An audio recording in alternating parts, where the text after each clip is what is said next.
Hi, good evening, my teachers, colleagues, and friends. It is a proud privilege to organize this webinar, the FECO Refractive International webinar named IIRSI Sunrises 2020.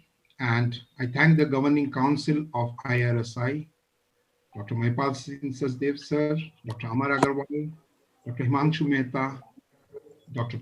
Gaur Luthra, for giving us this opportunity. I now welcome Dr. Arup Bhomik, an innovator, international accolade winner, both national and international accolade for last 2 decades. He will run us through and tell us what is the inception, the motto, and the way forward for this webinars that we plan to have in future too. Yes, over to you, Dr. Arup. The prolific Good evening, from Disha. all the distinguished delegate. This is a open letter to the Governing Council of Intraocular Implant and Refractive Surgery, IIRSI. The motto sharing for our community. The IIRSI in the past has not only been the platform to share the knowledge, but has been also indirectly impacted the various stakeholders of ophthalmology at deeper level. The achievement of this society, both in the southern and northern, has materialized into more technically equipped community of doctors in respective region. The aim of bringing the IRSI to the east will be an extremely vital step in boosting the technological know-how of the plethora of ophthalmologists. Special focus will be imparted to increasing the implementational capabilities in the sphere of cataract and refractive surgery. The goal of IIRSI East will be to uplift the region and match it up to the level of the ophthalmological practice in the other parts of the developed world. We firmly believe that India should be a hub of world-renowned practitioner and healthcare. We require all the support that we can garner in order to conduct the seminar physically in April 2021, depending on the pandemic situation in the near future and whether the governing body permit us to do so. From IIRSI Sunriser East. Thank you. Over to Dr. Ritika for inaugural program. Good evening, one and all. It is my pleasure to extend a warm welcome to the esteemed panelists and speakers that we have today. This symposium is a virtual symposium in the field of cataract and refractive surgery under the aegis of the IIRSI. It is my extreme privilege to now welcome the Governing Council of the IIRSI. Firstly, we like to extend a warm welcome to Dr. Himanshu Mehta. Sir is a leading cataract and refractive surgeon from the city of Mumbai with an expertise and experience of over 50,000 surgeries. He is the present president of the Intraocular Implant and Refractive Society of India. And he joins us today on his anniversary. He is not only an accomplished surgeon, he also has a very popular YouTube channel where he showcases his wisdom and has some, it's called Reflections of Wisdom. So we would want Sir to just share a few pearls of that wisdom with us and also tell us a little bit about the Society of the Intraocular Implant and Refractive Society of India. Over to you, sir. Thank you so much, Ritika, for your lovely update. Good evening, friends, and welcome to the Grand IIRSI platform. It's wonderful to see Dr. Debashish, Dr. Ajay Paul, Partha. Oh, it's just a great feeling to see that what's going on around.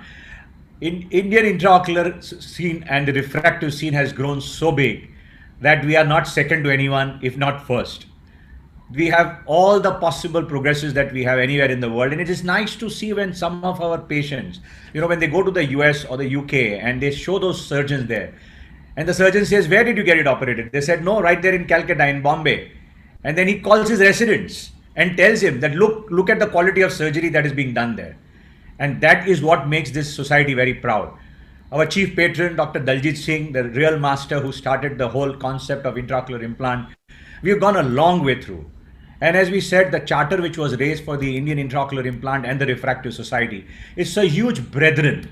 So it is edutainment with fellowship.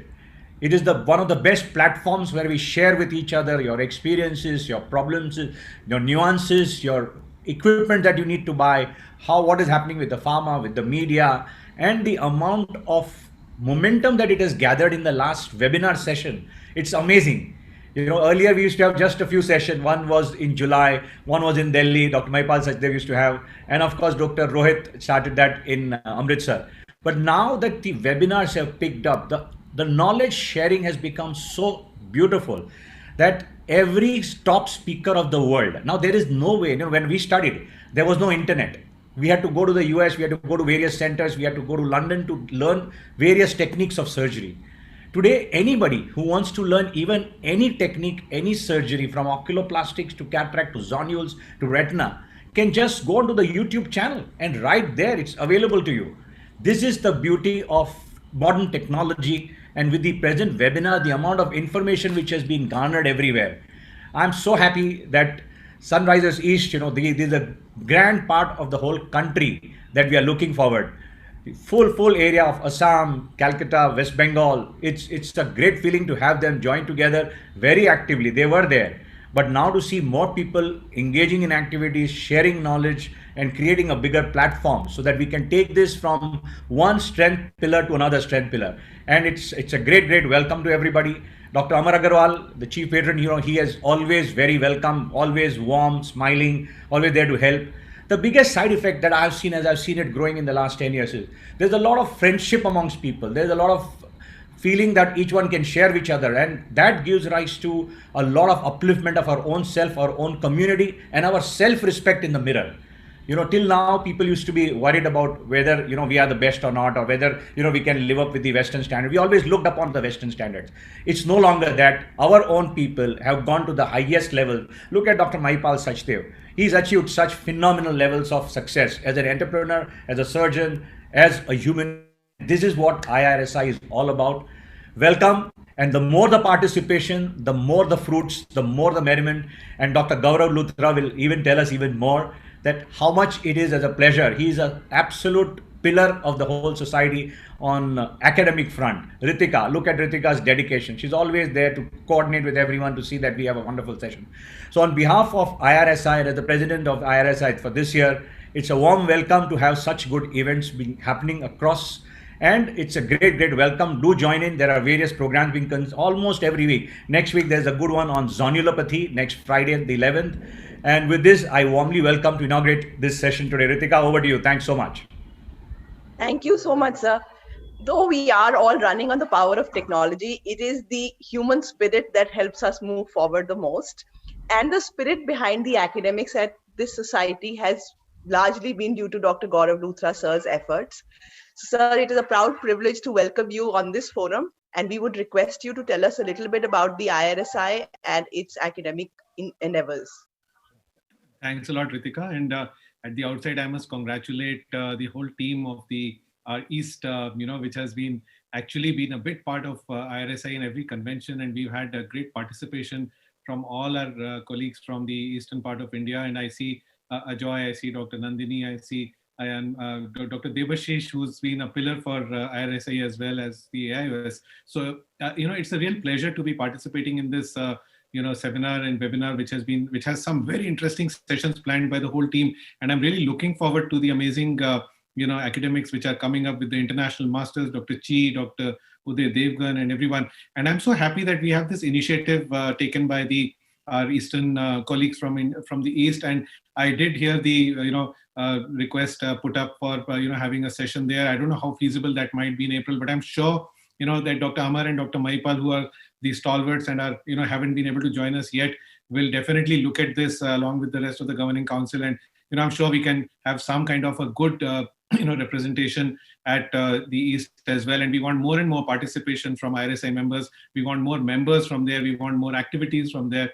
And yes, academics have really transformed this year. And rather than the physical meetings which we've always had, we are able to reach out to every corner of India, every corner of the world with all these activities. So I definitely see that one of the biggest chunk of academics come from the East. So we would love to have something joined with IRSI from the Eastern side as well. And I think IRSI has been very active this year, even though we have had COVID. So, and I look forward to the July convention, which is coming up in Chennai. Dr. Amar has already given out the dates for the second week of, for the first weekend of July. So I invite all of you to please, look forward to that meeting. It's going to be a physical meeting, and Dr. Amar Agarwal and his team are really working hard. And Ritika has done an amazing job of putting up this program today. So handing this back to Ritika to please, take it forward. We have some other stalwarts who are likely to join. Lahane sir, Harbanslal sir, there are a lot of other seniors who will be joining us. Please, Ritika, go ahead with what you do best. Ritika, just a statement for that from what Gaurav said. Gaurav, thanks so much for introduction, and just to promise friends that the meeting that Dr. Amar Agarwal will have, it's a meeting of your lifetime. Do come and you will really enjoy. You will have the best edutainment time. That I can promise you. Am I right, Ritika? Yes, sir. So, thank you. We will now be proceeding to the virtual inauguration with the lamp lighting ceremony. It is our privilege to be joined by office bearers of the AIOS, Dr. Namrata Sharma and Dr. Partha Biswas. Also, I think the icon of Indian ophthalmology, though from the East, Dr. Devashish sir, a personal role model, somebody who leads from the mind and the heart. Sir, it's a privilege to have you with us.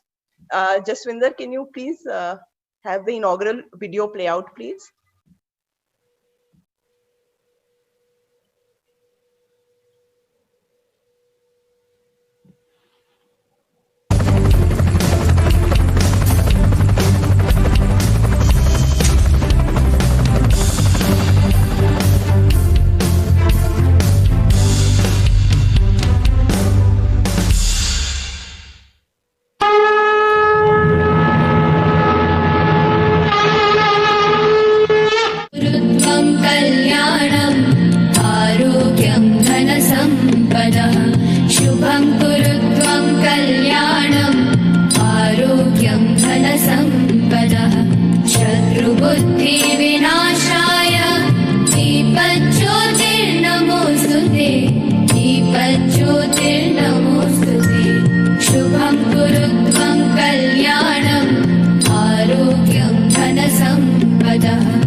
Thank you so much. We now move on to the International Masters session. It is indeed an absolute privilege to welcome the first International Master, Dr. Chi. Professor, okay, is my screen visible? Yeah, it's visible. Professor Chi graduated from the National University of Singapore in 1984 and then did her fellowship training from the Moorfields Eye Hospital in London. She came back to Singapore to establish a uveitis and immunology service, but dealing with complicated cataracts of uveitis perhaps was the inspiration for her to deal with them on her own. Today, I think she is the person who has really the status of a superwoman of cataract, and any complicated case is not beyond her. And you will see her handling even the most complicated dangling cases in awe. What is more interesting than watching her surgery is perhaps to note her passion for teaching. She's always very upfront about the real take-home tips, and that makes her one of the best teachers, and she's been awarded for that with the Best Teacher Award by SNEC in the year 2000. All I can say when we hand over to Dr. Chi is simply prepare to be inspired. Dr. Arup sir will be joining as the moderator of the session. And we now move on to Dr. Chi for her talk, please. So, thank you very much. I'm going to share my screen now. And I pre-recorded this, so I hope it will play. Hello everyone. First of all, I'd like to thank Mahipal for inviting me to speak on handling the dangling lenses. These are my financial disclosures with no relevance to my talk today. So when we see a patient with a dangling lens, it's important to note the site and the extent of zonulysis and also the presence of ridges. So we need to examine such a patient, not just upright, but also supine, as you can see the lens changes in position. Ultrasound biomicroscopy is a very useful tool as it shows us precisely the extent of zonulysis, whether it's partial or complete, and also the location. You can also visualize ridges here, the absence of zonules here, and you can see that this lens is dangling. Capsule support devices available to us include capsule tension ring, modified tension rings with 1-point fixation or 2-point fixations, a capsule tension segment, which we can add 1 or 2 to a capsule tension ring for additional support, and newer devices such as IIRSI Anchor and the Jacob paperclip capsule stabilizer. So how do we choose the capsular support? This depends on the extent of zonulysis, the strength of the remaining zonules, and whether the disease is static or progressive. So we go by the 4 clock hour rule. Anything less than 4, we add a capsular tension ring. 4 to 8, we add 1 support, and more than 8, 2 supports. So how do iris hooks differ from capsular hooks? Both suspend the capsular bag and center it. However, iris hooks, unlike capsular hooks, do not support the equator of the capsular bag, but they can provide capsule traction during capsulorhexis and can be inverted to support the capsular tension segment or the capsular tension segment eyelet. We should be using strong suture that will last a lifetime. 9O polypropylene has been shown to be associated with breakages after several years, and we recommend the use of Gore-Tex 7O, also known as CV8. We should avoid 10O polypropylene as it also does not last long. So if we have got a suture that is loaded onto the capsular tension device, how do we bring this to the scleral fixation point? We don't like to use the needle often because the needle is too short and too thick. So if we create a lasso, we can use this lasso to pull onto the suture that is loaded on to draw it to the scleral fixation point like what you see here, and you can refer to this publication in the British Journal of Ophthalmology. Let me share with you this first case where I will show you can still use iris hooks. So you will see here the first thing to do is vitrectomy for the pars plana root, 3.5 mm posterior to the limbus, stain it with 50% triamcinolone acetonide, and then we indent the lens a little at the sclera and bring it forward and use a 27 gauge needle to anterior levitate it as we spear the lens. And once we grab the slit in the anterior capsule, we can then start doing bimanual capsulorhexis, and as we do this, we support the lens with the iris hook to provide the counter traction, and here I'm using a second instrument to grasp the capsule to provide the counter traction to allow me to tear the capsulorhexis in a controlled fashion. So once we've got this done, we then support the rest of the lens with iris hooks, and then in order to support the equator, it's important to insert a capsular tension ring. In this case, this is a Sioni 1L, which we insert into the space just below the anterior capsule, which has been cleaved by viscoelastic injection. Now we can see we've preloaded the eyelet with Gore-Tex suture, and then we support the entire complex using iris hooks. Now let's have a look at this other case here with even weaker zonules than the previous. We start again with the trocar cannula, stain vitreous, and then do a pars plana vitrectomy with the AC maintainer from the limbus. And then you can see this lens support is really very weak. We use a 27 gauge needle, anterior assisted levitation, bring that lens forward, grasp it with forceps. We're using 2 non-tooth forceps in this case, and then we do a hand over hand capsulorhexis bimanually and provide the supports as we go along. So in this case, I'm using a capsular bag hook that supports the equator, and we add the supports. In this case, it's an IIRSI hook, so you can mix and match. It doesn't matter as long as you provide counter traction either with the forceps or with the capsule hooks. You can then look at the equator for guidance as to the size and the shape of the capsulorhexis. We then support the subluxated lens entirely with capsule bag capsule hooks, and then inject viscoelastic under the anterior capsule and inject a capsule tension ring into the space to expand the equator. So now we have a ring that supports the equator, so that as you phaco, the bag will not come towards the phaco probe because it is well supported, which is kept back because we are supporting the entire capsular bag with 4 capsule bag hooks. Now, as we remove the nucleus, you will see I'm doing a trough and then a cross chop so that we don't really have to rotate the nucleus and lose further zonules.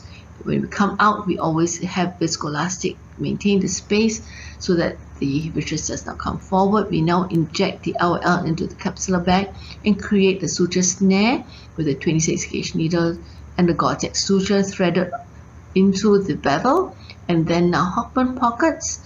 And these are created diametrically opposite as we're going to fixate 2 points because the zonules are extremely weak. More than 8 clock hours, we insert the capsule tension segment loaded with the Gore-Tex suture. Hoffman pockets have been created marked at 1.75 mm posterior to the limbus. We use the suture snare to extend the loop of the suture as a lasso to bring the end of the suture loaded around the capsule tension segment to the scleral fixation point, and this is repeated at the diametrically opposite location at the sclera. And you can see here as we add the supports to the capsular bag, we're going to have a very stable support with a very strong suture with great longevity. So once we have done that, we're then going to retrieve the sutures from the Hoffman pocket and then do a 2-1-1 suture knot, the tension of which is adjusted to center the IOL in the eye. So once we have done that, we ensure that this knot goes right back into the Hoffman pocket, and then we ensure again there's no vitreous and remove the trocar cannula at the end. Now this is another case with even weaker zonules, and you'll see the equator of the lens completely as it's only posterior zonules that are intact. So again, removing vitreous from a past planar approach, we use a 27 gauge needle, anterior assisted levitation, grab the IOL, grab the subluxated lens as it is brought forward by the needle, grab the slit that you've created by the needle, and then do a bimanual capsulorhexis. Look at the equator for guidance as to the size and the shape. And here you can see that the rhexis has run out a little as I lost control, and so we're going to have a little problem which I want you to see how we handle now. So we have transferred now the IIRSI hooks to the capsular bag hooks. These are the older version with a broad end. We have inserted the capsule tension ring to support the equator, and now we can use a capsule tension segment because the capsular bag hook was not quite good enough support. So because the rim of the capsule that was left of the interior capsule was a little too narrow to provide the support, and even as we're doing this phaco, this lens is not as stable as in the previous cases, mainly because you can see this rim is too narrow. And even as I phaco, you can see this capsule tension segment is not really that stable and it slips out, and we have to reposition it as we go along. All right, so again, this lens needs to be nudged out of the capsular bag without rotating, and then we're going behind the lens to remove the fluid that is pushing the anterior, the lens anteriorly, and causing difficulty in removing the cortex. And once we've done that, we're now going to remove this tension segment, and now we're going to insert the IOL and determine the fixation points, which are going to be at a different location from where the rim is a little deficient.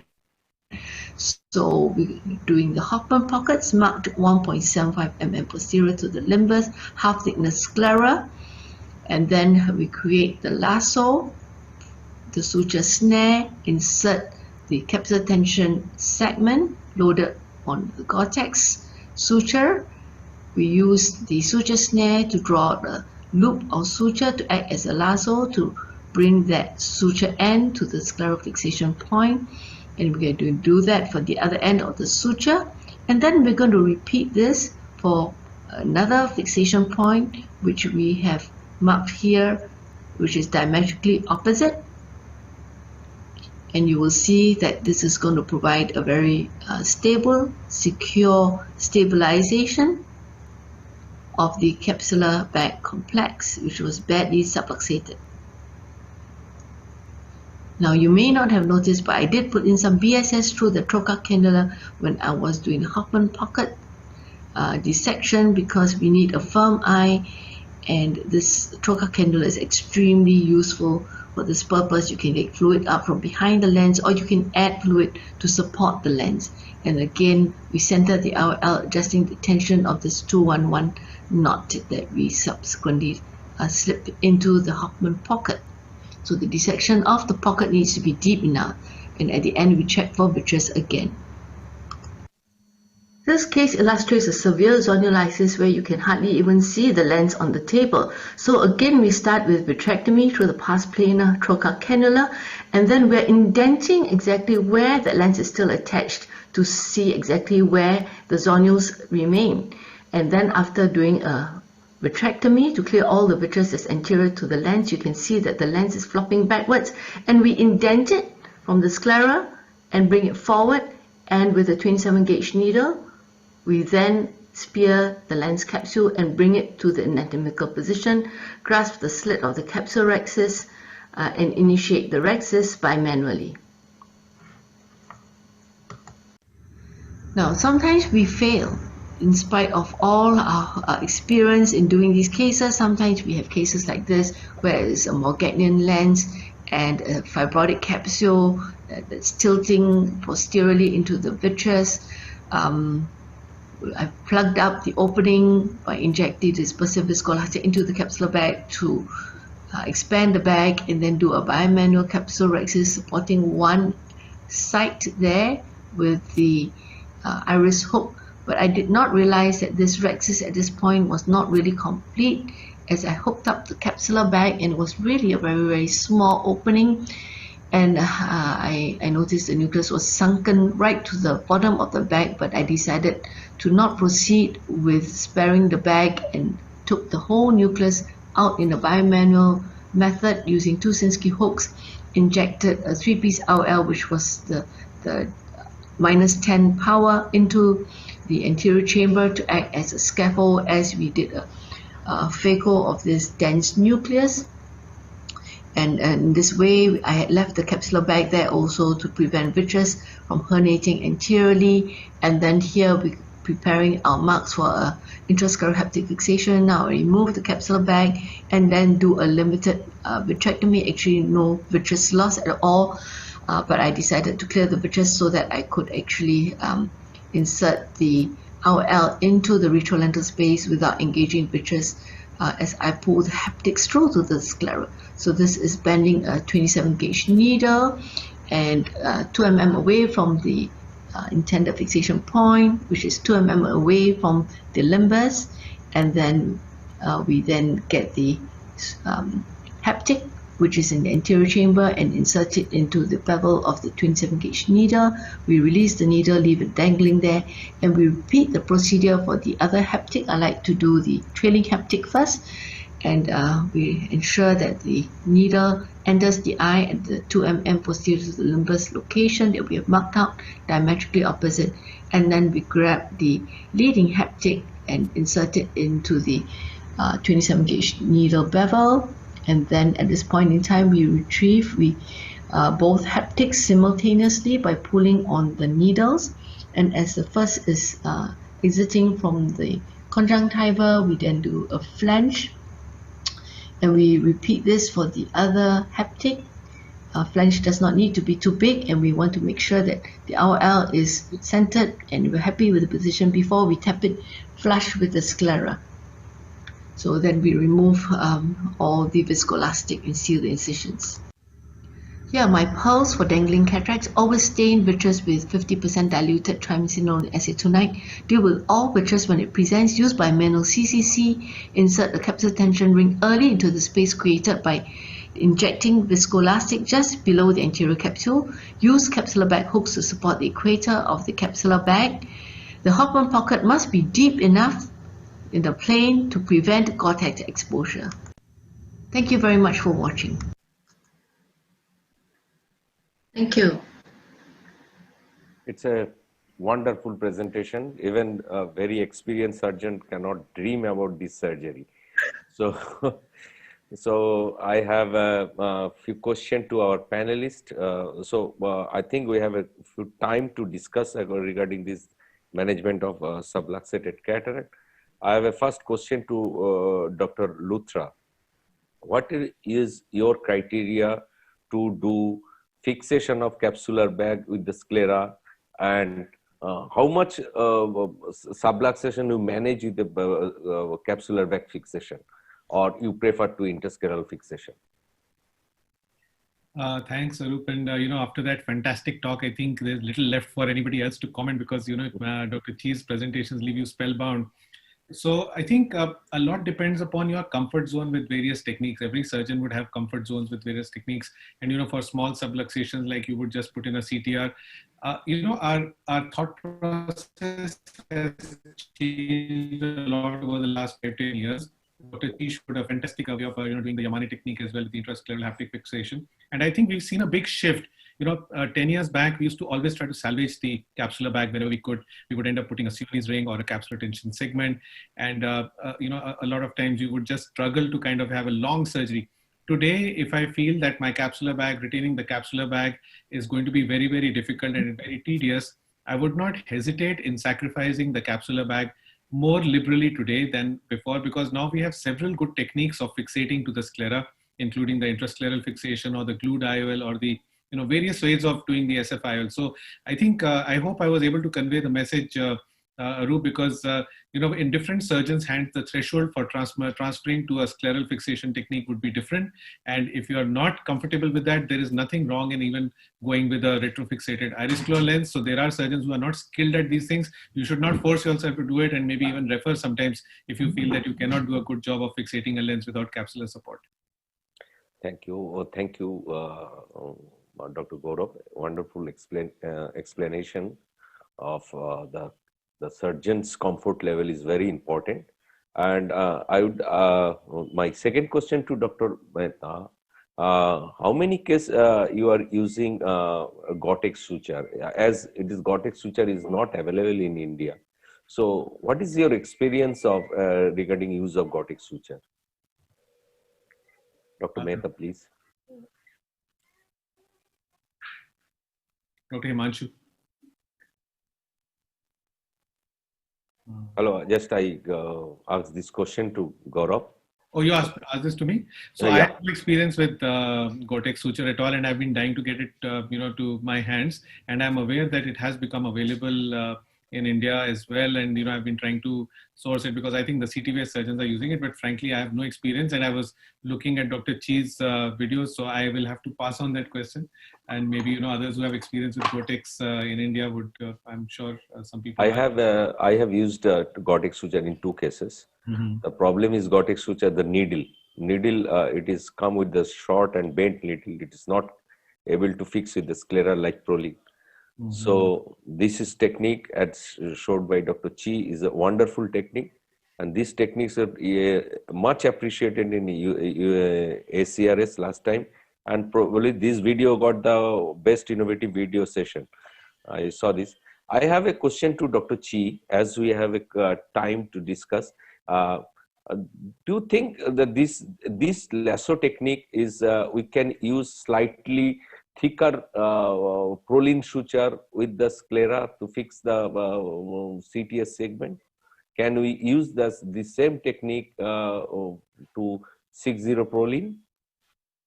I think 60 Prolene is quite stiff, and it will be quite difficult to loop around the CTS.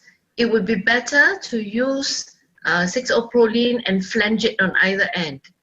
So Okay. next week when I speak in the session on zonulopathy, I will be showing videos on how you can use flanged ends on the 6-O-proline. Okay. So it's like Yamini's technique, the 6-0-proline. It's just a short segment of suture that goes through the capsular tension segment, eyelet, and then you flange it so it doesn't slip through. And then when it comes out to the sclera, on the other end, you flange it as well. Okay. So it's like a dumbbell. I have a question. Can you use a 25 gauge forceps to get out suture out? This is a question from Dr. Ajay Pal. So, Dr. Chi, would you please answer this? Can we use the forceps to get out the gothic suture? You can definitely do that, but obviously your incision would be larger because although I published using a 26 gauge needle with the Gore-Tex, I now use a 27 gauge needle. It goes in very easily. Just some tips for those of you who are hoping to switch to using Gore-Tex suture, which is very easy to know. When you want to thread the end of the suture into the bevel of the needle, firstly, pull the suture taut and cut it at an angle so that it creates a tapered tip. All right. Secondly, when you handle it, I just thread it in my finger because if you grasp it with forceps, you will crush it. Yeah. And then yes. I more face the difficult. same problem. Yes. Yes. It's become flattened. It become flattened. Exactly. Absolutely. Yeah. So you handle it with your fingers. Okay. So your gloves should be dry. Yeah.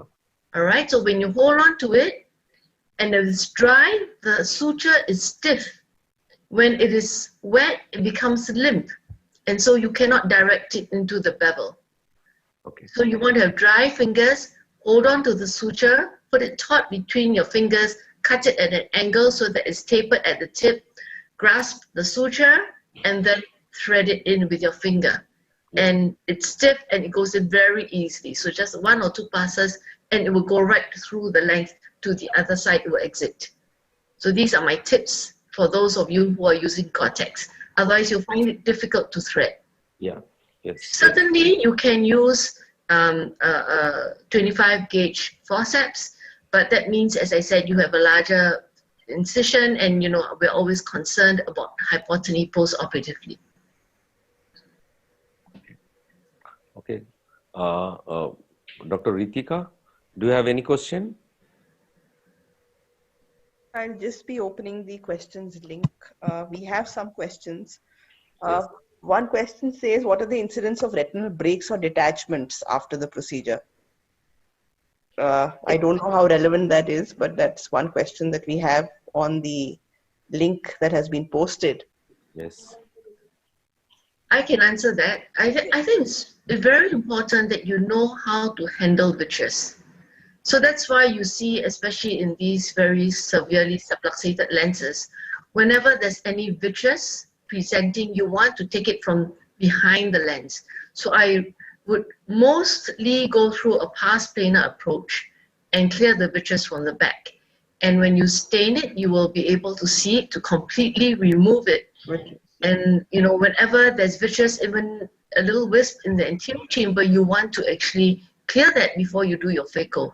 Otherwise, you'll just be aspirating vitreous and pulling on the vitreous base and tearing the retina. So it's very, very important that you handle vitreous properly. And once you clear all the vitreous, generally you don't get into trouble. So the incidence is really very low. I've seen cases where, you know, very rare detections, maybe 1 in a year of the numerous cases that I do like 2 or 3 a week. And you know, it's usually because the patient has had an acute trauma to the eye. So we cannot really differentiate whether this is due to the surgical procedure or just the fact that he had severe trauma anyway, with vitreous collapsing into the anterior chamber. We also have another question on pediatric cases and younger patients, and any tips specific about fixation or subluxed cases and biovitry in these cases. Regarding fixation, I don't think it's any different if it's related to trauma. If it is like in a Marfan syndrome, I don't treat it like a subluxated lens because it's not really displaced. I treat it as a malformed lens, which means it's smaller than normal. So I think your capsular tension ring, you might want to get a smaller size so that it doesn't stress the capsule. But fixation, using the Gore-Tex suture, really it's the best suture to use because of its longevity. And I would still try to save the capsular bag. And in these cases, you can always prevent vitreous loss, reduce the risk of glaucoma. Lens calculation, really no different. In fact, I also use toric lenses in these pediatric cases with Marfan's and significant astigmatism. We have a comment which says for Marfan's, do you end up with a lot more fibrosis, and what is the long-term follow-up of the IOL capsular bag complex, especially in children for the fixation? I would say that children would definitely develop posterior capsule opacity. So when I operate on children, when I'm abroad, I'm worried about the 2-3-year-olds because we'll never be able to bring them to a YAG capsulotomy, for a YAG capsulotomy. And so I would actually, after inserting the capsular tension ring, even create a posterior capsulotomy. It's safe to create a posterior capsulotomy even under that tension, but I would urge you to make a small capsulotomy, okay? So I don't think really there's excessive amount of fibrosis because in all eyes that have uveitis or are pediatric, I routinely inject 0.4 milligrams in 0.1 mil of dexamethasone at the end of the surgery. And it's just amazing, you never see fibrin. So, once you don't see fibrin post-operatively, the eye drops will take over after 24 to 48 hours. And I think they do well. I don't see excessive fibrosis compared to an adult eye.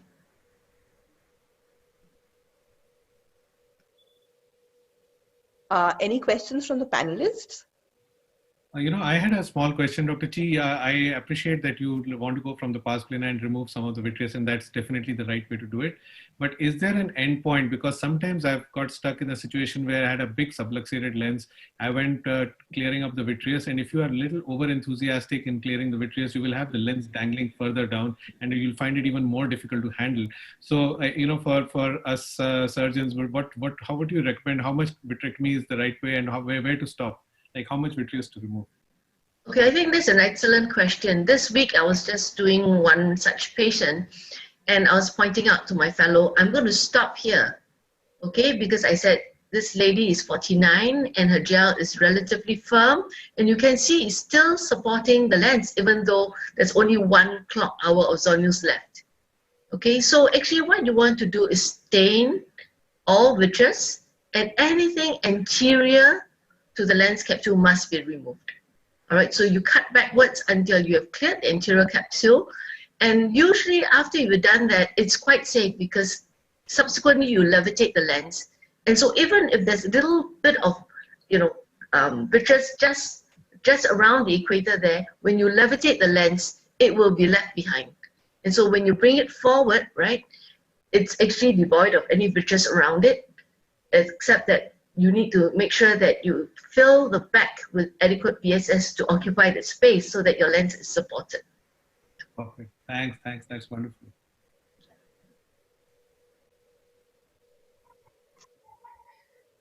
Do we have any more questions for Dr. Chi?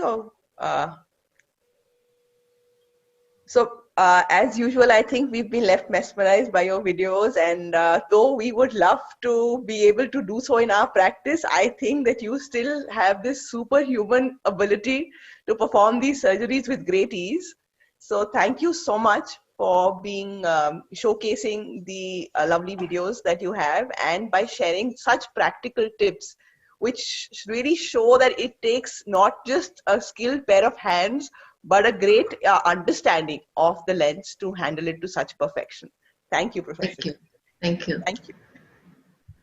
So we now move on to the debates. May I request Dr. Suven sir to please take over? Yep. Good evening. Thank you, Ritika, and thank you everyone for joining us for this great debate. And we're looking forward to a very warm debate with a lot of fun. So to introduce the panelists today, we have Dr. Mahipal Sachdev, Dr. Debashish Bhattacharya, and Dr. Gaurav Luthra. The panelists are the wise men, as we call them. And the chief judge today is Professor T.P. Lahane from Mumbai. I'll be your anchor or moderator for the show, and Dr. Siddhartha Ghosh will be our official timer. Each debate, each topic, each motion has a for and against speaker. Each of them gets 3 minutes initially to speak and then 1 minute for rebuttal. So if our debaters are ready, we'll have the first motion, which says patients better spend money on IOL than femtosurgery. This debate has been going on for very long. So let's hear what's new. The speaking for the motion is Dr. Rohit Om Prakash, and against the motion is Dr. Anagha Harur. If Dr. Rohit Om Prakash, you're ready, can you please share your screen? Yes, your time begins now. Siddhartha, are you ready? Yeah, your time begins now. If patients better spend money on IOL than on femtosurgery. Well, expectations of phacoemulsification whenever a patient comes is for the technique, where he wants the latest technique. He wants the technology has to be there. And at times he's opting for laser robotic surgery, and he wants independence from glasses. So what basically the concept involved is that, but in the comparative results of flax and conventional phacoemulsification, it was a randomized non-inferiority trial with 1-year outcome in JCRS October 2020. It was found that in summary that both are equivalent as far as vision is concerned, patient-reported health is concerned, and outcomes is concerned. Well, there are exceptions to every rule, and this holds good in this also. Flags are indicated as Dr. Anaga would also say in intumescent cataracts, which at times she says Zepto is better, zonulopathy, and posterior polar cataracts, where the incidence is only 0.3% to 0.5%. In the JCRS, as Chi Soon Fake has said, quite contrary to what we feel that intumescent cataracts cannot be managed. In all the 25 intumescent cataracts, there was no extension. So it can be managed with, if you have the technique in your hand, you can easily manage, intumescent cataract without having any anterior capsular extension. When it comes to posterior polar cataracts, this is another thing which is there in only 0.3 to 0.5% of patients. But the incidence of PCR has decreased. Preoperative evaluation by anterior segment OCT has helped, and layer by layer delineation, as I'm doing and as Vajpayee et al. Has shown. But if there is a PCR in that minimal number of patients, you can form cylinders and it helps in flax. Otherwise, and zonulopathy, as I've already shown, is there in only 0.5%. Laser arcuate keratotomy, she would also say, can be used, but then, as you would see that the results in toric are much better than in anywhere than, the femtosecond laser assisted arcuate keratotomy. 30 seconds more. Patients want spectacle independence for them to be satisfied. It's a survey which is done. If they do not have any dependence, they are satisfied 9.94%, and the satisfaction level goes down. So options prioritizations suggested for patients in our setup is, well, if the patient can afford, flax with premium IOLs. If you have to give an option of premium IOLs. Flax in special conditions like zonulopathy. So your time is up. Intumescent cataracts. Dr. Rohit, you'll have to stop, please. Yeah, yes. Please. But summing up, what I want to say is that go in for what the patient wants, and that is independence. Thank you very much. Okay, Dr. Anagha, as you prepare your screen, if you're ready to share your screen, he says comparative outcomes are same. Easily managed. Sir, I cannot start sharing the screen, sir. Yeah, that's right. I'm giving you time to share the screen. So he says comparative outcomes are same, easily manageable, complicated cases, limited role. Patients would rather spend on premium IOLs than flats. What do you have to say? Yes, sir. Just sharing my screen. Yeah. Am I audible and is the screen visible? Yes, please. Sir? Your time starts. Yes, sir. So I would be speaking to you on why patients should spend on femto. See, we are basically cataract surgeons, and cataract surgery is all about removing the cataract and not just putting an intraocular lens. Patients come to us because they want the cataract surgery done because we remove the cataract, not because they want an XYZ lens in the eye. So let's not undermine our surgery and just focus on and sell the lens. And definitely excellent outcomes begin with precision. Today we have cataract surgery, which is a refractive procedure and demanding patients everywhere. So you need the femto magic for greater precision and accuracy. So femto gives you a four-pronged advantage of a perfect capsular axis, good lens fragmentation, stable incisions, and arcuate incisions to correct astigmatism. So you have an ideal capsulotomy which gives you a perfect centration, perfect ELP, perfectly circular and perfectly sized rexes with a good edge strength. You would all agree that no matter how experienced a surgeon may be, it is very difficult to get repeatable, consistent CCC in shape as well as in size. What use is a premium IOL if you're going to get results like this with a decentered lens and a PCO? Again, we need reproducibility and consistency in size also.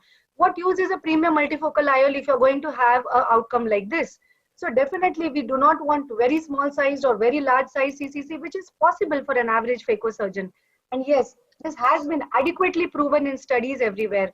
So you get a complete capsulotomy in less than 1.5 seconds with multiple centration types. You get a good nuclear fragmentation, which reduces phaco power by 43%, phaco time by 51%, and segmentation and sorting options in various grades of cataract. Again, this has been scientifically proven. So you have a hard, dense brown cataract. You get a perfect CCC, nucleotomy, so lens fragments we just need to be removed. So in patients, especially with corneal guttata, this gives you a very good advantage, and you can put the lens of your choice with a perfectly centered lens. What use is a premium multifocal IOL if you end up having a cornea like this? Again, in a white cataract, you get the advantage of a postage stamp perforation, which gives you a good template, and then you can go ahead, do a surgery with a good rexis and a well-centered lens. In the subluxated cataract, you have the advantage of a closed chamber capsulotomy.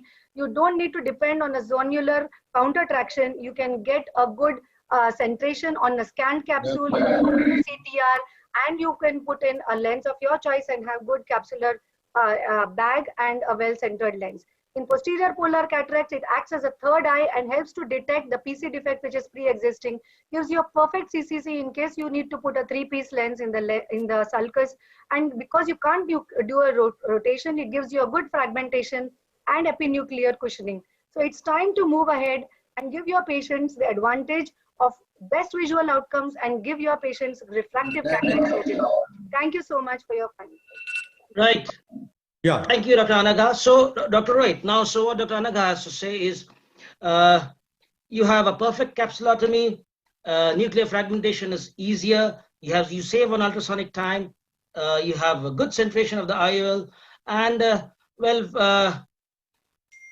in special situations, it has huge benefit. So what do you have to say against that? Your time for rebuttal. I think we have to be very clear that if patient can afford femto and premium IOL, that's the best option. But if we have to decide between two things, we have to journalize things. In 99% of situations, these are normal situations where the results are the same, as has been seen by different studies. If the results are the same, why not give the patient better option which can help him see better? Dr. Anaga, in your 90% of situations where 99% of situations where the cataracts are normal, would you give an option of femto or better independence to the patient? Well, that is for you to answer. I am very clear. I am not driven by technology. I use technology where it is needed, and that is only in less than 1% of situations. That's all what I have to say. Thank you, Dr. Rohit. So, Anaga, it's your turn now. What he says is, it's not relevant technology. Okay, so it's there. It comes at a premium. So the patient, so what he is harping on is the bottom line, that Patient rather, if there's a budget constraint, the patient rather spend on a quality IOL than on a quality technology, and that should be the choice given to the patient. What do you have to say? Yeah, I would like to answer him. See, first of all, it is man who drives the technology. The technology won't drive itself. It is you who are going to operate. So number one, let's see some scenarios. A patient who has a limited budget, I might as well go with an Indian IOL with femto rather than an imported lens. Indian lens are as good, and you can go vocal for local. Second thing, if the patient doesn't have any significant astigmatism, then you are doing well. Remember, we are targeting the average phacosurgeon, not the top 5% in the country. Second thing, if the patient has a very mild astigmatism, you can combine it with a femto LRI at the same cost, no extra cost, instead of going in for a toric IOL. Now, suppose you have you want a premium aspheric IOL. Remember, in small pupils, in older patients, and in a routine dioptric power, the asphericity really doesn't matter. All of us would agree. If the patient has a significant astigmatism, you want to go in for a toric or a multifocal, all these lenses have to be well centered. They have a pristine cornea, which is important, a stable wound, only then you'll get best visual outcomes. Remember, all this will be possible with the advantage of femto. And yes, definitely, I'm not saying that we should not go in for premium lenses, but precision and accuracy is what we want to achieve in each and every patient. We are not talking about just me, I'm talking about any surgeon. So it is always possible that, especially in all those conditions which I already enumerated, but in each and every patient, why not do the best? Why not give surgical perfection if the patient can afford? What advantage would you get with Okay. I think it's a wrap over here. So thank you, Dr. Rohit. Thank you, Dr. Anaga. Wonderful arguments. Can we have from the panel Professor Mahipal Sachdev? He has a femto, and then we will have Dr. Samar Basak. They don't have a femto, I believe. So 30 seconds each. So let's hear Professor Mahipal Sachdev. Dr. Samar Basak is stepping in for Dr. Debashish Bhattacharya, who had to leave. Thank you, Dr. Samar, for joining us. Professor Mahipal Sachdev, so can we have a few words from you? He'll Dr. be joining. Mahipal is not here. Yeah. So Dr. Rohit, Dr. Gaurav Luthra. Gaurav, are you here with us? Yes, very much. Yeah, so you have a femto. So 30 seconds for you. Which one would you go for? If your patient has a limited budget, which one would you go for? So Suven, I think both speakers have made a very valid point, and there is no one way that you can do it. I am faced with a similar dilemma at certain situations where, patient has a fixed budget and I have to choose between offering him a femto surgery, which I really enjoy doing, especially in complex situations, versus, a quality implant.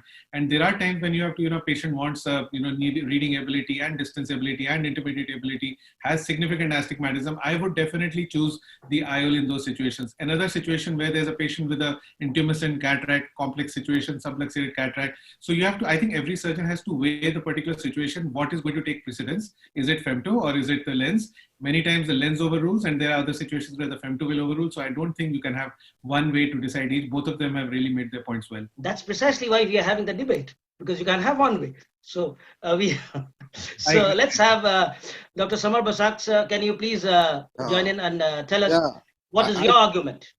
I do agree with Rohitam Prakash, but there is a saying about the IOL that it is unfinished business. So machine, we know that technologically it is going higher. But still what is available at the current level will go the premium IOL rather than the technology part.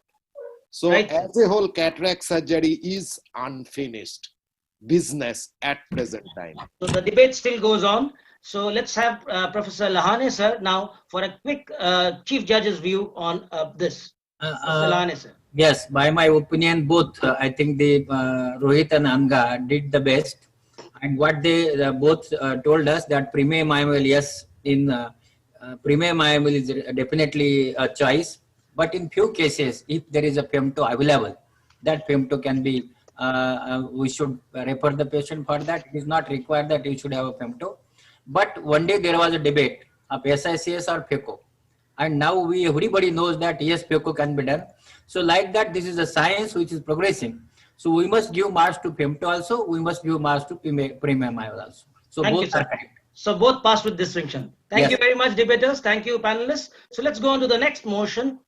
Anterior segment surgeons should manage vitreous loss by pars plana vitrectomy and not limbal vitrectomy. For Dr. Lalit Verma and against Dr. Arup Chakravarti. Could we have Dr. Lalit Verma, sir, Yeah. speaking for the motion? Thank you. Thank you, IIRSI, and thank you, Suven. Thank you, Ajoy, Ritika, for having me here in this interesting debate. The question is PCR and vitreous, which is the enemy, has come.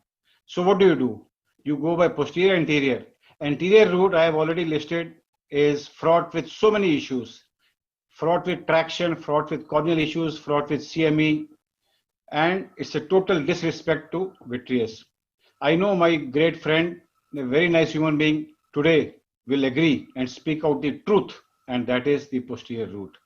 Let me show you this small clip here. So you see this surgery is being done, and what out with residual fibrils of the cortical matter, and you see what is happening to the cornea. And you also see what is being sucked out, and also pay attention to the amount of this PCR which is getting extended. So my question is that enemy is the vitreous, and you are going from the anterior route and creating these three important issues for the patient. The issue is to see this animation by Dr. Vasavada. This is red color is the vitreous, and this is the PCR. And you see, if you go by the posterior route, which is more physiological, the vitreous goes behind, the PCR is limited. However, if you go by the anterior route and keep doing with whatever machine or whatever instrumentation, the extension of the PCR may occur, and you see how much vitreous body is coming out from here. So I'm just exemplifying with another live video. You see, this patient is undergoing cataract surgery by the surgeon, and after the routine maneuvers of the cataract surgery, there happens to be a central PCR, and you can notice here in the center, and he's trying his best but unsuccessfully. And here, and then he enters the posterior segment because he has learned this art of trocar cannula system. It's the anterior segment surgeon doing vitrectomy, believe me. And he then clears away the vitreous from the posterior route, also clears away the lens fibers from there. And as was shown in that very nice animation, that strike the enemy where it is there. And that this was the news. You remember in Pakistan when the Indian government had done strike the enemy in its territory. So surgical strike in enemy territory gives the best possible result. So what I wanted to say was that IOL can still be safely entrusted in the same patient. Take home message is PCR from limbar route is fraught with three issues: extension of lens, traction on retina, and residual vitreous. And none of these occurs with the posterior route. So the anterior segment surgeon has to get away from this thought block of entering through the pars plana and learn this magic of trocar cannula system. So if you have to, obviate these issues, these 5 figures I have taken out from my library: giant retinal tear, corneal striae, central cystoid macular edema, learn to use the trocar cannula system by the anterior segment surgeon. And believe me, vitrectomy for pars plana is more safe from these 3 angles. So choice, I leave it to the learned wise man and the supreme judge here. It's not a question of only posterior versus A, P versus A. It is the question of other forgotten P, which is the patient, ultimately. We are all teachers. Let's teach proper things. Let's teach everybody correct things. And pros and cons of alternate should be there. Everybody should know all the techniques, but desirable and preferable is posterior segment or pars plana approach. Easy things are not necessarily the best, my friend. Thank you very much. Thank you, Dr. Lalit. Dr. Arup, as you get ready, so let me just sum up what Dr. Lalit has said. It says traction, vitreous traction, CME, and corneal decomposition is more by the anterior route, and the posterior route or the limbal route is more physiological. And he says it's like a surgical strike. Ghar mein ghus ke maro. Absolutely. Right, sir? So, Dr. Arup, what do you have to say against that? So, friends, chronic tonsillitis is treated by tonsillectomy through the oral approach. Would any surgeon do a colonoscopy and use a retrograde approach to clip the tonsil off? Answer is a big no. Will a pars plana surgeon approach or dare to approach the ocular orbit field, or strabismus field, or complex glaucoma surgery field, or corneal surgery through pars plana? Again, the answer is a big no. So why does a famous pars plana surgeon want segment surgeons, mind you, what is anterior segment surgeons want to perform pars plana vitrectomy for vitreous loss in cataract surgery? Well, if you only have a hammer, you tend to see every problem as a nail. So if your repertoire has only pars plana approach, this is what happens. You do everything to the pars plana. See, friends, there are three legitimate types of vitrectomy: dry vitrectomy, bimanual automated limbal anterior vitrectomy, and pars plana anterior vitrectomy. There are a few restricted indications for dry vitrectomy. But today, there's a recent survey which showed that 90 to 95% of the cataract surgeons preferred a bimanual automated limbal anterior vitrectomy. Now, we have evolved. Most of the complications earlier technology when we did not know the right techniques. So you have to use triamcinolone staining of the vitreous. You must have an emergency vitrectomy kit ready, which should be available to you in 1 minute, in 1 minute's time, if you should you need to do a vitrectomy. And as I mentioned earlier, the technology has evolved. So it is always a bimanual approach. You have the irrigation cannula and the cutting function separated. There are tight fitting incisions. There is no wound leakage that is happening.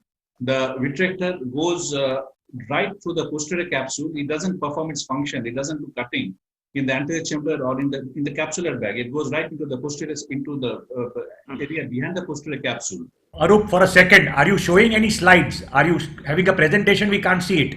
Yeah, I'm showing slides only. You haven't It's not shared showing up. It's not showing up. Only your face is showing. Yeah, we can't see any slides. Oh God. Nevertheless, whatever you were saying was very good. So you can. Okay, so let's screen. I was actually showing slides. I do not know why it is not showing up. So basically, no, we can pause for you if you want. We can pause for you to share the screen. We have time. That's what. And I have shared the screen. Can you just exit and again come back? So okay, so I think Dr. Lalit has not yet unshared. No, I have unshared. No, I unshared immediately. Dr. Arup, can you just close that PowerPoint and again share screen and then start that PowerPoint? Or rather open the PowerPoint and then share screen. I'll do that, yeah. Stop share screen and then. So my screen is not visible.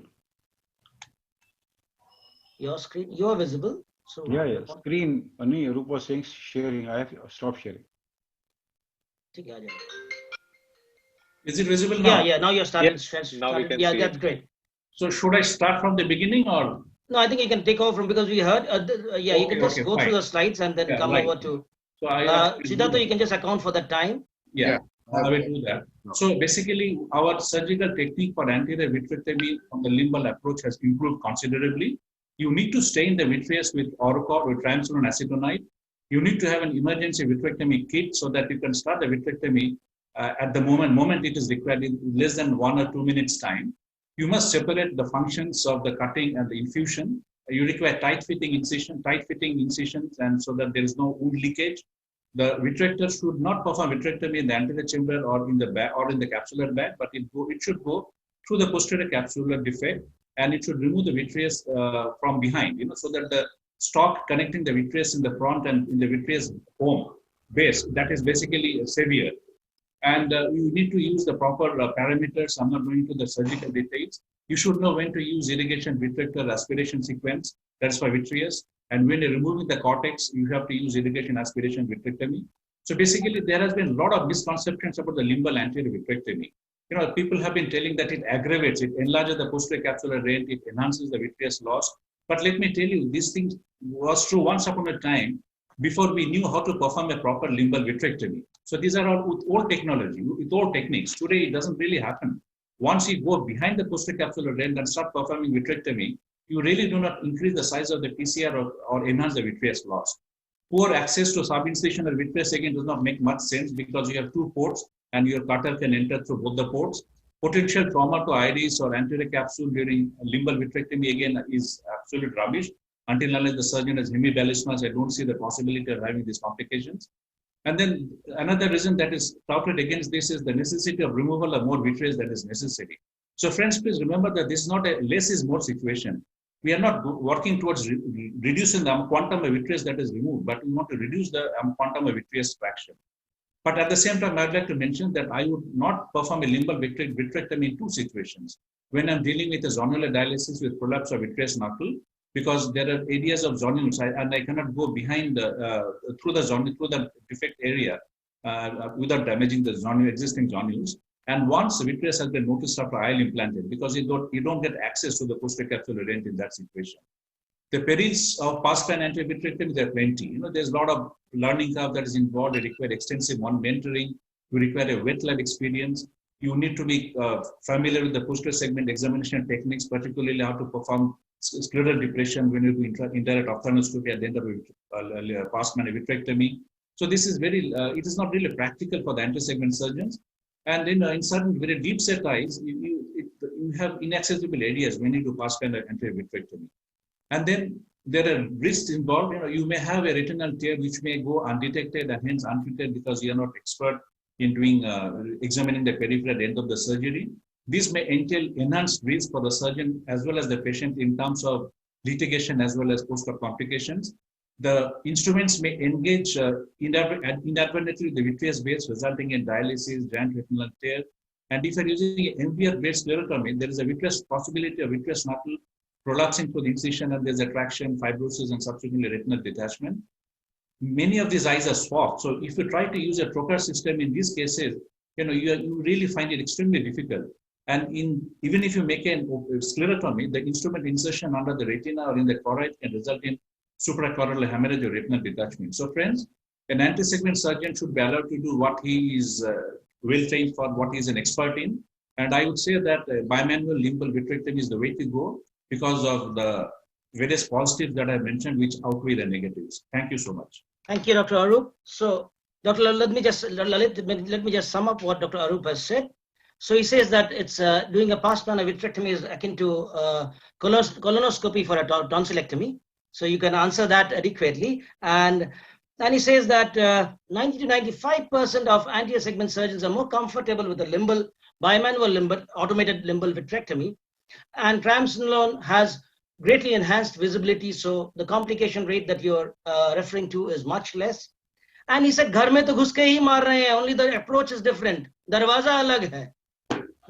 So, and he says that it's not practical for anterior segment surgeons, and it's fraught with complications again when anterior segment surgeon chooses to do past-span vitrectomy. 1 minute for you to rebut his argument. The problem, my friend, is the complications are seen by us, not by the anterior segment surgeon, firstly.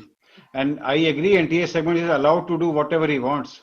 He may prefer anterior route, but you see, at that time he will come out, with full ego satisfaction. But the problems occur later on, my friend. And I agree, triamcinolone has improved the result of automated bimanual vitrectomy. But still, there's no comparison with the other thing. And comparing colonoscopy and tonsil are two different ball games at all. You see, even if you talk to gastro people, they will not talk that where is colon and where is tonsil. So let's not compare these two, because orbit and they are two different specialties altogether. And dry vitrectomy, believe me, Suvan is totally out. Nobody does dry vitrectomy.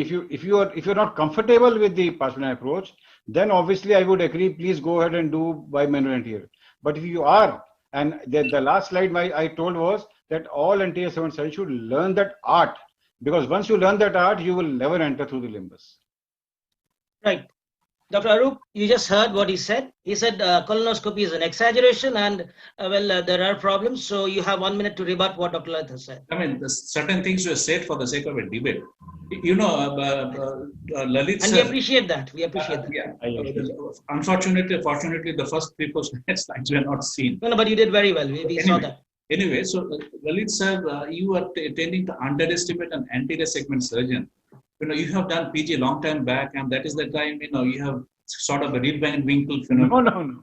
No. Now things have improved. Anterior segment surgeons have become very competent in performing vitrectomy.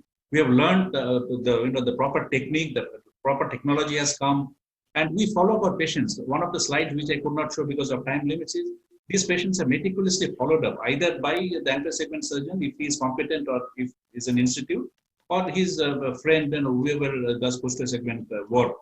So I don't think the complication rate really has gone up because we are doing better and better, limbal and bimanual limbal vitrectomy. In fact, the results have become much better.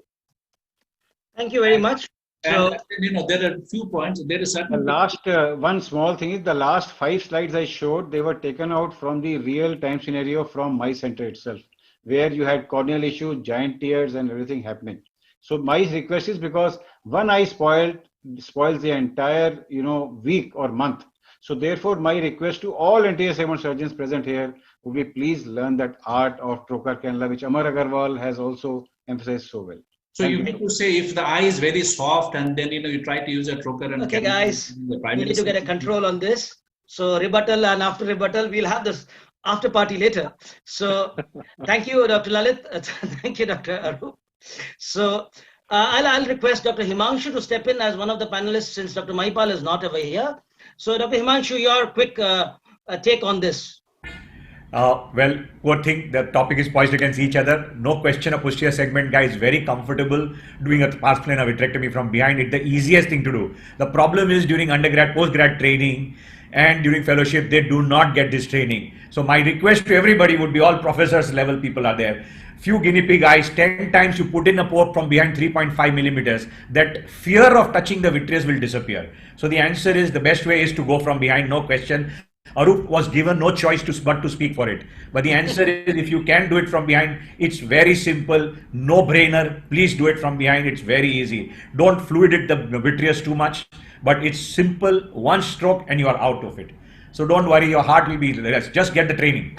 Yes, I thank both the speakers because yes, we know certain scientific points and they debated very well on their points. Sometimes, like we said, that some things have to be debated just to highlight certain issues more of it as an education, and so that the current generation of ophthalmologists are better groomed as they come. And Dr. Himanshu, I think, pointed out a very good point for educators over here, that we need to give the new generation hands-on on vitrectomy so that that fear is lost. Professor Lahane, sir, as a chief judge, your few words to sum this up. I heard both of them. I think what Lalit says is what Himanshu says. Yes, we must learn the posterior vitrectomy. Yes, but what Arup says, today 95% people, cataract persons, are doing anterior vitrectomy. Complications, yes, what Lalit says, complications are definitely there, but not percentage is not much. But yes, it is a complication. So the complications should not happen. For that, we should learn the posterior vitrectomy. That is correct. And it is not the enemy's area, because eye is one, not enemy. The retina is also not enemy, and anterior segment is not enemy. Both are friends. So Arup and Lalit are friends, and both have passed. Thank you. Thank you, Professor Lahane. So what he says, enemy ko ghar mein ghus ke maro. Doesn't matter which door or approach you use. Right, it was for the purpose of debate only. For the purpose of debate. Yes, we appreciate that. Thank you very much. We'll go on to the next motion. In the absence of PC support, scleral fixation of IOL is the best option. Dr. Priya Narang will be speaking for, and Dr. Himanshu Mehta will be speaking against. So Dr. Priya, all yours for scleral fixation, your passion.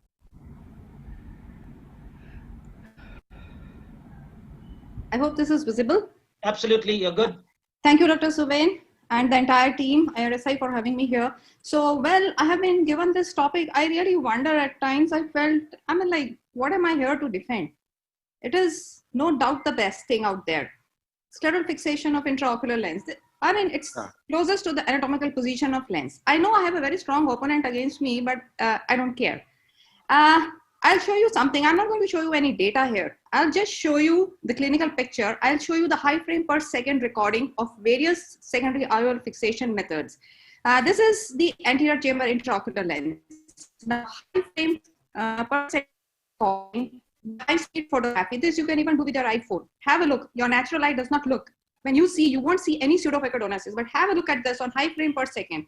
The way this intraocular lens, it's a very well-fitted intraocular lens whose ocular movements are not seen without the high-speed photography. But here it is clearly highlighted. You can have a look how it is moving inside the eye with the ocular movements. Have a look at this. Again, an iris fixation. Whether it is anteriorly fixated or posteriorly fixated, it's the same. Look at the amount of pseudophecodonensis which is there. Look at the way it is moving and it is actually floating. I call this as Jhule Jhule Lal. Have a look at this. You have an intrascleral fixation of intraocular lens. No matter what kind of case you are handling, but the stability of the lens is rock solid. Whenever your eye is moving, you will not see any pseudophecodonensis in any intrascleral fixation. I'm not here to support blue dial. I'm here to support even Yamane. You won't see any pseudophecodonensis in these eyes, and this is a clear-cut demonstration. This I have proven in the Journal of Cataract and Refractive Surgery also. So the complications of secondary intraocular lens fixation, they are mostly related to the handling of vitreous and vitrectomy, and also with the associated complications like you might have a secondary glaucoma or a corneal decompensation or. But when it comes to this, the complication of the technique per se, everybody says, oh, you have a haptic break, you have a haptics, you have a slippage, you have an inadequate tuck, inadequate bulb formation if it's a Yamane, and this leads to slippage of the intraocular lens. But dear surgeons, let me tell you one thing. This is all related to the surgeon. The surgeon has not done the surgery properly. Somewhere down the line, all these problems are iatrogenically created by the surgeon. There is nothing wrong with the technique. So my statement is that, dear surgeons, scleral fixation is the right choice. I need not prove anything else beyond this, and yahi hai right choice, baby. Thank you. Thank you, Dr. Priya. So now, as Dr. Himanshu gets ready, so she says basically she showed us the downside of all the other procedures, the ACIOL, the pseudophecodonensis, and whatever complications of scleral fixation she says can be attributed to the surgeon and not to the technique. What do you have to say, Dr. Himanshu? Yes, thank you so much for giving me this opportunity. Right at the outset, I would like to tell my colleague that scleral, how wrong she has been. She's not shown a single thing to show that anything was right. She said everything was wrong the other way around, unfortunately. So scleral supported lens, well, not really. Non-scleral supported lens is the way to go in life. And if you were to see, because there are complications, and when you have complications on table, you have problems. Posterior capsular rent, you have zonal dialysis, you have all those things. Your heart rate is already high. You're really very stressed out, and you are going to talk of railroading and bull roading and marriage cart and bullock cart and this way and that way, and to see that you create more trouble when there is bleeding, you're already shivering, and that is the time you're trying to think of putting some amount of fixation, putting railroading, putting one more needle here, one more needle here. The vitreous is already bulging, you have some bleeding happening here and there, you are already pounding. Well, easiest thing, the surgeon is confused at that point in time. He doesn't know what to do to create more complications because there is a huge training curve left in that. So here we have an interesting thing, you have a broken fracture. What do? Instead of wearing a cast, what the scleral fixation, my colleague is saying, do a headstand and keep walking. Don't support yourself that way. Well, I don't say. What is naturally occurring to you, what is the way to go about is to put the lens the way you are putting, your forceps, your incision is open, you do a nice bit. So look at the number of complications. Actually I'm stopping at this. Otherwise my whole presentation will go only in complications. So I'm stopping at just showing a few things. So I'll show you what actually can be done. Well, you have simple things which have been trying proven, and it has been there across easier option, as we said, how to do the vitrectomy and get on with the anterior capsular. So this is how easy it can be for anybody doing an uncomplicating a complication. It's not difficult at all. You're used to holding your forceps, your wound is open, and as you go further, you do a vitrectomy, you do a small iridectomy. You just very simple. I've shown the anterior vitrectomy because most surgeons do this. I'm a posterior segment trained guy, so I can do from posterior behind. Here you have your chamber formed, your pupil is good, you've done a good vitrectomy, you close the chamber, you have just enough place for your ACIOL to just walk in, and believe me, it doesn't move. It is a large ridge, it fixes well in the angle. The important thing is to do your pupil is good. You have a deep anterior chamber, closed chamber. It's a nice lens. Patients are very happy. You are yourself not sweating. It is your normal way. The pupil is circular. You can see the posterior segment. You're not creating two flaps and earbuds on the sides to create more insertion of scleral lenses. Easiest thing to implant. Minimal manipulation required. No additional instrumentation. No disturbance of the posterior vitreous. You can go quickly on that. And the other thing that you could put is, of course, the iris fixated lens, which we can always put up. It's again a very simple thing. You just have to go out from the same wound. It's available easily. Easiest thing for most surgeons to do is to go ahead, put it in. You had a lens IOL back complex dislocated. You had to remove it, you could not suspend it. You're going ahead doing a good vitrectomy. There is no big deal. The pupil starts going down, so you know that your vitreous is out of the anterior chamber. You get your iridectomy on the side. You're simple. Go ahead, push in the lens. Yeah, there I did iridectomy. I know perpendicular to where my lens is going to be. I've done my iridectomy. It's simple enough. Put in the lens, rotate it, hold it, and just suspend it. That's the way to go. Yeah. So here it. How simple. An indentation on iris is seen. You put the other side there. You're suspended the lens. And there you go. And if you still feel there's any vitreous, even if you are worried about putting and you don't have your IVTA there, triamcinolone there, just go ahead. The pupil will constrict. You are down there. Your size is there. Easy, minimal manipulation, no additional instrumentation. So the learning curve is very big in your scleral fixated lenses. You have a lot of complications. You're bleeding. You have to create pockets. You have to create grooves. Yamane. Believe me, most entertaining surgeons also would find Yamane is not a very easy technique to put up with in life. So there's a huge training curve risk to that. So I stand totally that yes, anterior chamber lens and your iris fixated lens is the way to go ahead when you have a complication. Thank you, Dr. Himanshu. So Dr. Priya, what Dr. Himanshu has to say is that you said nothing positive about scleral fixation. All that you did was criticize the other techniques. Wait. Let me sum it up. Let me wrap it up nicely for you. And he said it's a lot of railroad and bullock cart road and all that. And it's almost like acupuncture, needle here, needle there. You shove it everywhere you want. And there's a huge learning curve with your scleral fixation lenses. And keep life simple, ACIOL and iris fixated IOL. What do you have to say about that? I think he has shown all the complications that he does in his patients. Secondly, I think he's a high volume surgeon. So he's always in a hurry of going and operating the second case after his first case, so that, you just shunt out the patient within 10 to 15 minutes out of the OT. So he ends up doing a limited something. He puts the IOL and he gets out and it is over. My opponent does not even use a triamcinolone. Leave aside the kind of intraocular lens fixation methods. Forget about that. He has not even used triamcinolone in any of his cases. I have not seen that. And believe me, these are some of the cases which I showed high frame per second. I think probably they came from his center only to me, and that is what I was showing you. So I think, I don't know what he has to say, and he has all the problems with the secondary IOL fixation, but he just wants to get out of the situation as soon as possible and send the patient. I would say if there is a learning curve, please refer all the cases to me. I'm glad to handle. I can spend 40 minutes in the OT and handle the case very well. Thank you, Dr. Priya. So if he refers those cases to you, you'll have Bollywood visiting your clinic. All of Bollywood will be there. I will be glad. You'll have other problems to handle. As you may know, Himanshu has a huge Bollywood clientele. So Dr. Himanshu, what do you have to say to that? Priya is a dear friend. So this is what she's saying is, yes, my point is there is a huge learning curve to that. And it's a lot more easier for the anterior segment surgeon. We are masochists by nature. Surgeons are masochists by nature.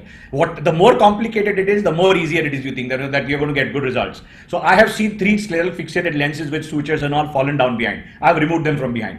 And operated, of course, from Ahmedabad center, and so I had to go ahead and do a vitrectomy, remove the lens, and how to come out. And the lenses are hanging, the suture is out. Sometimes the lens is so well. The answer is these are all outdated now. We all go ahead and do intrascleral fixation.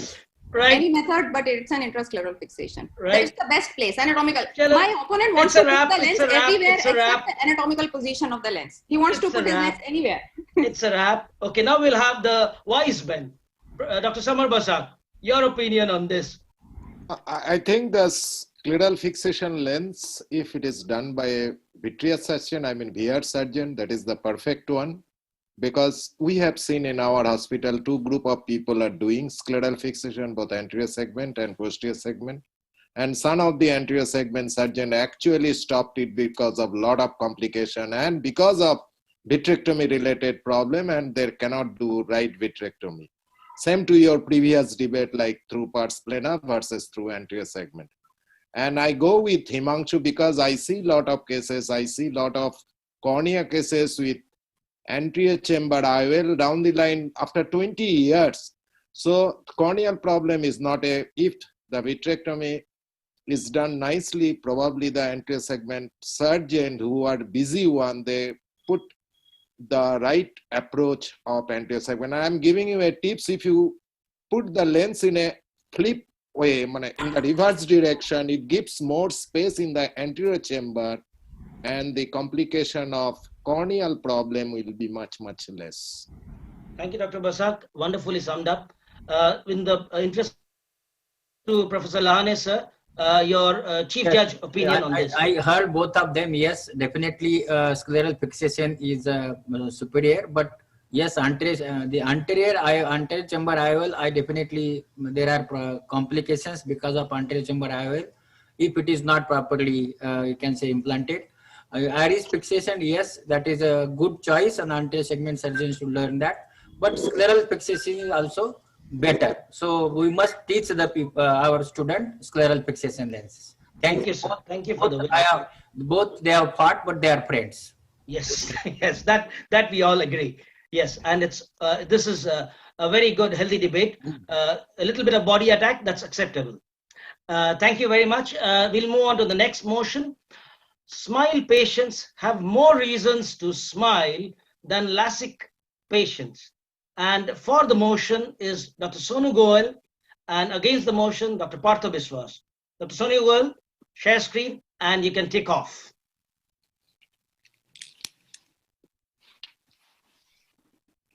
So at the outset, I'd like to thank the IIRSI, Dr. Suvin, Dr. Ritika, Dr. Ajay for giving me this opportunity. I think why this is a debate, I was still surprised because I've already won it. SMILE is a universally acknowledged procedure now. And if you see, more than 1.4 million people smiling worldwide. So SMILE basically uses a femtosecond laser to carve a lenticule. There is no excimer lace and there is no photoablation. So it's basically a lenticule which is separated. I would rest my case on the basic advantages of SMILE over femtoLASIK, the accuracy of treatment, the stability of treatment, less dry eye and better safety profile, less induction of aberration, better workflow and better economics. The advantages over the surface ablation, there is less pain, faster vision recovery, less use of steroids, less visit to the clinic, and it's more predictable and stable. My opponent would want the patient to come back every visit, pay him, but believe me, gone are those days. Corneal shaping with ablation. An excimer laser basically performs photoablation, and the photoablation rate, as we all know, increases linearly with effluence beyond a certain threshold. Now, this results in a scatter, especially for the treatment of high myopia. If you see the graph on the right side, you see what are the various factors. These are the hydration, the atmospheric condition, which basically influence this photo ablation procedure. As against SMILE basically uses cutting instead of ablation. It's a binary process instead of linear. There is much less influence of any external factors.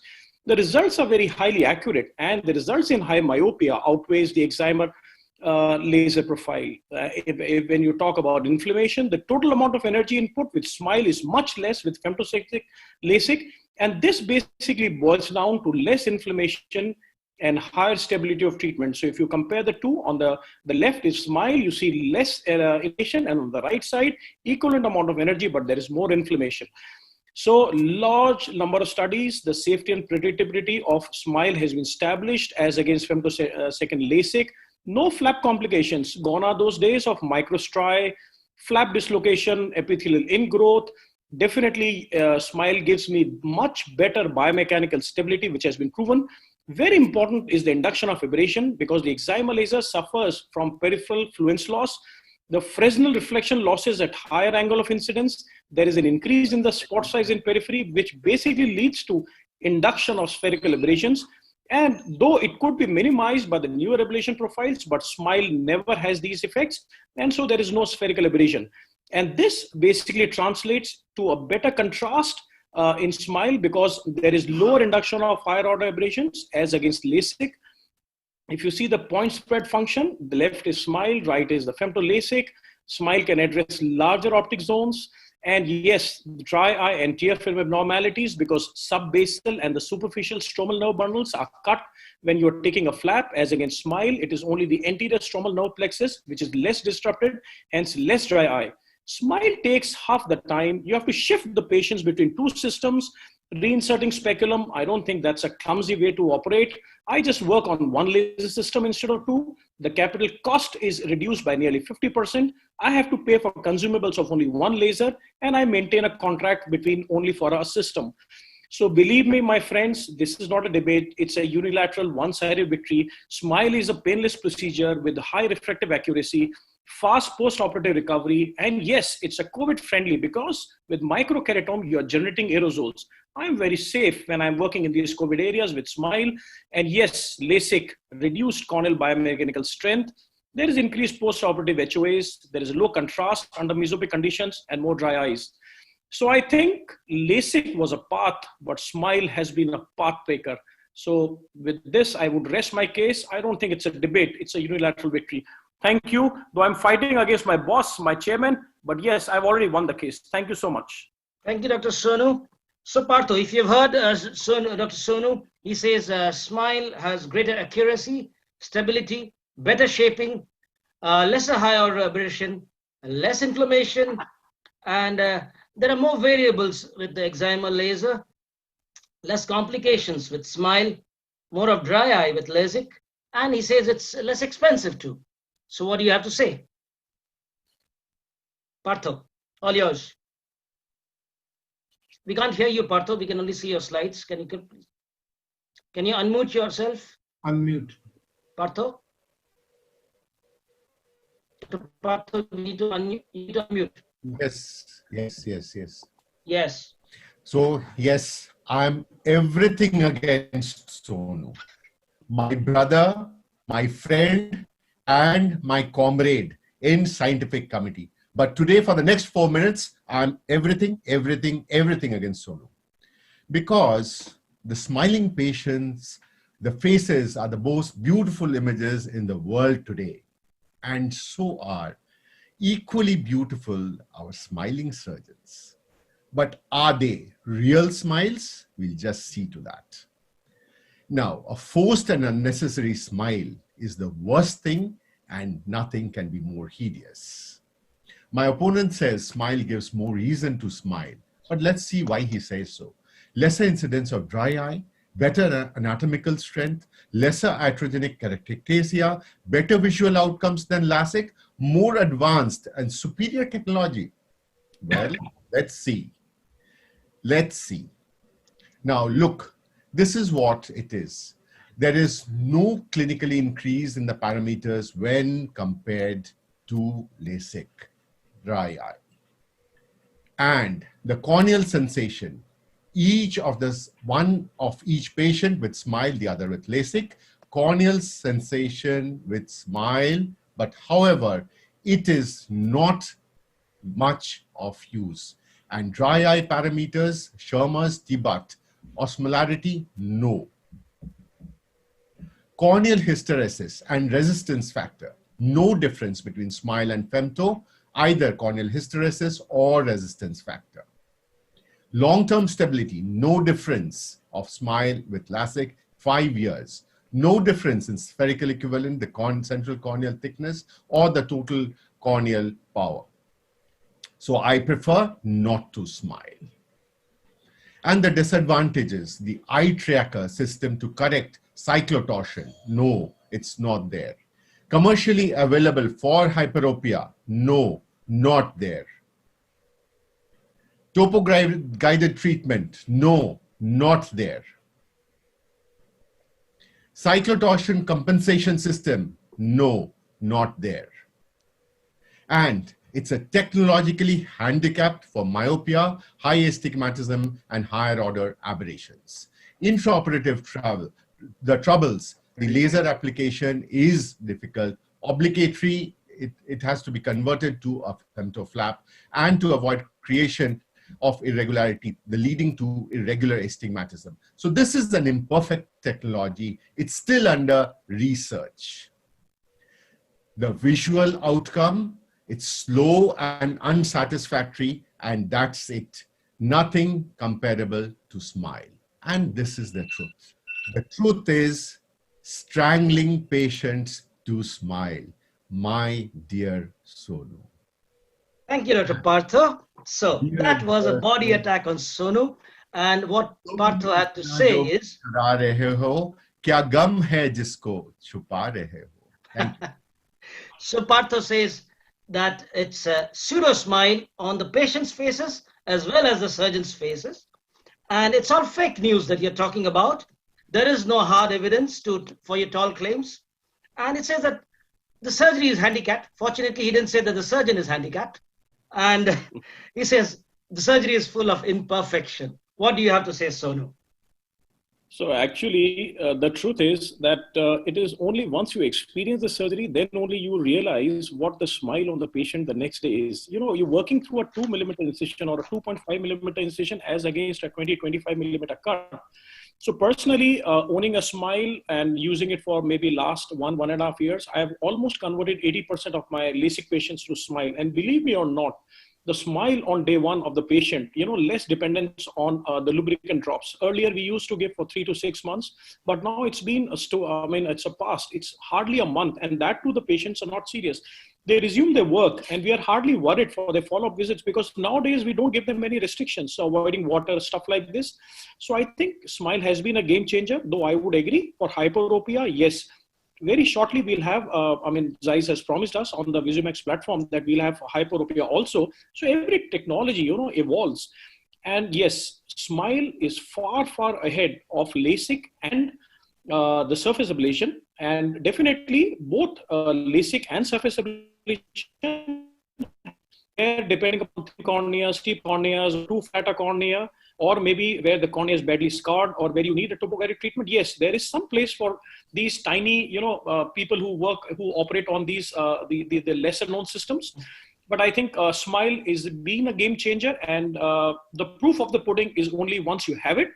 And I would really, you know, the people here who are in the group, who are attending, would definitely ascertain smile has been a game changer in the practice. And it has brought smile to, everybody. Thank you, Sonu. Thank you, Sonu. So Partha, what he says is just a matter of time before smile is going to take over and LASIK is going to be obsolete. Your take on that? What he says is try and experience it. But my warning, never try this immature technology. Don't try and experience it. Otherwise, you have had it, strangle your patients, and the banks will strangle you. Thank you. Okay, thank you, Dr. Partha. Thank you, Dr. Sonu. Great debate. Let's get in Dr. Gaurav Luthra, who's had an experience with LASIK and smile. So let's see, what does he say? Who's got the real smile? Thanks, Uvain, and it's been really interesting for me the way both the speakers have put their point across, and very validly as well. So how I would like to sum up, I of course do both smile and LASIK and surface ablations, and over the years, you know, it has evolved. Definitely smile has a lot of advantages over LASIK, and I do still do a lot of PRK. But as Dr. Partha said, you know, smile cannot replace LASIK completely for now because of the lack of treatments for hyperopia, for, you know, better results with LASIK, even now with very high astigmatism or, you know, availability of customized treatment options.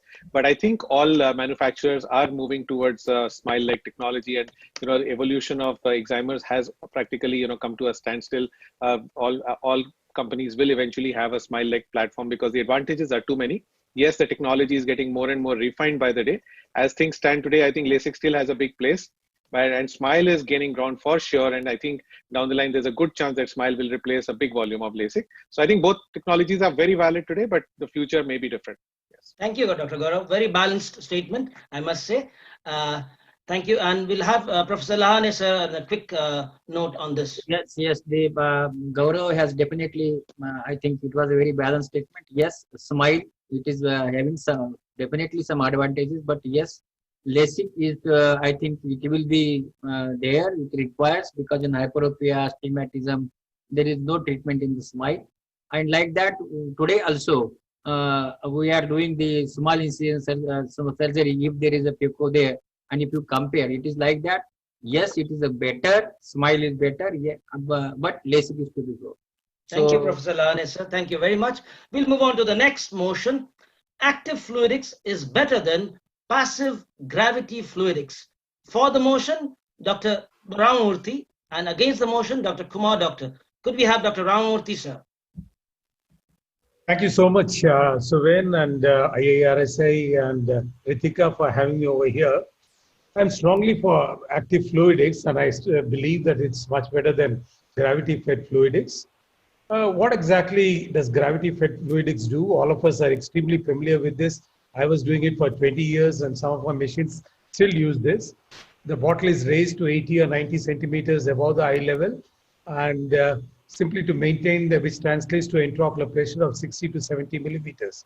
Obviously, it's possible to do the surgery with a very low IOP also, but then the stability is at risk.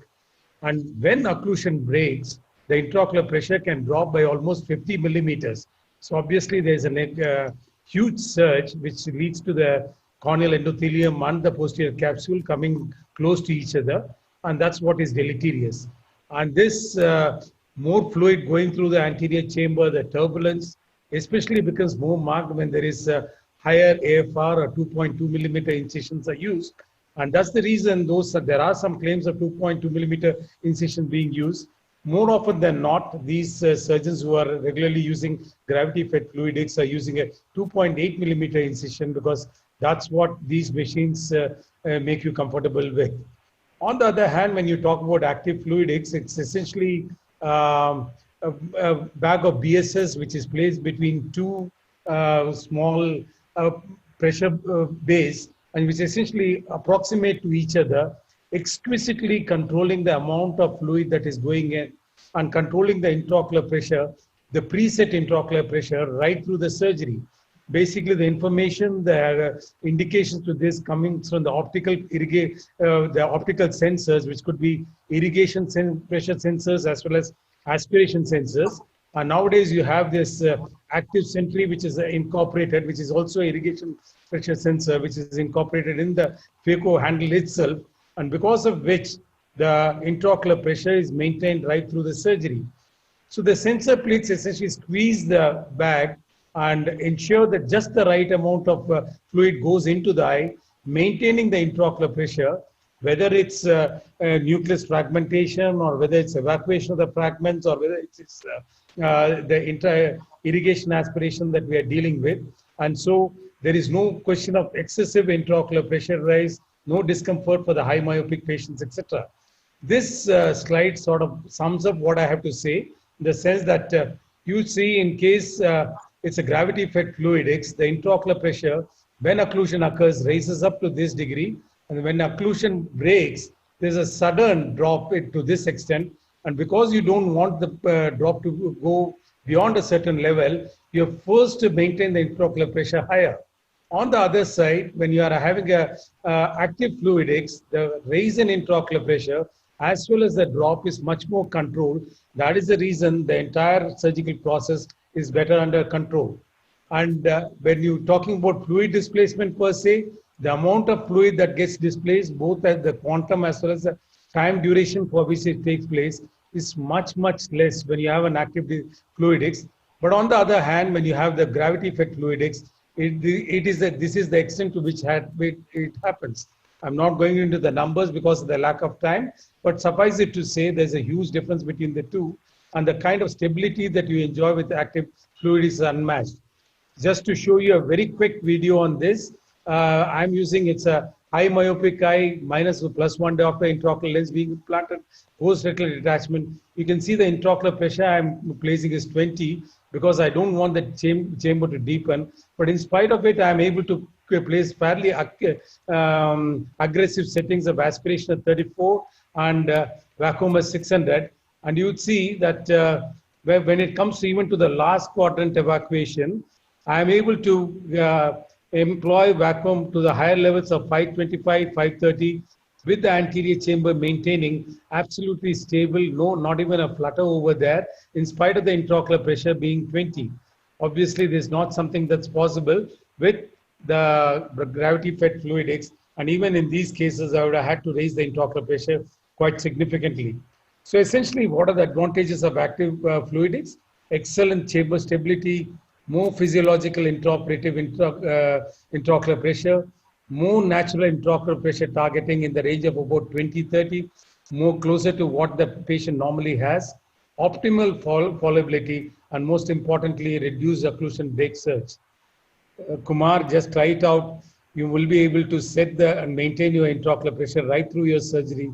You can focus on the procedure as such rather than worrying about fluid management. I rest my case. Over to you, Kumar.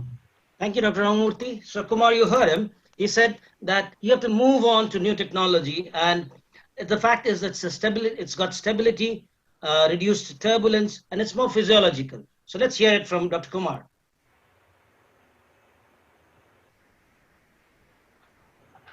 So question here is active fluidics, but why waste more money? Okay, the question here is it's all to do with this. So you'll be surprised that this is a lot of more money than normal.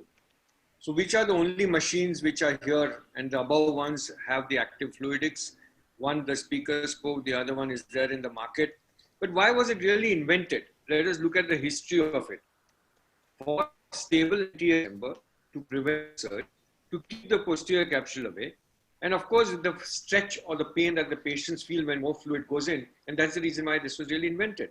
But this is more relevant only in high myopes. It's not relevant in hyperopia, it's not relevant in normal eyes.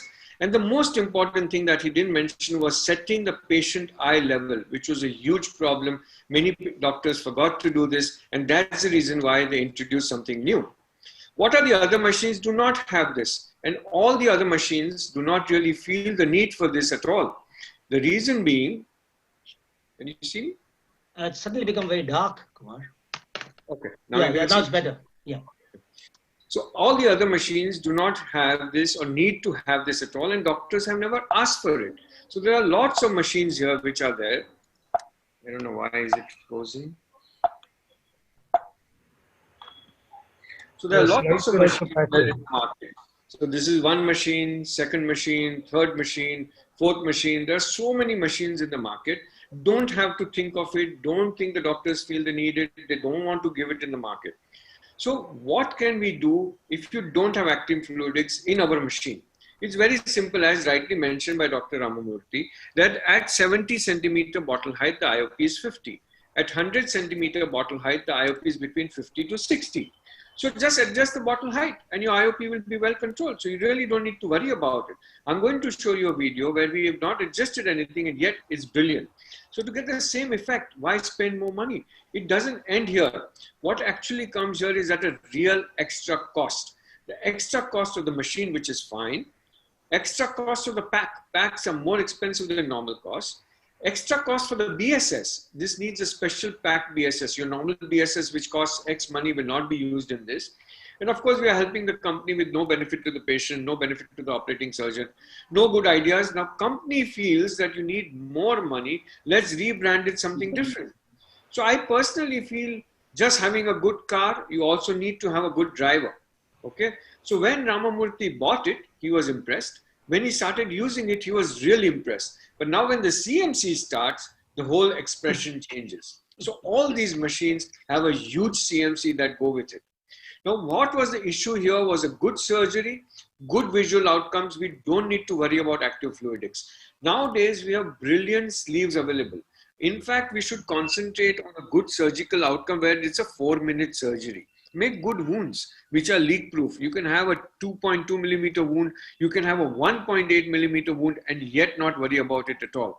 Use good viscoelastic, make perfect side ports. And nowadays, with 20 gauge or 21 gauge phaco tip, brilliant silicone sleeve, bubble free, high flow, we are really not worried about fluidics at all. So previous inventions had issues, right? Rightly mentioned about active fluidics. So came the newer invention. Okay, so what was the new invention, as rightly mentioned by him, is the handpiece interpret hybrid tip was now introduced by them. Now this actually has the pressure sensor inside the handpiece. The information initially in active fluidics was transferred to the sensor which was next to the cassette. They found problems in that because of the millisecond delay. This measures actually the IOP at the tip of the handpiece. Now don't forget this, that this whatever great response you're getting, excellent, eliminated problem. Now this eliminated the problem of patient level. This hybrid tip is also made of polymer and not a metal. Don't forget this, that this handpiece is double the cost of our normal handpiece that we're using today. So all this is brilliant, but it comes at a huge, huge, huge cost, which is really not important. All of us are only talking of fluidics and all this sensitivity during phaco. Give me a machine which gives bimanual IA with IOP control. So show me a machine which does IOP control of IOP with bimanual IA. So you have sensors for IOP in a bimanual IA. I think the day we get this, okay, we can look at this technology. Otherwise, this is not a single step procedure. It's not only phaco and we forget fluidics. So if you give me a sensor in bimanual IA, which can control the IOP and yet make the patient comfortable, I think it will be more useful. I'm going to show you a surgery with non-active fluidics, okay, with a vacuum setting of 600. Now let us look at this. The vacuum setting is 650. Aspiration flow rate is 60. And I've increased the RAM by 20%. Okay, so I've increased the speed of the pump. You can't do anything more than this. And there is no active fluidics. You will see break, no break, occlusion, no occlusion. I think it's a setting that the surgeon has to know. And you will have a brilliant, stable chamber. I'm far away from the endothelium. The posterior capsule is away. At this stage, the patient is comfortable. Look at the edge of the pupil. It never flutters. It's absolutely stable. So there is no surge. So where is the question of need? Look at the flow rate of 60. You can't have anything more than this in any technology. And there is no active fluidics in this system at all. Now, this is the older system. This is the older video. We have now Signature Pro. This is the Signature, which is no financial interest, of course. So I personally feel active fluidics has a very limited role for 30 seconds of your phaco time. There's no active fluidics actually applicable during IA. And that's the reason why I don't think this is a discussion. In conclusion, I understand this is applicable in all steps of surgery like phaco and IA.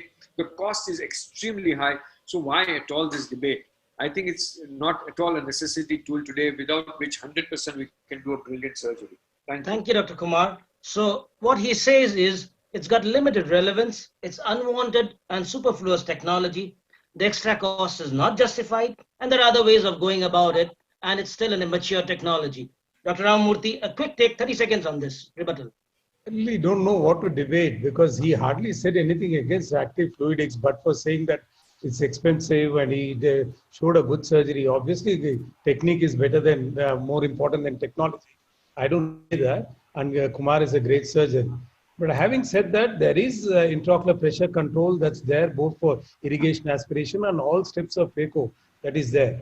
And especially in difficult situations like where there's a zonal dehiscence, where you have a PCR, where you have a hard nucleus, high myopia, the kind of explicit intraocular pressure, the control that's possible is remarkable with this particular machine. You don't know it, you don't enjoy it unless you have it. And as far as the cost of the machinery itself is concerned, when you talk about high-end phaco machines, I have no financial interest. All of them are quite comparable, and it's essentially depends on your ability to get the right price. But I think definitely this is a new technology. Most of the other companies are also looking at this. And if you are able to do the intraocular pressure right through the surgery, maintain an intraocular pressure, which is very comfortable both for the patient as well as the surgeon, that's a great way to go. And all the things that Kumar said about the right kind of sleeves, the right kind of needles and the openings, etc., is obviously without emphasizing, it's important. Thank you. Quickly, Kumar, quick rebuttal on this. No, it's absolutely right. That, but I still don't think that there is a IOP control on bimanual IA. Right. So I don't think there is a sensor in bimanual IA. No. I mean, if you're talking about active sentry, that aspect is there, comes in operation only with the phaco. But as far as the active fluid is concerned, it's applicable to both steps. Right. Okay. Thank you. Thank you both debaters. We'll go to Professor Lane, sir. Quickly, sir, can you please comment up your opinion on what this? Ramamurthy said is here the active fluidics definitely maintains the intraocular chamber and also the intraocular pressure, and definitely phaco is better. What Dr. Kumar said is yes, the cost of the machine is more. Yeah, definitely cost of the machine is more, and if we can organize the height and everything properly in the normal machine, also we can do phaco. So I think today both are correct what they are saying, and active fluidics is here to go because we'll have to go for that active fluidics. Thank you, sir. Thank you. So Professor Lane says that active fluidics is the future, and maybe right now we can handle it with our techniques. We'll move on to the next motion, which says progressive myopia should be aggressively treated pharmacologically. For the motion, Dr. Jitendra Jethani, and against Dr. Rohit Saxena. Dr. Jitendra Jethani, the screen is yours. Thank you, sir. Thank you so much for the opportunity. I thank IIRSI for giving me the opportunity to speak on something which is very close to my heart, because this we started way back in 2012, and this is very close to the heart because this I started for my own kid. Am I audible? Yeah, absolutely. Thank you, sir. So I think most important point here, which I will have to prove probably, is that myopic progression is a reality. So only progression can be slowed down. We know that we can treat things if possible. So most important thing is that maybe aggression, or I would say a better term would be to be proactive. Once we know that myopia progression is a reality, we would be trying to treat it. Now, the best way to defend your point is by quoting your own opponent, which here is my friend, philosopher and guide, Dr. Rohit Saxena. He has a wonderful publication in 2017, PLOS ONE, where he suggests that almost 50% of the children showed a dioptric change of 0.27 diopter.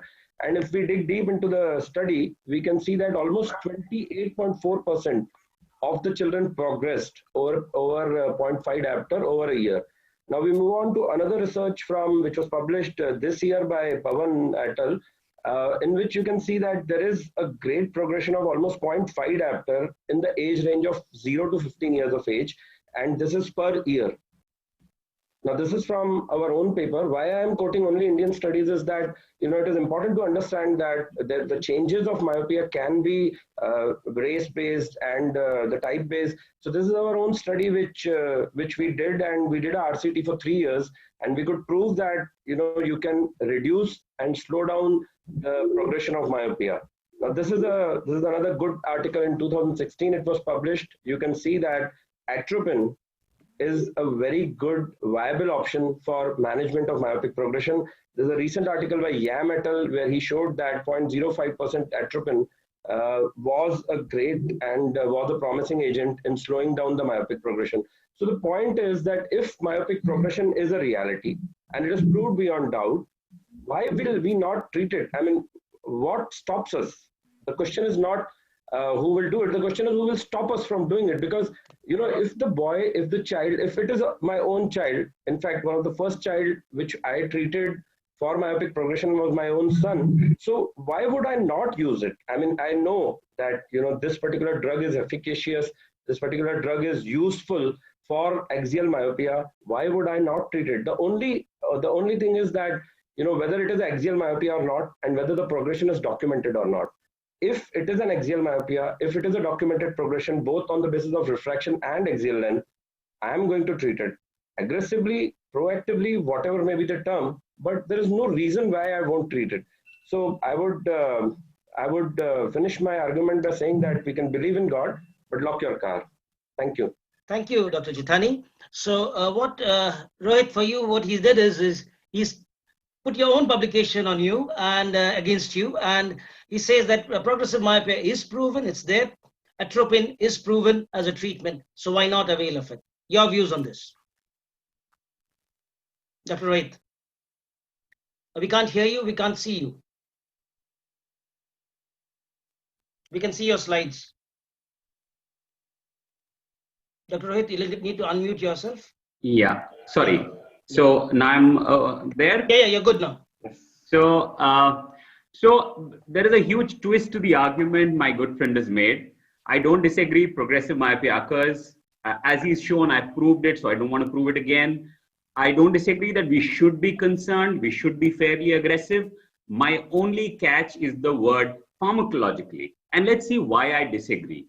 For any drug to be aggressively used, some questions need to be answered. Is it a huge problem that needs our COVID-like vaccine emergency approvals? Is it approved anywhere by the FDA or EU? Is there any scientific basis? Has there been due diligence? Has it been adequately tested in India with racial differences? Are the long-term side effects known? And is there any alternative? Yes, it's a problem world over, but even our study, which he has quoted, only says prevalence of 10%. So it's important, but not a crisis. Is there an approved treatment? This treatment is available from the 1960s. We knew atropine can control progression of myopia. Dose assessment has been changed from 1 to 0.01%, yet the drug is not FDA or EU approved. It's not marketed anywhere except in a very few East Asian countries where 70 to 80% children are myopic. It's not even licensed in most of these countries. There is no multi-centric RCT published internationally peer-reviewed from India. Of course, except in India where it's an over-the-counter drug, anybody can walk in and take a bath in atropine drop. Is there scientific basis? This 0.01 was a placebo trial. They actually tried it as a placebo. They realized that there is some effect. We know atropine is effective. It's that 0.01 is best in acceptance, not scientific evidence.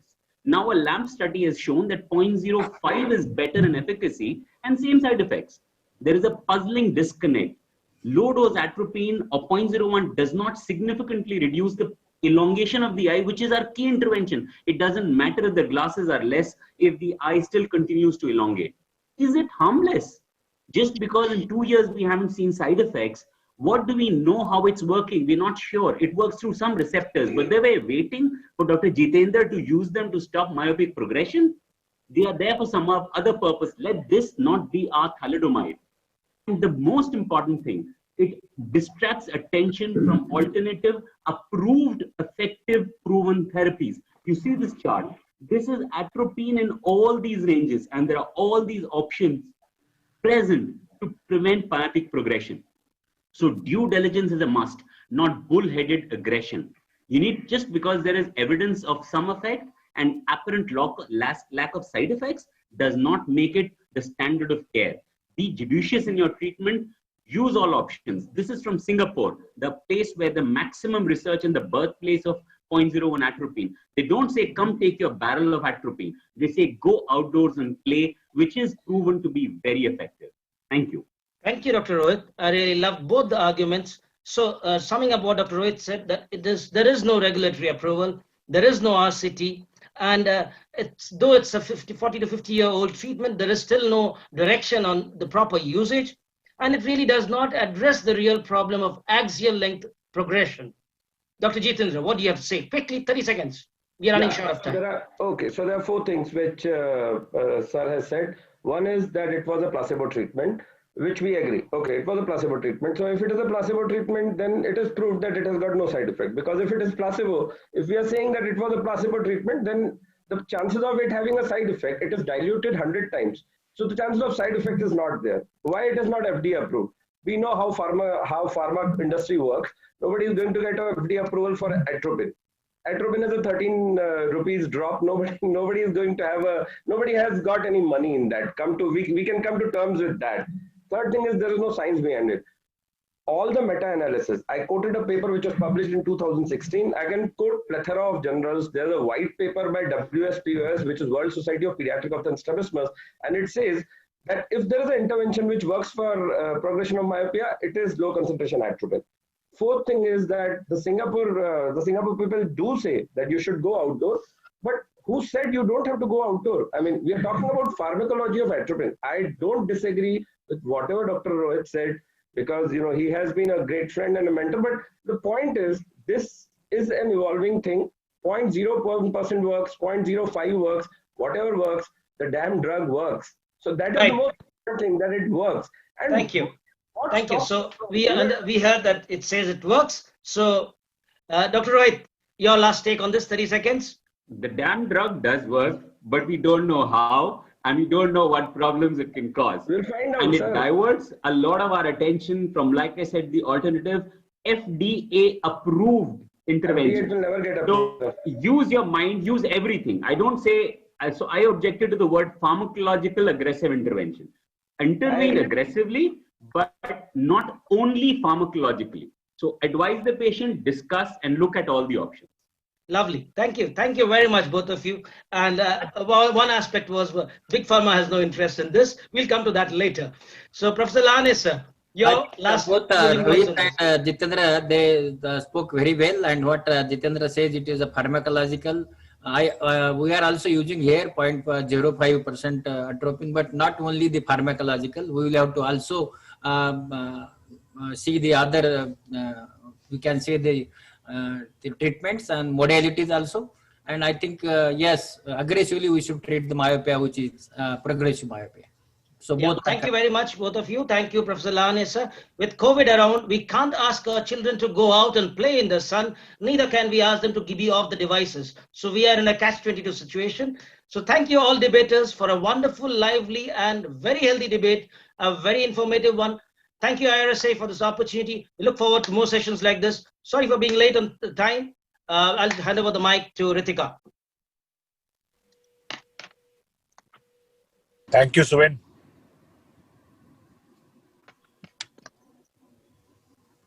Dr. Nandini, ma'am, please.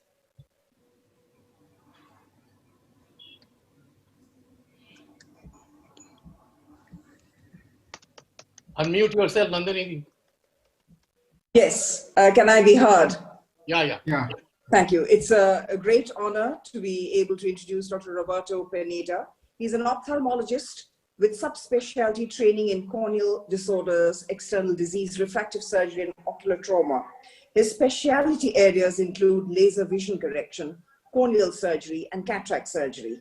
He is the director of the International Council of Ophthalmology Fellowship at Massachusetts IIRSI, and advisor for the Harvard College chapter of Unite for Sight.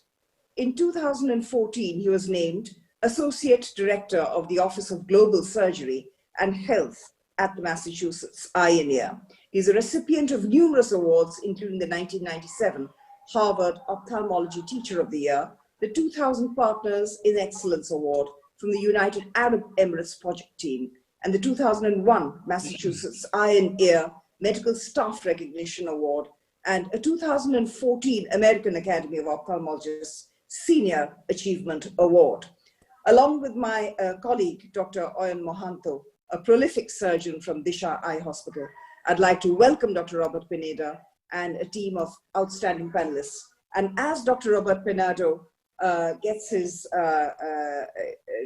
ready to share his screen with us, I would like Oyan to introduce our very esteemed panelists.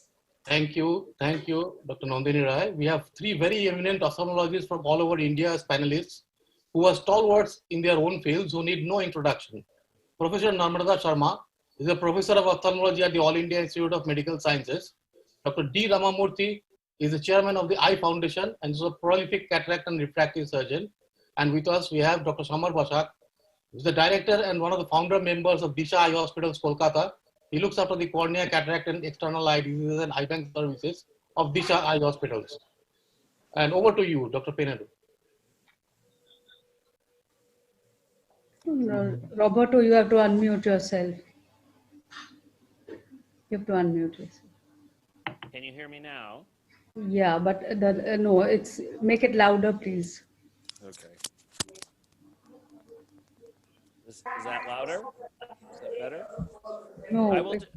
I will do. Robert, we can't. A little louder. Is this better? Yeah, perfect. Okay, thank you very much.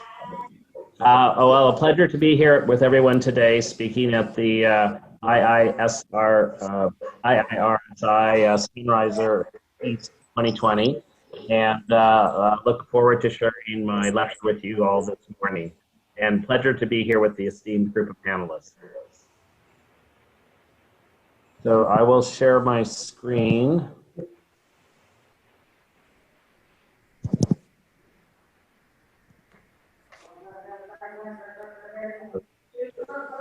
So this morning I'm going to be talking about cataract surgery in radial keratotomy, a modern approach to a progressive disease. These are my financial disclosures, which are not relevant to today's discussion. So we know that cataract surgery after radial keratotomy presents challenges in the perioperative planning, surgical execution, and refractive expectations. So understanding corneal biomechanics, wound healing, refractive power, and complex biometric assessment is required to elevate the chances of safe surgical success and satisfactory outcomes in these patients. So I'm going to start with a brief case. This is a gentleman who presented to me a number of years ago. He had radial keratotomy diopters about 30 years ago, but had noted progressive decrease in vision and was unable to use contact lenses. His refraction is below here. You can see he's plus 975 minus 375 at 75 in the right eye, plus 825 minus a half at axis 10 in the left. We initially tried to perform a green lasso suture in the left eye to reduce his hyperopia. This only had a moderate effect, and we actually removed this suture after 6 months and opted for a refractive lens exchange. Optical biometry is shown here. His axial lengths were moderate at about 26 millimeters, and his keratometry is shown below here. And I want you to pay particular attention to these numbers. The average keratometry from the IOL master was about 3175 in the right and 36 in the left. And the autorefractors we had measured significantly more at 34.75 and 35.5. You can see the pentacam map here. This is very typical of what we see with the radial keratotomy, with significant central flattening here, but a little bit of decentration on the right eye. The left eye shows even more flattening and even a little bit more of a decentered ablation. Look at the power read map here. You can see on the right eye, the keratometry is quite low at 28.9, with measurements 24.4. And what I would say here is, you know you're in trouble when the axial length is longer than the central keratometry. We look here at the power maps, and you can see the average measurement of around 30 diopters of power, and in the left eye even lower, around 27. So here in this case, we chose on the right eye a power of 30 diopters, and for the average K, and in the left eye of 27. And we aimed to -1, which we typically do for radial keratotomy, and use the SRKT formula with the adjusted K values. And his surgery was uneventful. We did use scleral tunnel in this case, and we did use trypan blue, which I'll mention later. And about 2 months postoperatively, he was doing very well with 20/40 plus vision in the right eye, 20/50 minus uncorrected in the left, correcting to 20/25 and 20/40. Again, a little more myopic than target in the right eye, and essentially a little hyperopic on the left, but we were actually quite pleased with this result. So we know that radial keratotomy induces irregular astigmatism, increases higher order aberrations, and also decreases contrast, as well as the radial keratotomy optical zones tend to be much, much less defined than those of laser vision correction optical zones. And you can see that from the pentacam where it's slightly decentered. This makes determining keratometry much, much more difficult and less precise than laser vision correction, and IOL calculations are therefore much less accurate. Obviously, in these patients, because of these changes, multifocal lenses should be avoided. Occasionally, toric lenses can be used, but should be used with caution. And I don't know that the jury has decided whether EDOF lenses are appropriate for these patients or not, and I look forward to hearing from the panel about their experience, if any. Now, in terms of the IOL calculations, unlike myopic laser vision correction, where the ratio between the posterior and anterior corneal radii is decreased, in eyes with previous radial keratotomy, the ratio between the posterior and anterior corneal radii is actually increased, although the refractive index is unchanged. So the main concept here is you need to determine the central corneal power, and we know that instruments like manual keratometers, auto keratometers, or simulated Ks on standard topographers typically overestimate a central corneal power, resulting in a hyperopic surprise. Now, newer devices like Pentacam, Galilee, and now OCT allow direct estimation of central corneal power for these cases. Measurements that have been used or are incorporated in some of the formulas include use of the Zeiss Atlas 9000 topographer, where you can average the 1, 2, 3, and 4 millimeter ring values. The Pentacam EKR zones can be used, such as using the power from the sagittal curvature front map at the 4 millimeter zone. And then if those of you who still have ISIS devices, you can use a holiday diagnostic summary and effective refractive power, adjusted refractive power. Here, this uses basically a 19% reduction per diopter of myopia corrected in laser vision correction. Now, estimating central power after radiokeratotomy is really only half the exercise. You have to realize that the calculated power must be adjusted to prevent artifact from a very flat central corneal power from the IOL formula, tending to underestimate the IOL power. So effective lens position is very important here. We know that the third generation formulas or two variable formulas such as the SRKT make assumptions about the anterior and posterior segments being proportional, and basically use a combination of axial length and corneal power to estimate effective lens position. So if the corneal power is very low, like after radiokeratotomy, the formula assumes that the anterior chamber is going to be shallow, and then the anterior effective lens position is going to make the anterior lens position, effective lens position more anterior and calculate a lower IOP or IOL power. So other considerations, if you're using formulas from any of any form for keratorefractive surgery, it's best to use fourth generation formulas. If you don't have access to those, you can use the double K corrections like the Aramberi. But most of us today have access to the IIRSI website, which if you've not looked at it for radiokeratotomy, I suggest that you do. It's free. You just go to the IIRSI website under refractive tools and select radiokeratotomy. Now, they've made some recent updates to the radiokeratotomy options back in 2017, where they included the Barrett True K, and they've also made some changes for the Galilee if you have access to that. But you can see on the far right, you can choose prior radiokeratotomy, and they've also added options for pre-keratometry and pre-radiokeratotomy and post-radiokeratotomy refraction data for RKIs. So the calculator in particular, as I mentioned before, it provides measurements for different options, including effective refractive power from the ISIS topographer, which I already mentioned. You can also use average corneal power from other devices. These are not the simulated Ks, but the actual average corneal power.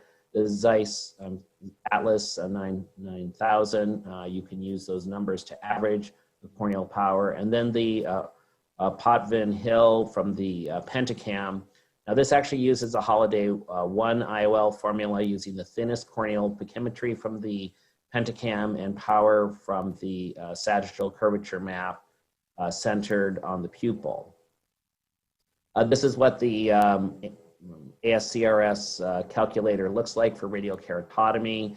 You can see the pre and post-operative data as well as the ultrasonic data, and then the different values I already mentioned from the ISIS, Atlas, the Pentacam, and then the most recently OCT data has been added. So in my patient, I used these numbers that calculated IOL powers of 32 diopters for IOL correction. And here you can see the measurements. I plugged these numbers into the most recent version. You can see you get quite a wide spectrum of powers. The average power here being up to 36.5, and the lowest power being the Barrett True K method of providing 30.6. My experience with using this calculator is that it tends to overcorrect IOL power, making the patient a little more myopic than targeted. And again, I'd like to hear from the panelists what their experience has been with this device. So I tend to undercorrect a little bit of what the average is and look at the different values. But you can never have enough data for these post-refractive patients. Again, this is the RT view image where you collect the net corneal power here. And then you can either use the IIRSI website, or you can go to the coolab.net website, which is Dr. Wong's website, where you can download the Excel spreadsheet and calculate for PRK LASIK or RK in this case. When the other issues to think about in these cases is when radial keratotomy is followed by consecutive hyperopia and subsequent maybe hyperopic laser vision correction, you can essentially ignore the estimation of the central corneal power because you're making the cornea more prolate again, and especially if the incisions are not very much. But we occasionally have patients who have had subsequent hyperopic laser vision correction, and then you need to take that into consideration.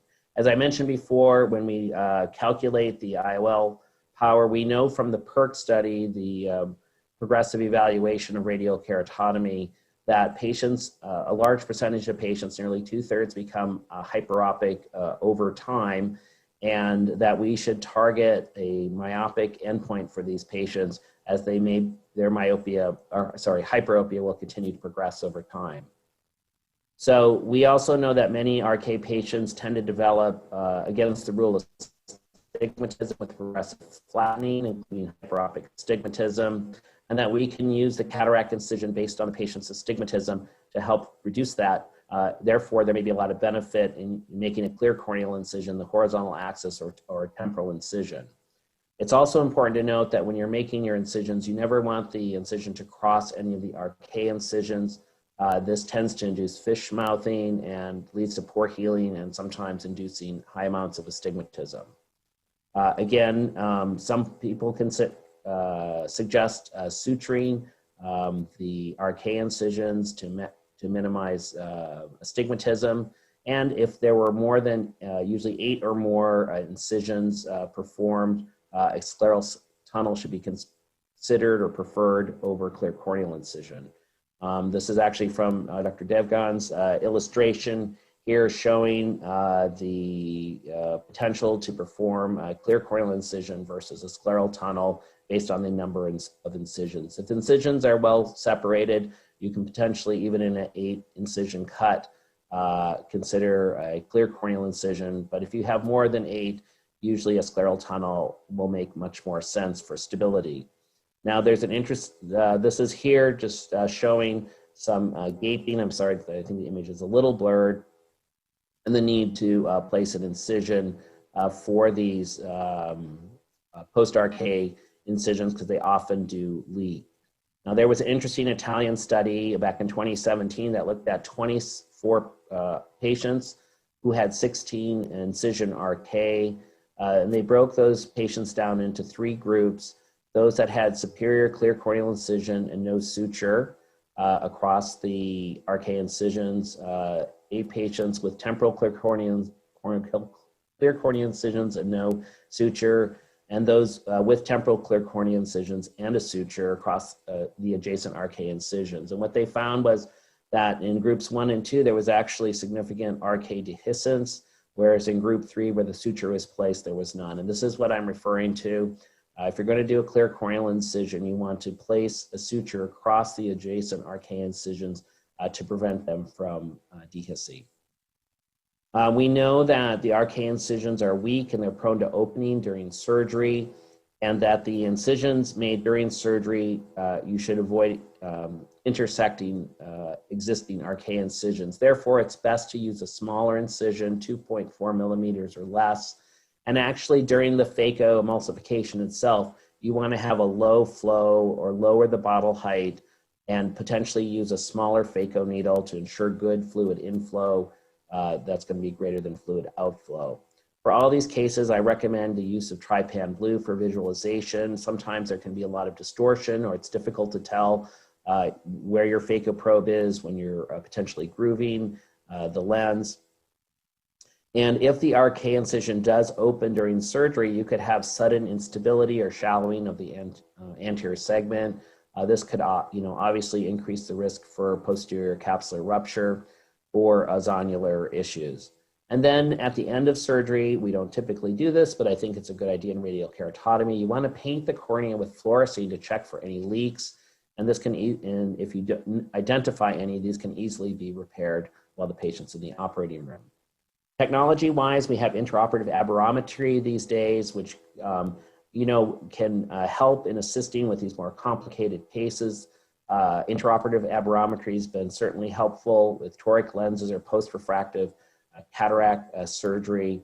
And radial keratotomy there's not a lot of great literature specifically around this topic, but I think it is helpful, at least for verification, to make sure you're not particularly off in your calculations if you have access to this technology. Other thoughts, many patients with RK incisions, it may be impossible to avoid incising the incision. And I think when you're inserting the lens implant, this is actually where I've seen issues, particularly with the dehiscence of the RK incisions. You want to make the incision a little bit more generous, so you're not really stretching that or torquing that wound when you're trying to insert the IOL. This is not the time to see how forceful you can place the injector into the eye. You want to do it very gently so you don't disturb those incisions.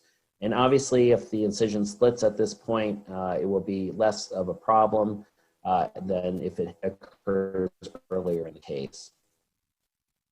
Also, many of these patients, especially those with multiple incisions, they tend to have high axial myopes, and therefore tend to have extremely deep anterior chambers and large floppy capsules. Many of these eyes have gone under extreme versions of radial keratotomy with numerous incisions, and have potentially had microperforations or frank perforations during their RK procedure, which resulted in AC shallowing and stress on the zonules. So in these kind of settings, I like to use a capsular tension ring to help stabilize the capsule during phacoemulsification and reduce the risk of rupture or dialysis. We post-operatively, we often find that radial keratotomy patients have an amount of transient hyperopia in the immediate post-operative period. And basically, this is due to corneal stromal edema around the incisions, leading to temporary enhanced central flattening of up to 4 diopters. And this is typically seen when patients have had more than 8 incisions or small optical zones that or incisions that extend to the limbus. In these patients, we have to be patient. We have to refrain from exchanging a lens implant until about 2 months after surgery, or until you have 2 stable manifest refractions a few weeks apart. So in conclusion, I think RK IOL calculations are some of the most challenging, with the possibility of progressive hyperopia over time. We need to counsel the patients very carefully prior to surgery about IOL calculations, fluctuating vision postoperatively, and even the need for a potential IOL exchange. I think multifocal IOL should be avoided in these patients. Toric lenses should be used with caution. And I think the jury, again, is still out on EDOF IOLs. I think a modified surgical approach in these patients will help ensure successful outcome and patient and physician satisfaction. Thank you very much. Thank you, Dr. Roberto. Oyun, Dr. Mohanto, can you? So I would request Dr. Namrata Sharma to make a quick comment, because we're running short of time. So I think, Roberto, it was a complete presentation. There's hardly, anything that you left out which needs a comment. Nice to see you again. And with Roberto, both me and Dr. Basak have done several of the endothelial keratoplasty cases, and we have fond memories. I think one thing I would just like to emphasize, and very beautifully shown by Roberto, was the incision that you have to make, if it is less than 3.2, then have to make in between the two RK incisions, and try to be as much as sterile as possible. Another important point that he said was about the multifocal intraocular lens. Now, I think I will not like to put multifocal intraocular lens in a case of RK, but I will not be averse to putting a lead of IOL. There are studies, in literature also, only one study which had already commercialized with the lead of lens. But multifocal intraocular lens, whatever the literature is there, actually only a couple of studies which say that the distance visual acuity for the patient was not that good in both the studies. So I just wanted to comment on this.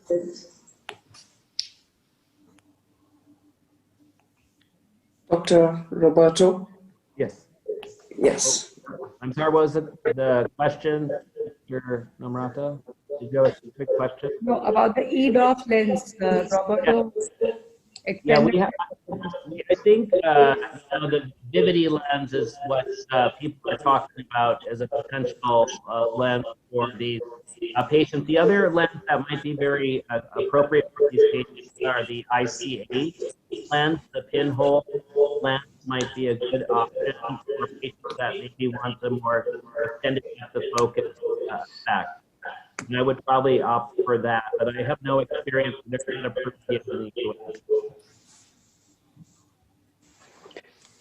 Thank you. Dr. Mohanto, Dr. Basak, and Dr. Ramamurthy. Dr. Ramamurthy, would you like to? Yeah, excellent talk, Dr. Roberto. I mean, you covered it all, as Namrata said. I opt for the Barrett 2K formula in these cases, and it's available as APCs. It usually works well.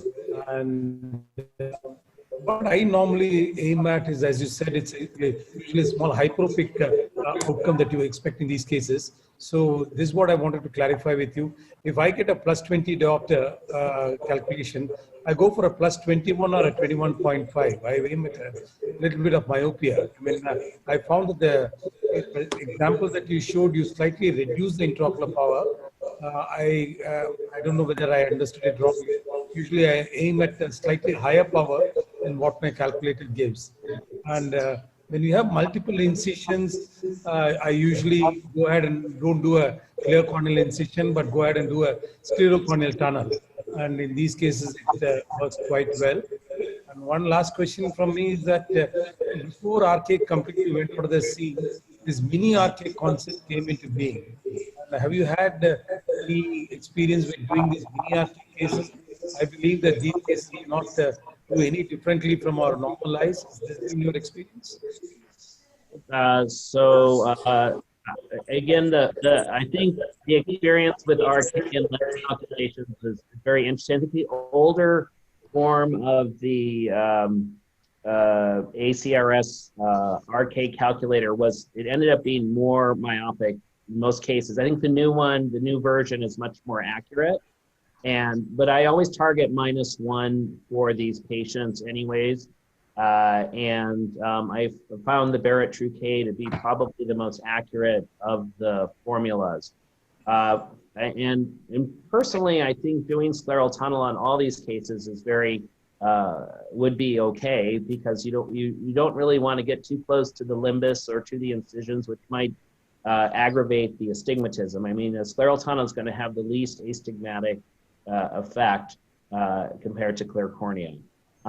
Regarding the mini RK, I believe that's what you're asking about. Yeah, that's right.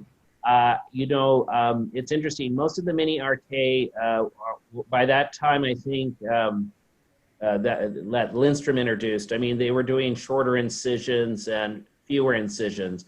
So I think those patients actually, I've maybe only treated one of them. I don't think it was such an issue.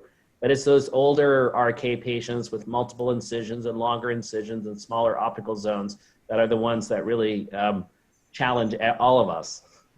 Absolutely. So, Dr. Bossa. Yeah, Roberto, it is nice to see you. Always. After a long time. And it is a complete presentation. So what we get here is a different kind of arcane incision, mostly more than 20 incisions. Sometimes we difficult to count the incisions. So my side ports are always also on scleral side rather than on limbus. And I put a little conjunctival peritomy, I do that. That way I think it is a safer thing. But my question is like, that always I try to keep, because of this 22 or 24 incision, I used to keep my target myopic like 3 to 4 because I had experience of 4 diopter hyperopic shift after 3 to 4 years. But so the calculation might be for 8 cuts will be different, for 16 cut difference. And we have plenty of patients more than 22, 24 cuts. Those are really, really difficult. So my question is, how do you counsel this patient during initial phase? I mean, for first few months, because they will be more myopic. So -2 or -1.5 or -4, and some amount of astigmatism along with it. Yes, I mean, I think this is a very relevant point. So the patient needs to understand the expectations that the surgery is not going to be like maybe their friend who had cataract surgery who's going to see great the next day or a week later, and that, you know, their vision's going to fluctuate dramatically in the first month or two after surgery. And if you know, again, I think I spend a lot of time talking to these patients that their eyes aren't normal, their results won't be normal, and that they should expect a lot of change in their vision in the beginning. And, you know, I tell them we don't do the surgery 1 week apart. I mean, we have to see where the first eye ends up and plan for the second eye. And of course, it's very frustrating for them, but I would rather have them understand what to expect, and whether it means changing glasses several times in the immediate postoperative period as well. But it is a challenge, and I don't know that there's a right way, because all these patients are a little different. And of course, their personalities are different too. I have another comment, like most of the patient, like those with 20 or 20, more than 20 cuts, they have a kind of moderate to severe dry eye, and they have Hudson-Staley line along the center. Sometimes they cause visual disturbance. I never seen such a kind of iron deposition and the central zone on the uncut area. And you need to address those Hudson-Staley line in some of the cases. Well, you raise another kind of cornea point, which is some of these patients have quite a prolific subepithelial fibrosis. And many times you end up having to do a superficial keratectomy first before you even do the cataract surgery. And you see these in these multiple incision cases sometimes, just like we do sometimes with post-keratoplasty, where we end up having this very kind of thick fibrotic keloid kind of. Yeah, keloid-like response, exactly. Some of these extreme cases, it's even recommended that you just leave the patient or fake it, wait for a couple of months, do a refraction, and they come to an intraocular lens power calculation, because none of these formulas or instruments do really work. Yeah, I mean, I wouldn't disagree with that, especially in these eyes that have multiple incisions. But you know, I think there's no one way. I mean, we have to rely on all the technology, all the formulas to get us to close where we want to be. Just to put in one more thing was regarding aura. Aura works well for post-LASIK eyes and for post-PRK, but for post-RK eyes, I don't think it really works that well, and it's not, you know, it doesn't predict as well as for other refractive surgeries. That's my understanding as well, Dr. Yes. Good. Yeah. Thank you very much, Dr. Thank you. My pleasure. Thank you. Thank you. Thank you very much. Bye. Bye-bye.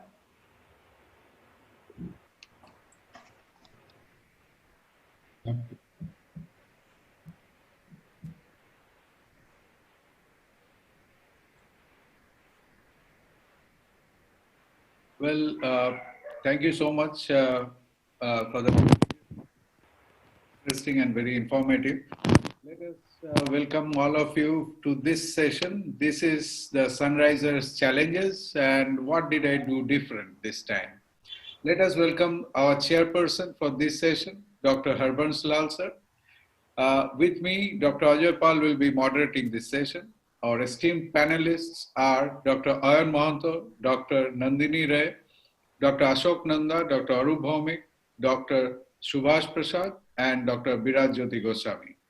And the presenters for this session are Dr. Abhijit Handi, Dr. Anurag Mishra, Dr. Surjo Gupta, Dr. Subroto Mitra, Dr. Debashis Datto, and Dr. Satyajit Sinha.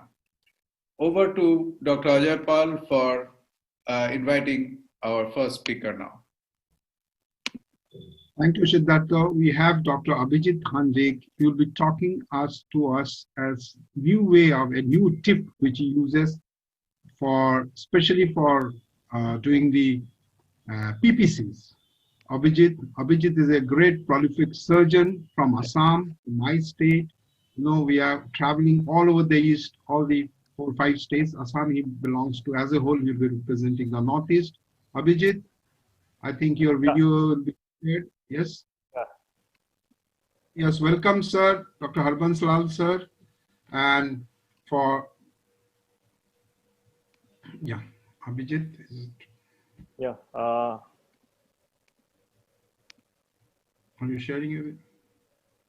Yeah, I'm sharing my video. Okay, it's already so, yeah. So, I'm Abhijit from Assam. So, here I'm using a reverse Kalman facultative for my almost my entire PPC cases, which I use very regularly because I find safety in this case facultative because it has a different architecture.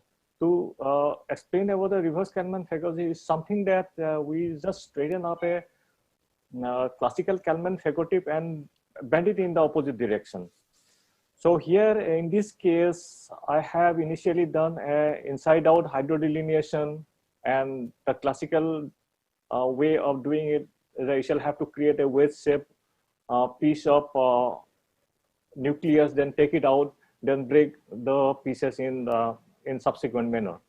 So this is a softer gate of nucleus, and where ideally we should not go for any nucleus rotation, because a nucleus rotation will put up shear on the capsulocortical adhesion towards the posterior aspect towards the cataract, and that may open up the tear if it was there and may cause even or may create a new tear if it is not there.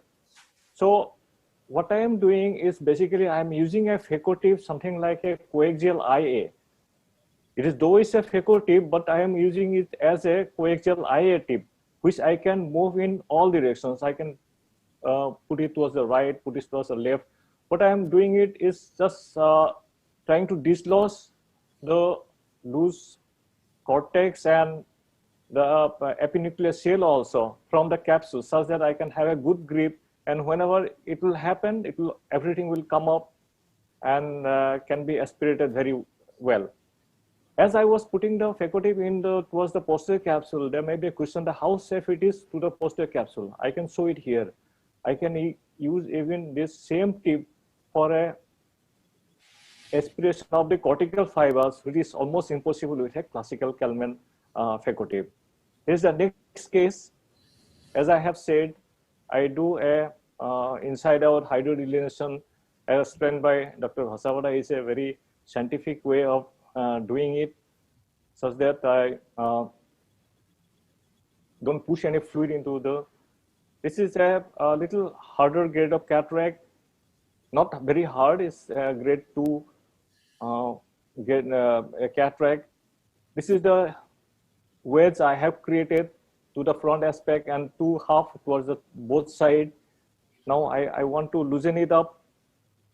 I have loosened the fragments, but even then I am not trying to do any rotation. I have taken out the front piece. Now I'm trying to nudge these pieces such that I can emulsify this. For a normal facultative, what my tendency would have been to push these pieces in front to my facultative such that I can emulsify. But here I'm not doing that. I have taken the pieces out because I can move the facultative all around. And whenever I try to aspirate the nuclear pieces, the facultative, the opening will be facing towards the side or towards the cornea, thereby making it quite safe for the posterior capsule also. So once I have done it, everything is just quite simple. Again, this is quite safe. I love handling a posterior polar cataract with my reverse Kalman facultative. That's all what I wanted to show to you. So thank you so much for being with me. Thank you, Abhijit. Thank you, Abhijit. That was a wonderful innovation. Just before I go to the panel, the Arup Bhaumik will be, explaining how you do it. But just a question: do you bend the tip yourself, or you ask the company people to do it? How do you do it? I try to find out if I know that a reverse Kalman facultative is there in existence. I try to find it in the market. I asked them, but they couldn't provide it. So I have done what I modified the facultative myself, and I am doing it on my, just like saying it's a universal from my side here. Okay, Arup. Handik, congratulations. This is an excellent improvisation from your part. Yes, it is. This bend is actually increases the accessibility of the facultative from the single point in access almost 270 degree of your capsular bag with the single point. This is a very good.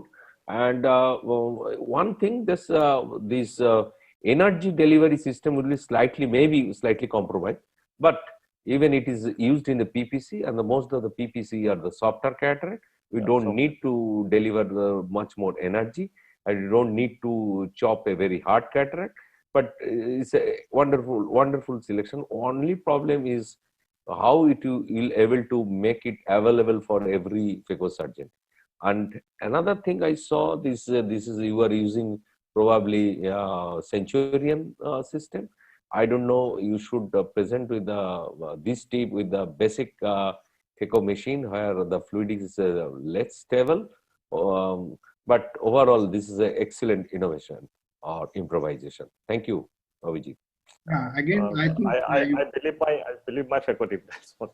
Again, you should patent it, and I'm sure you have spoken to the company because the surgery we saw was great. We have Dr. Harbans Lal, sir. Please, anything to comment in? Yeah. First of all, Aja, I would like to thank you and your team. Because nowadays people do the IIRSI conferences only with the one center or not even in one city or one state.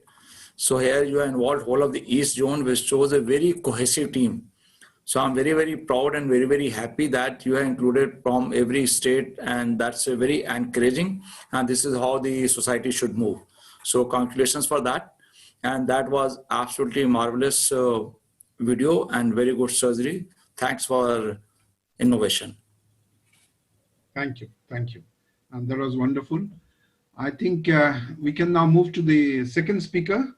Yeah, thank you. After that wonderful case and a wonderful innovation by Dr. Abhijit, congratulations really. Let us invite our next presenter, Dr. Anurag Mishra, who is another prolific surgeon. Dr. Anurag, if you're ready with your presentation. He's a superman from Orissa. So you move to another state of the East from Assam, my state. Yeah. Orissa is also my adopted state. So land of Jagannath. Here we are, Anurag. Thank you so much, sir. Thank you so much. Gratitude to the organizers, moderators for the platform, IIRSI. Gratitude to you too for giving me this opportunity. You know, in the eye, should there be an unseen abyss, and should the surgeon go for a miss, then he or she is very likely to land up in a remiss. Want to draw more sense out of what I just said? Hang in there for the next 3.5 minutes or so. Good evening, ladies and gentlemen. Greetings and regards from the land of Lord Jagannath. It was a bright sunny day in which a young adult walked into my office with a routine mature cataract in one of the eyes. I could not find anything out of the routine in that eye, but the alarm bell rang when I eventually saw the other eye, which showed the presence of a posterior polar cataract. Curious, I subjected the patient to an anterior segment OCT examination, which revealed the ABIS, which revealed a communicating type of posterior polar cataract. The PC was open, the dragon's mouth was open, but I could not even see the Spitfire, but I had to find out a way to go around it and save the day for myself and for the patient. So how did I go about it? After the main wound, staining the capsule with trypan glue, a soft shell technique of visco, side ports, the CCC would be a little larger than I normally would prefer for reasons explained a couple of seconds later. Micro hydrodissection at a couple of points, just a touch on the nucleus thereafter, not really fondling the nucleus at all. Through a large CCC opening, what we have planned to do is gently prolapse one of the poles of the nucleus out and liver the entire nucleus that follows and bring it to the anterior chamber. Now at this stage, we coat the nucleus with dispersive viscoelastic to protect the endothelium and inject some behind the nucleus to provide a capsular bandage. The phaco handpiece goes in, impales the nucleus from inside out. Once again, this is a measure to protect the endothelium from the incoming energy from the phaco handpiece, and then we go in for chopping the nucleus in the anterior chamber itself. More viscoelastic follows. The chopping is completed manually. More viscoelastic is injected into the cleavage space between the two heminuclei, and they're pushed into the extreme lateral ends of the anterior chamber. Now, this is done to give us the corridor of visibility to us, because at this stage, what we are planning next is to use the IOL, a multi-piece hydrophobic IOL, as a scaffold, but we want to make sure that we see where the advancing haptic goes in. So that's exactly what we do next. We increase the section to 2.8, implant a multi-piece hydrophobic IOL and ensure that the advancing haptic goes into the sulcus. Dial in the rest of the IOL in such a manner that the optic of the IOL occupies the pupillary area and the trailing haptic lies on the iris. More dispersive viscoelastic is injected to protect the endothelium.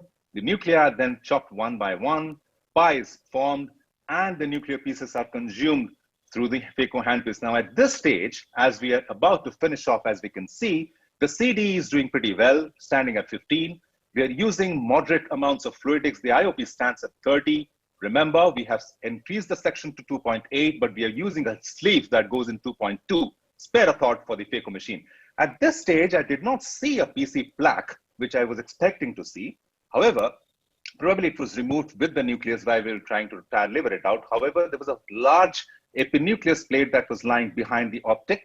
I decided not to do a vitrectomy because the vitreous field was not disturbed. Instead, I used the IOL as a spatula to nudge it, to bring it on top of the IOL optic, and then absorb it through bimanual irrigation aspiration. While the IOL is still asymmetrically fixed, the trailing haptic is still lying on the surface of the iris. This is absorbed. Then the rest of the IOL is dialed in to the sulcus, cross-checked multiple times. Since the vitreous field was not disturbed, I converted the opening into a more regular one using micro CCC forceps, minimal vitrectomy, just to ensure that the knuckle stays back. The irrigation aspiration continued to remove whatever cortex left, and a few nudges on the IOL optic to capture it behind the large CCC. I closed the case here. Multiple maneuvers we had taken, multiple protective mechanisms we had taken throughout this procedure to protect the corneal endothelium, because we are doing an anterior chamber phaco, which resulted in pristine and clear cornea on the first postoperative day itself. This is the patient on the first POD. The patient maintained a vision of 20/20 partial. That's where I close it, this segment. Thank you so much for your kind attention, ladies and gentlemen, and I sign off. Excellent. Very good. Thank you, Dr. Anurag. And that was, I should say, brave heart always wins. Well, before we take comments from our chairperson, let us go to Dr. Subhash Prasad. Sir, yeah. Comments. Can you hear me? Can you hear me? Yes, yes. Yes, sir. Yeah, thank you, organizer, at the outset. And Anurag, as usual, brilliant surgery. And we all know that whenever there is pre-existing posterior capsule defect, it's always one of the most challenging cases one has to handle. And you clearly could see that there was some problem in this patient, but sometimes we get patients where there is no clue, as the other eye doesn't have anything, but the patient sometimes comes with mature cataract. In those cases, sometimes, particularly these days when we have a lot of patients coming with intravitreal injections of anti-VEGF, we find some patients developing abrupt increase in the cataract, and these patients actually have pre-existing PC defect, and that sometimes creates problem. So what is your message in those patients? What do you do? Like here you did the anterior segment OCT. Would you advise anyone to do ultrasound in those patients, B-scan before proceeding for any surgery? And you rightly use the scaffold technique here to prevent nucleus drop and doing all the things. And I understand that you must have used the triamcinolone also just to check that there was no vitreous in the AC. I do anterior segment OCT routinely now in all my patients who come to me with a mature cataract. The B-scan is supposed to pick up only the vitreous, a cortical drop, if any.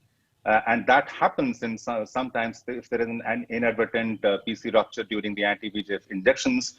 But in PPCs, sir, often even in communicating PPCs, posterior polar cataracts, we do not get to see any cortical drop. So a B-scan is not likely to pick it up.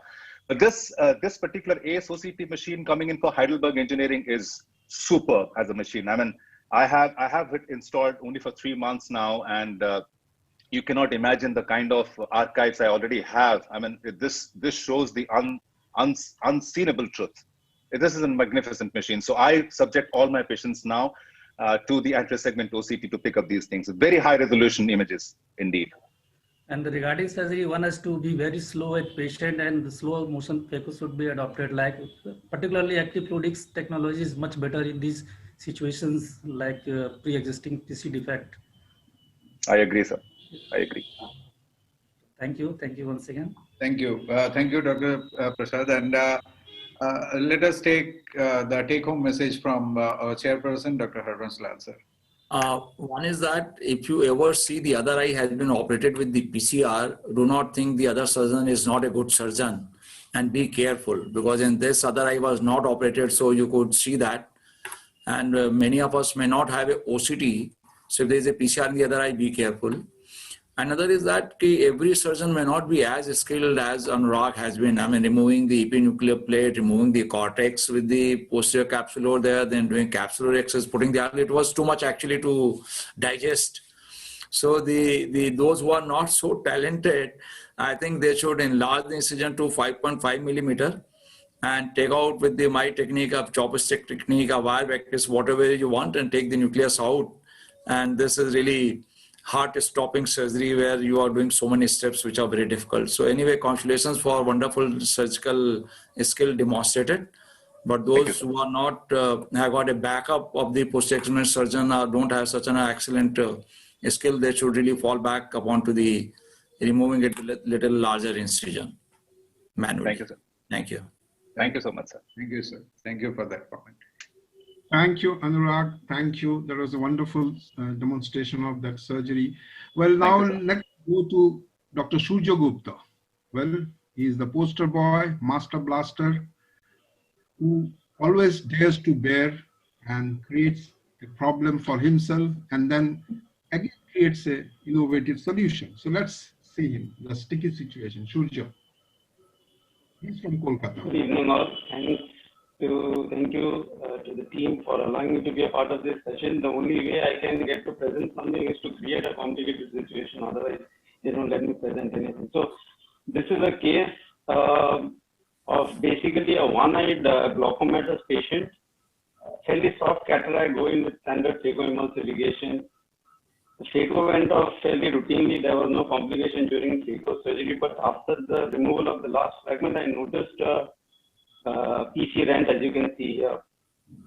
Now you have to remember this is a one-night patient under topical anesthesia. Now, after taking proper precaution, I see the rent is fairly circular, not much vitreous prolapse. So I go in for visco replacement and dry cortical aspiration. Now I feel safe in this. This was a one-night patient and it's got no video. Again, the rent is fairly convenient, so there is nothing standard. Your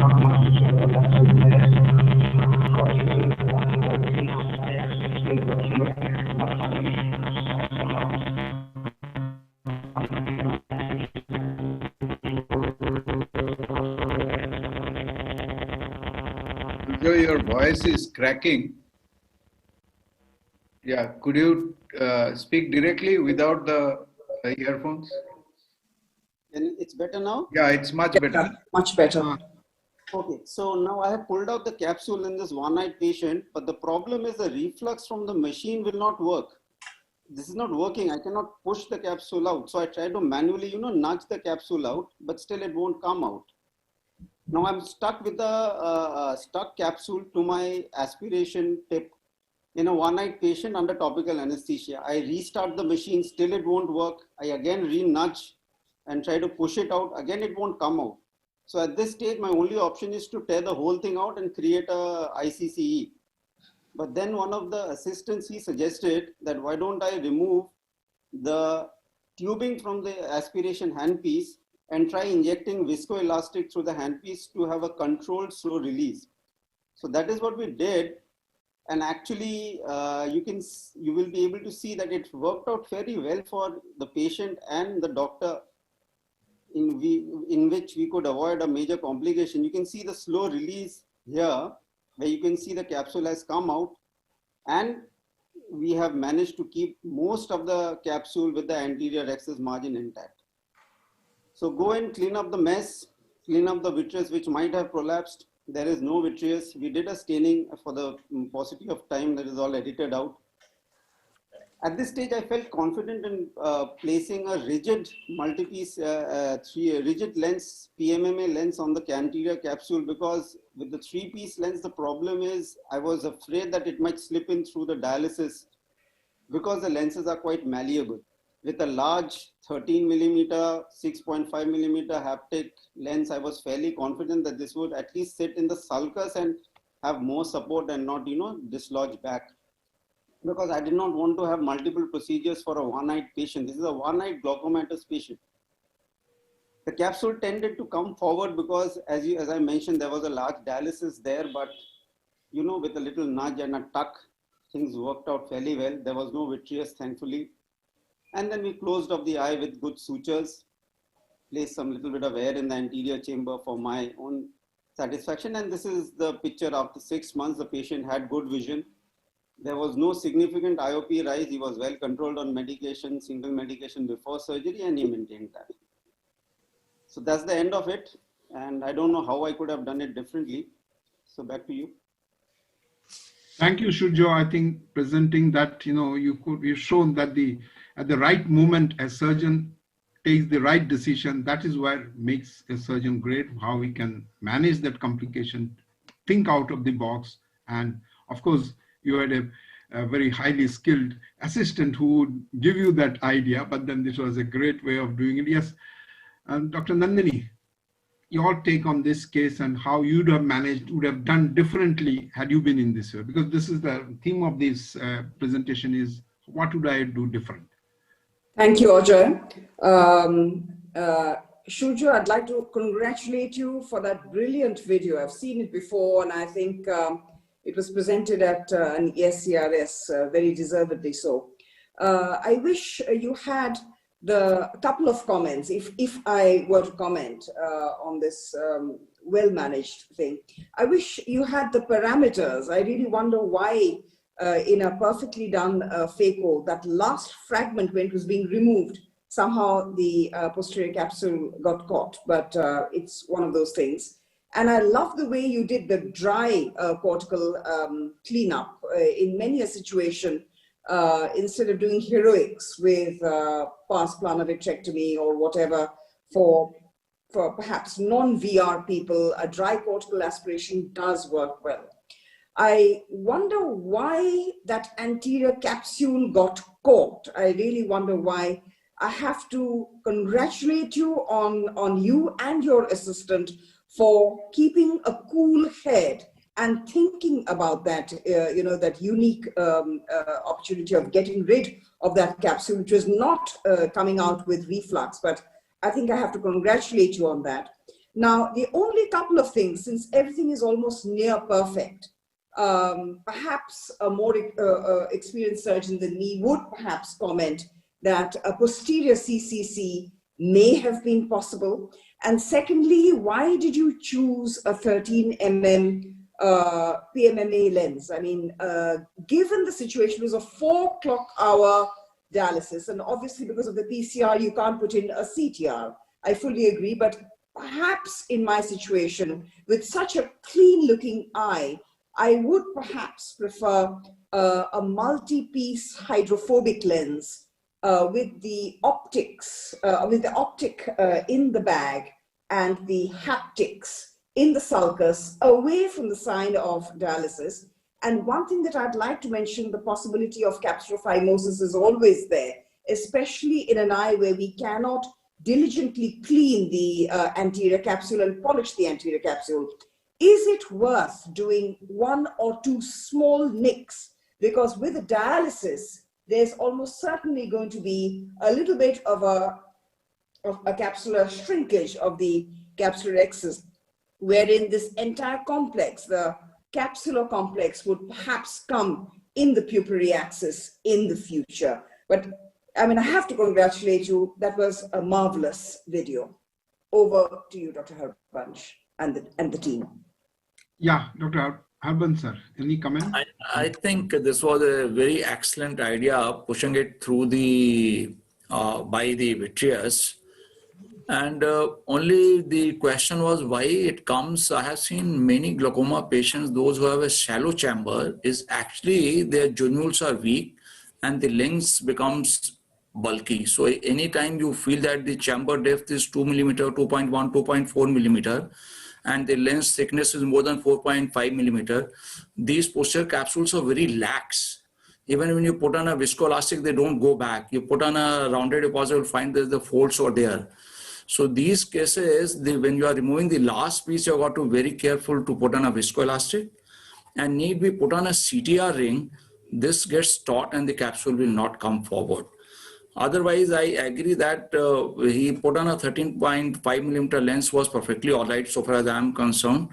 And the only another thing I will always like to do is after putting the lens, constricting the pupil, I put on a tricot diluted 1:2 or 1:4 to make sure that is not there, because whenever we do vitrectomy from the anterior root, there are some chances of leaving some vitreous strand which comes towards the incision. But in this, the pupil was absolutely round, so it was probably not must, but I usually feel that last check I usually do, irrespective whether vitrectomy has been done well or not, to stain with the tricot to make sure that there is no vitreous, particularly in a glaucomatous patient probably.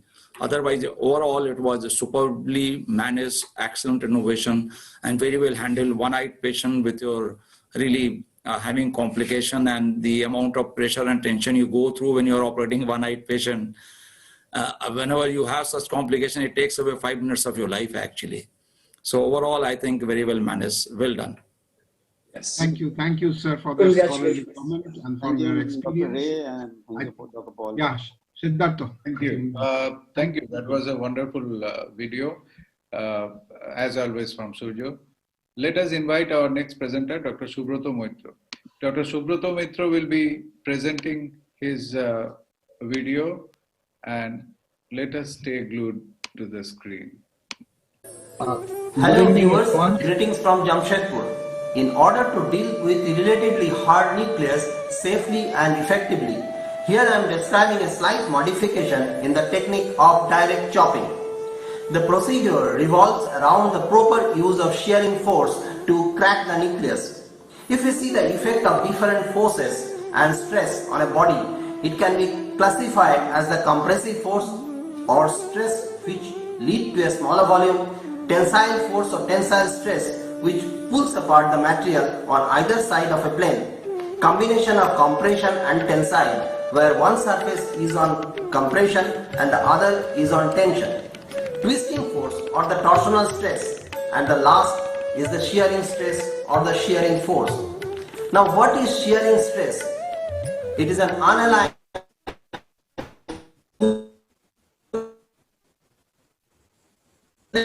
or pushing one part of a body in one direction and the other part of the body in opposite direction. The shear stress depends on the force applied and the area. In other words, when an external force acting on an object or surface parallel to the plane in which it lies, the stress leads to produce a shear. The FECO tip during holding the nucleus along with emulsification and movement of the chopper produce that shear to crack. This video demonstrates a technique which involves chopping, cracking and shearing in a go to get a full thickness crack. We can modify the process of chopping by moving the chopper towards the FECO tip and FECO tip towards the chopper. That means approximate the two in each other direction along with create a shearing force. The powerful FECO energy emulsify the lens matter. You can see the cloud formed by the emulsification inside the interior chamber.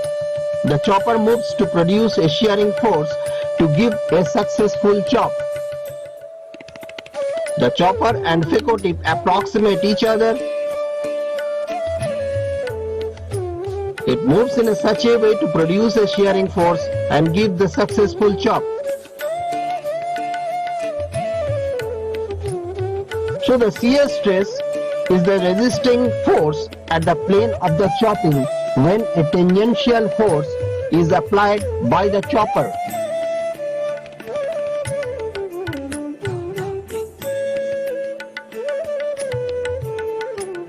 You can see the tangential force, the shear plane where the chopper moves.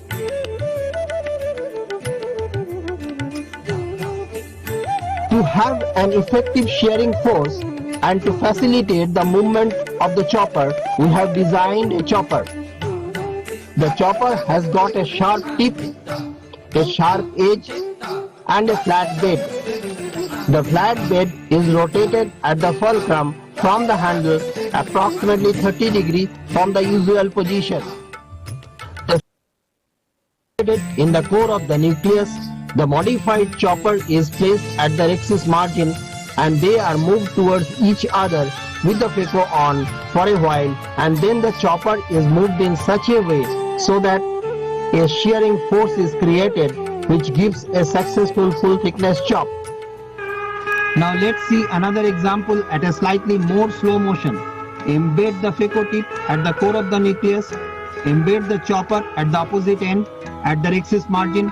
Both move at a depth of around 40% to approximate each other for a while. When chopper cuts the nucleus with its sharp edge and then move the chopper in a rotatory movement along the axis margin with its flat bed to create a shearing force which breaks the nucleus into two halves.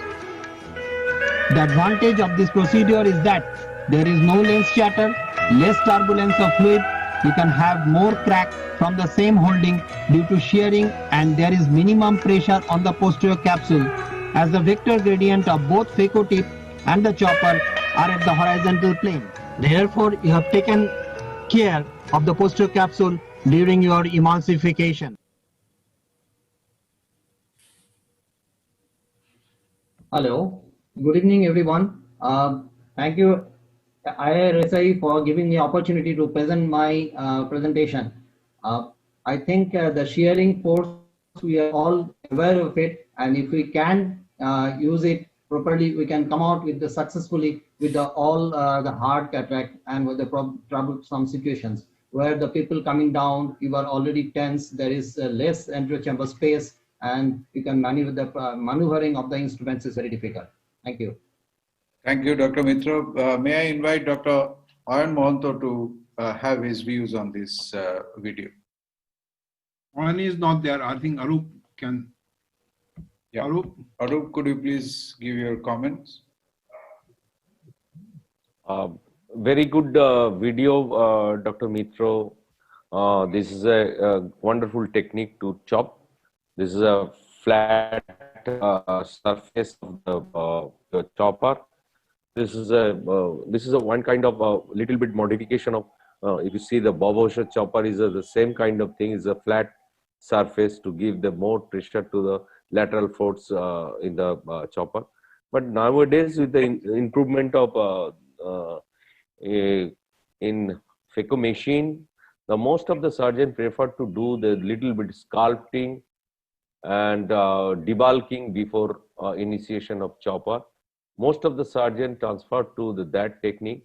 I used to chop this technique a few years back, just holding the center part of the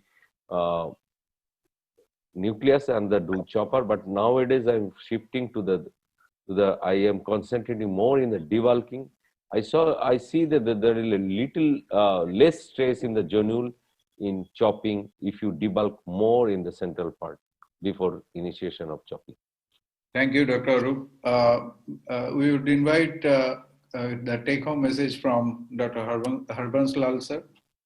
I think it is an excellent device to have a chopper which gives you more hold while you are separating so that you can have better grip. But I think any new instrument when it comes to inventory probably will need little more practice to do. And I also agree with a lot of people have been shifting to the direct chop. I have still stuck to the stop and chop technique, which I started many years back. So many of them, when they see my surgery, they feel very happy, and many of them have got a complex that I cannot do the direct chop. So don't worry about, I mean, it's a very good technique. If you can do a direct chop, it reduces the phaco energy. But if you are not able to do it, don't worry. Do your stop and chop, because the energy given while making trends causes no collateral damage because energy away from the cornea. So direct chop is an excellent technique, and this chopper is very good for separating very hard cataract. But if you are able to master it, it's fine. Otherwise, don't have any complexes if you are not able to directly chop it. Thank you, sir. Thank you for your comments.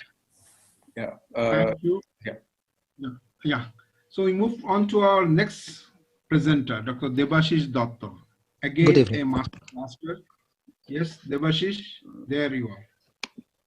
From Disha, Kolkata. Good evening. This is Debashish Datta from Disha Eye Hospitals, Kolkata. This is how I used to place CTRs.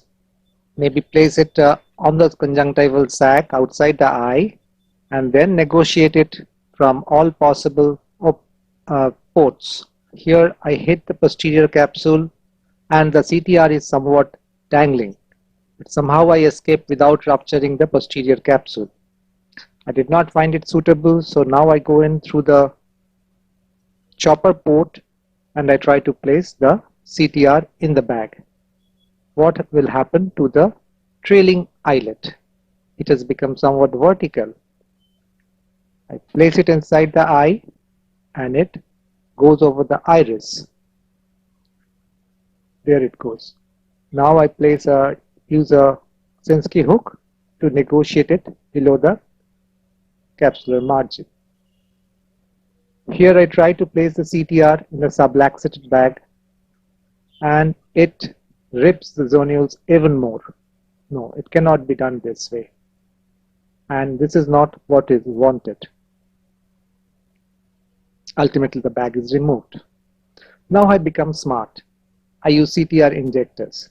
But even then, as I proceed to place the CTR in the capsular bag, I'm very much apprehensive whether it will keep the capsular bag intact.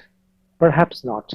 So I withdraw it into the barrel of the injector, place a ball dialer, fix the leading eyelet in the ball and allow it to carousel on the ball as a pivot. So the CTR carousels against the pivot of the ball and places itself at the equator of the lens. Now I release the trailing haptic. This is a hypermature cataract fixed up with capsular hooks.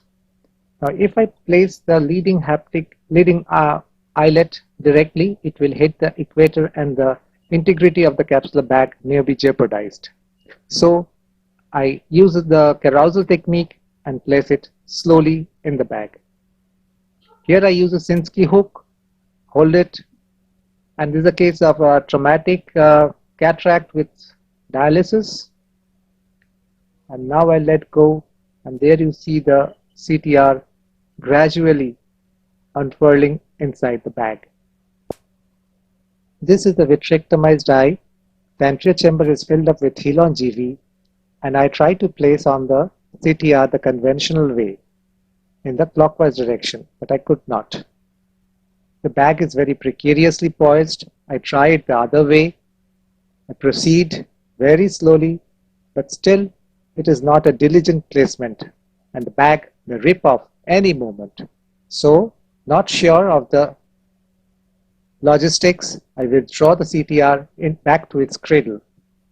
And now I try it in a different way. I use the ILM peeling forceps of retina. It has got a tooth at its tip. So I hold the leading eyelet by the tooth of the ILM forceps and allow it to carousel against this pivot. And I think this exerts the minimum pressure on the capsular bag, which is already precariously poised. So CTR injectors are a good choice, and this carousel technique is very handy. Thank you, Debashish. I think that was a very innovative way of doing. We know CTRs, we have been using it for a long time. We know various ways, putting it from the side port, putting from the main port, doing it in the fish tail technique. I mean, there are various ways people have done it, and this is one of the ways that we have shown it. Any comment on it, Dr. I think it's Subhash Prasad? It's me, Ashok. Yeah, Ashok, yeah. Ashok, yeah. Come on. Yeah. Yeah, thank you, Dr. Devasis. That was an interesting way of actually managing cases where there is too much of jugular laxity. We all know that the indication of CTR is to stabilize the bag so that there is a distribution of the laxity of the jonules and the centrifugal forces are distributed. Now, I do agree that if you are using a injector, probably at times the tip of the CTR can rotate. But as you said, there are two principles of putting in a CTR. The first is it should be inserted from the opposite end of the dialysis or from the opposite end where the jonules are lax. And the rotation should be in such a way that the pressure is on to the equator where the laxity is there or the jonules are lax. And it's the question about the trailing part, the trailing eyelid. If you have a two hand technique where one hand the Sinskey hook is pushing, the other hand the Sinskey hook is supporting on the top, that would be an ideal way if you are not using an injector. But yes, if you are using an injector, the first principle is that you must inject it with the direction of the eyelid opening in such a way that it is going towards the jonules which are loose, not away from the jonules which is loose. That way it will be easier. If you cannot do that, then your technique of supporting it and rotating and leaving the CTR once 60-70% of it is out is also useful. Basically, you have to preserve the remaining zonules, whatever are there. So minimum stress on the bag has to be at, you have to achieve that. So I found this somewhat useful. Thank you. Thank you. That was a very well way. I mean, the bimanual way is definitely, you got a better control how you do it. I mean, you have already shown it, yes. Take home message from Dr. Harbanslal, sir. I think it's a very good idea. I used to push into the periphery with the second hand with a dumbbell dialer or something so that it does not go directly towards the equator, because some of these CTR which are an Indian manufacturer are very tough actually. They don't have that much of a flexibility. So in those cases, they are very tough and they may go to the equator. So I think overall this is a very good idea to hold it and so that you put on a area which will not rupture the posterior capsule. Excellent idea. Very well. Thank you, sir. Thank you. And, let us. Yeah. Any other comments on? Well, this is an excellent idea. Actually, previously there is one suture, the eyelet technique. The suture is holding the leading haptic to make a so round carousel area. This is a very good technique and one thing in very subluxated capsular bag, it is better to use capsular hook stabilize the bag anterior posteriorly, then implant CTR. Implant CTR will stabilize the bag horizontally. It's your first case that the eyelids become vertical because you never stabilize the bag horizontally, vertically. That capsular bag is able to stabilize the bag vertically. Yeah. Yes, thank you. Thank you. Thank you. That was wonderful. Let us invite Dr. Satyajit Sinha for his presentation now.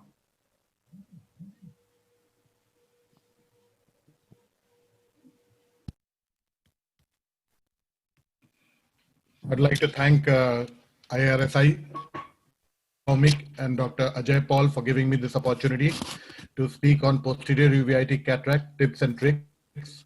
Nothing is more gratifying when the patient walks into your chamber holding the hand of the attendant, and then you can do something about it and the patient can walk back herself. We had a 38-year-old patient with history of treatment of CS cervix. Old reports revealed being positive for COX in 2017. On 16th on presentation, she had in both eyes counting finger vision. We diagnosed her with dense PSC in both eyes, festooned pupil, and uveitic macular edema in the right eye. The intraocular pressure was 12 in both eyes. This is a picture of the OCT. As a part of the primary management, injection tricort was given intravitreally on 17th. Phacoemulsification was planned after 15 days. OCT showed reduction in macular edema, and systemic steroids were started preoperatively, and the patient underwent phaco on 2nd October. Now, this is the video of the surgery that we did for her. This is the preoperative picture of the patient. The vision in these, the clarity in this video is a little compromised. You have to remove the posterior synechia first. You have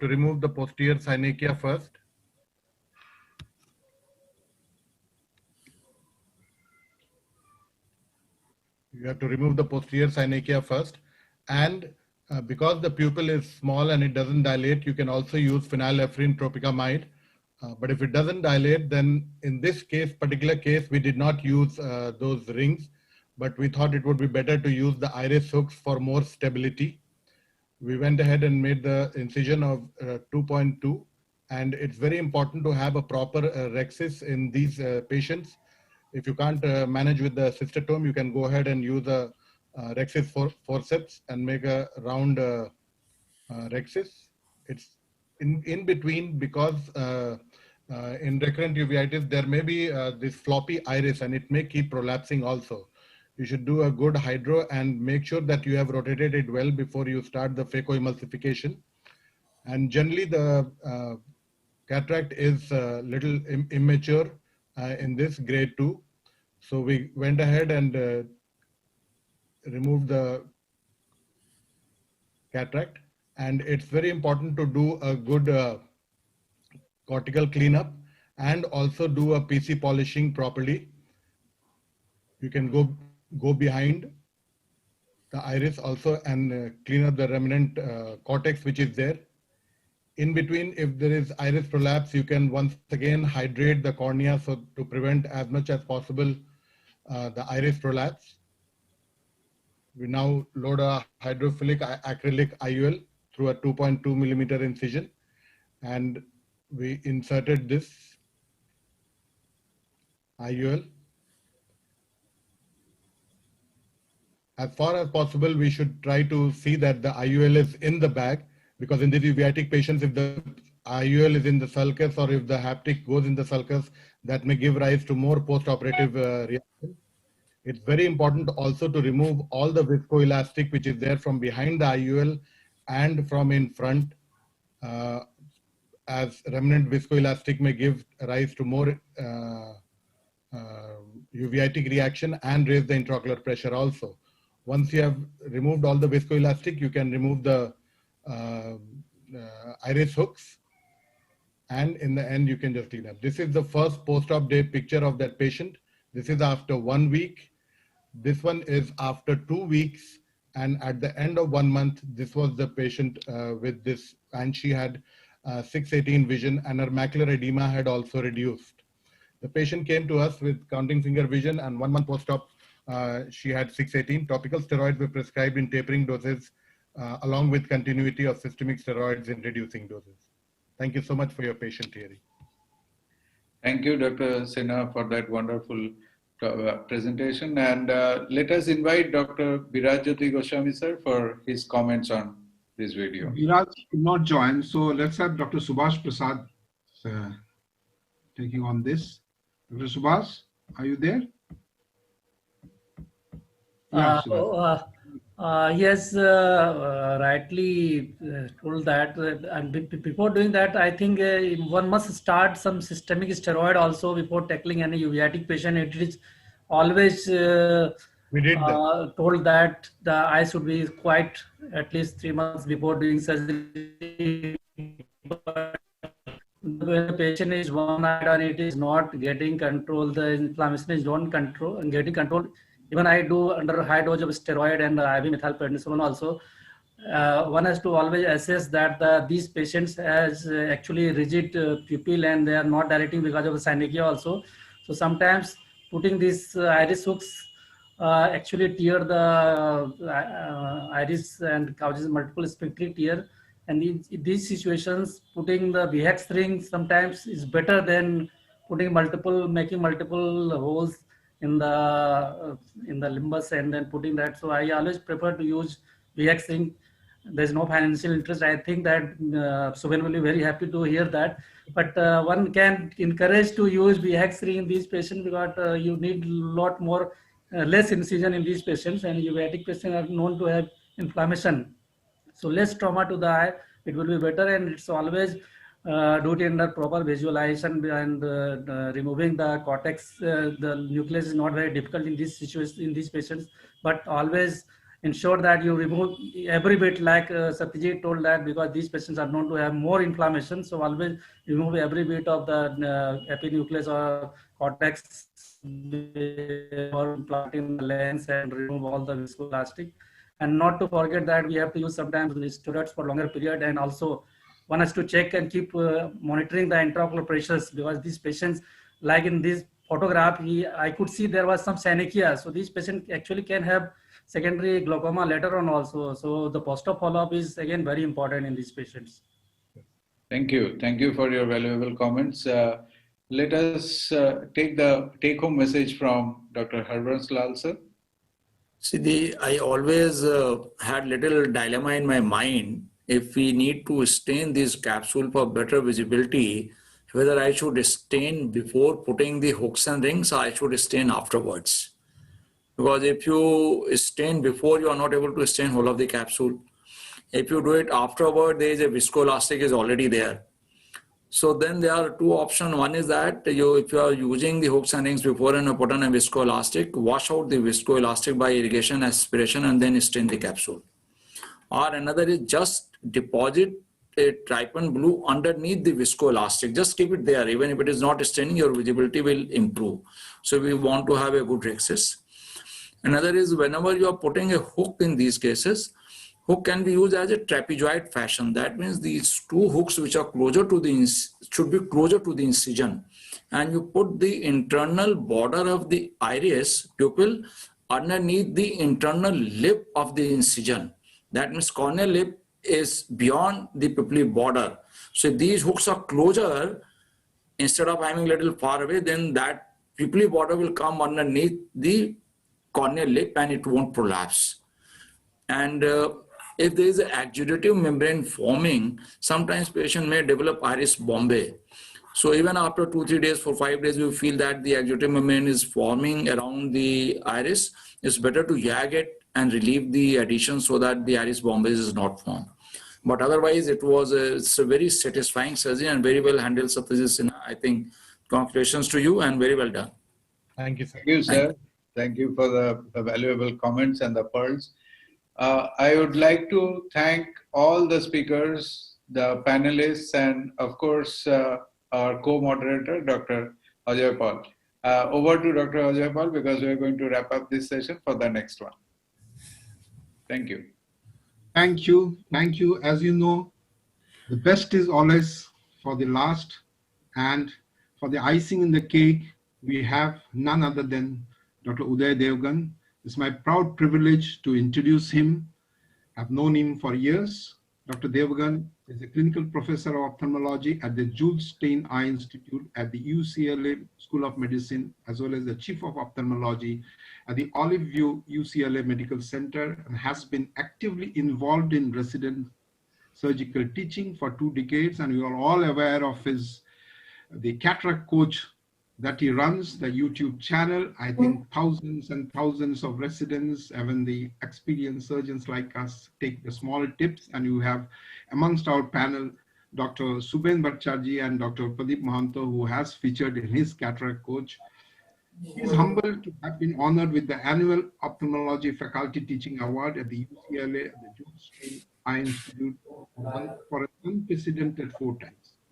He's also in private practice, specializing in cataract and refractive surgery at Devgan Eye Surgery in Los Angeles, and full partner at Specialty Surgical Center at Beverly Hills, California, in which I was privileged to visit, I think around 15 years back.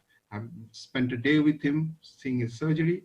He has participated in designing instruments, developing surgical platforms, evolving surgical techniques, and innovative new technologies.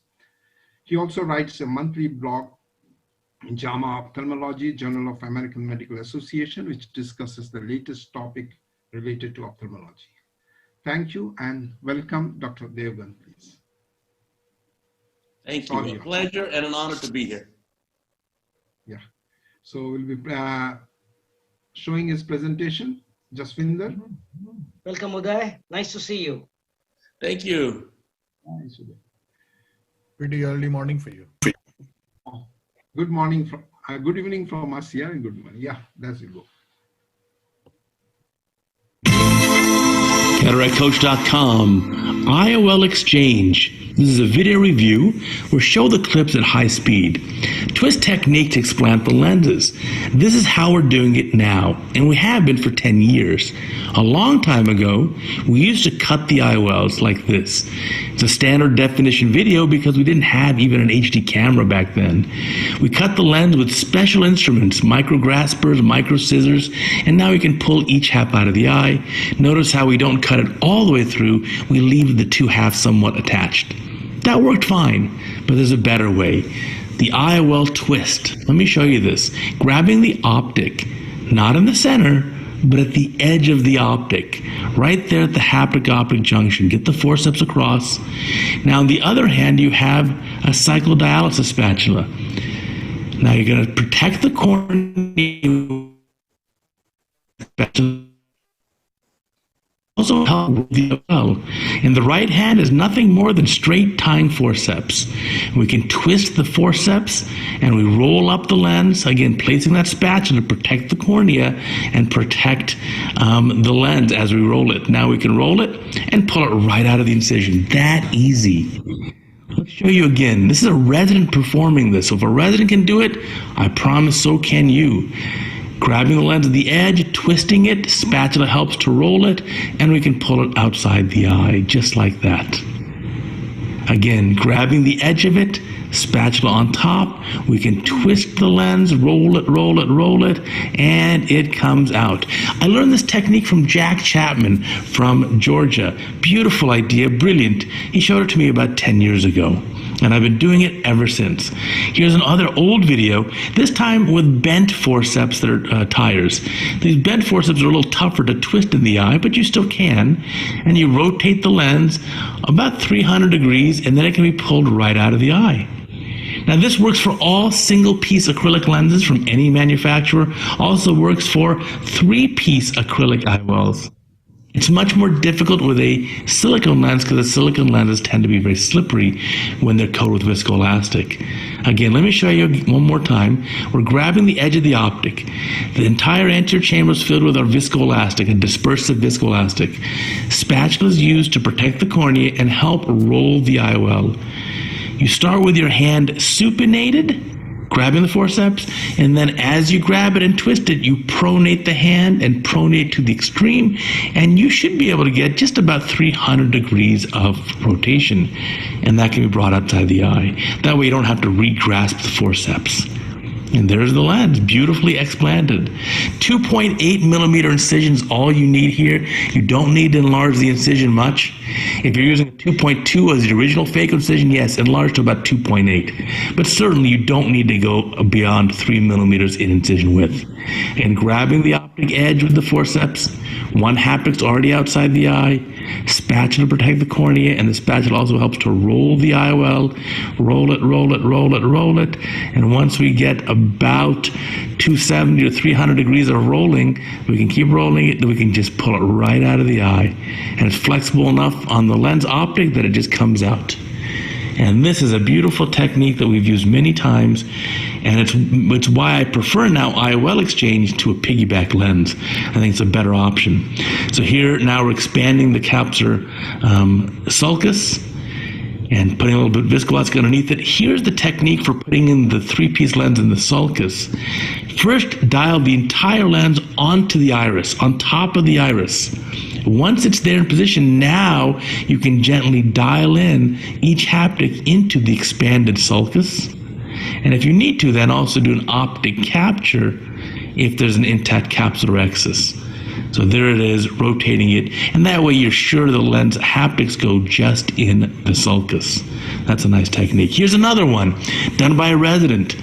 This is a lens that's very much dislocated. The IOL optic is behind the posterior capsule. Don't know how that happened. It's a teaching hospital, remember? A little bit of cautery here. We're going to make a pars plana entry site and go in the pars plana site. We're going to do vitrectomy, but we're also going to inject viscoelastic. We want to bring that IOL optic up into the anterior chamber of the eye. So grabbing it with forceps first, making sure it doesn't go anywhere. We don't want it to fall down. Now we can inject more viscoelastic and really help bring that IOL optic up. And once it's up in the anterior chamber, there it is. Now we can make our regular corneal incision or open up an old incision, and we will explant this lens. Again, technique's going to be the same. I'm teaching a resident to do it. That's why you see 3 instruments sometimes working at the same time. So there we go. Rotate, rotate, rotate. Pull it right out of the eye. Done. Make sure it's not entrapped in vitreous first. Here's another one. This is an explantation of a phakic IOL.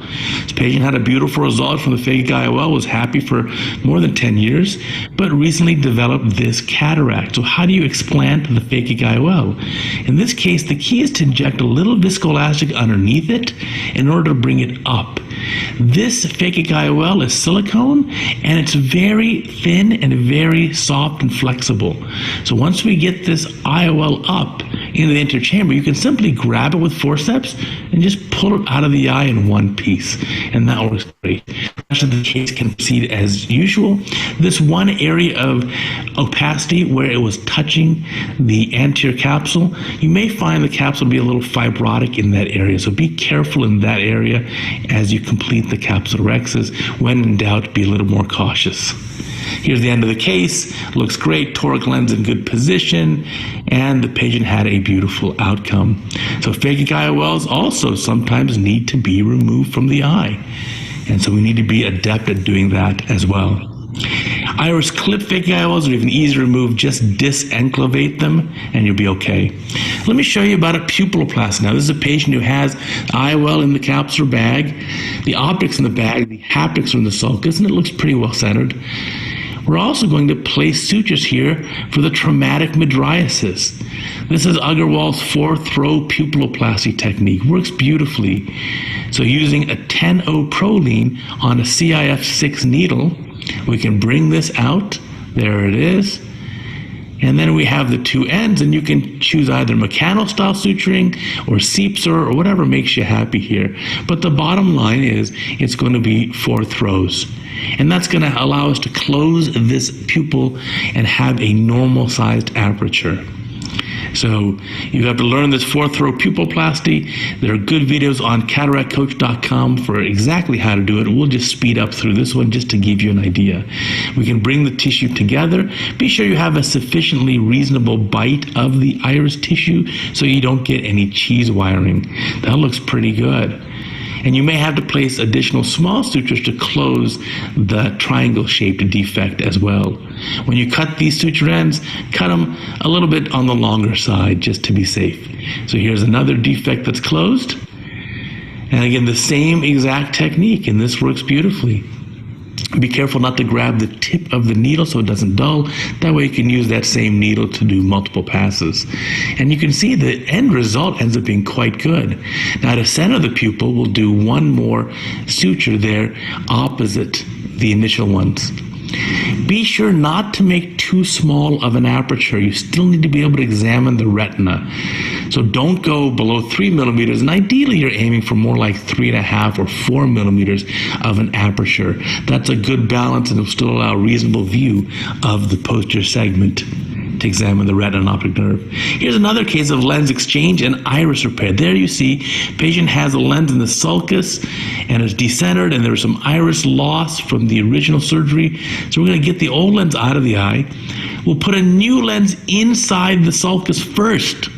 Now cut out the old lens. This is a silicone lens, so it's very slippery. And the reason is we want to put in the new lens to protect the capsular bag or the posterior capsule. We don't want to have those micro scissors go through it. Here again, we'll do a pupiloplasty using, notice in the left hand, a 27 or 25 gauge needle to help guide out the Prolene suture. Since we have the main incision here, we can just do a mechanical type suture. It works beautifully.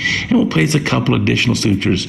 Remember, don't place a suture right at the pupil margin because it tends to make the pupil too small. Plus, there can be vessels there. Here's the post-op appearance. Looks great. So again, 27 gauge needle to visco dissect, insert the new lens first, and then finally suture that iris defect. There's the before, there's the after. And sometimes we have even more combo cases. Scleral sutured lens, R&R for the strabismus, and also pupiloplasty, all done in one sitting. And there's the before and after. Wow, we made a difference in this young man's life. It's certainly our pleasure to help him. Thanks for watching. I hope you've mastered these techniques of IOL exchange, and check out more videos on cataractcoach.com.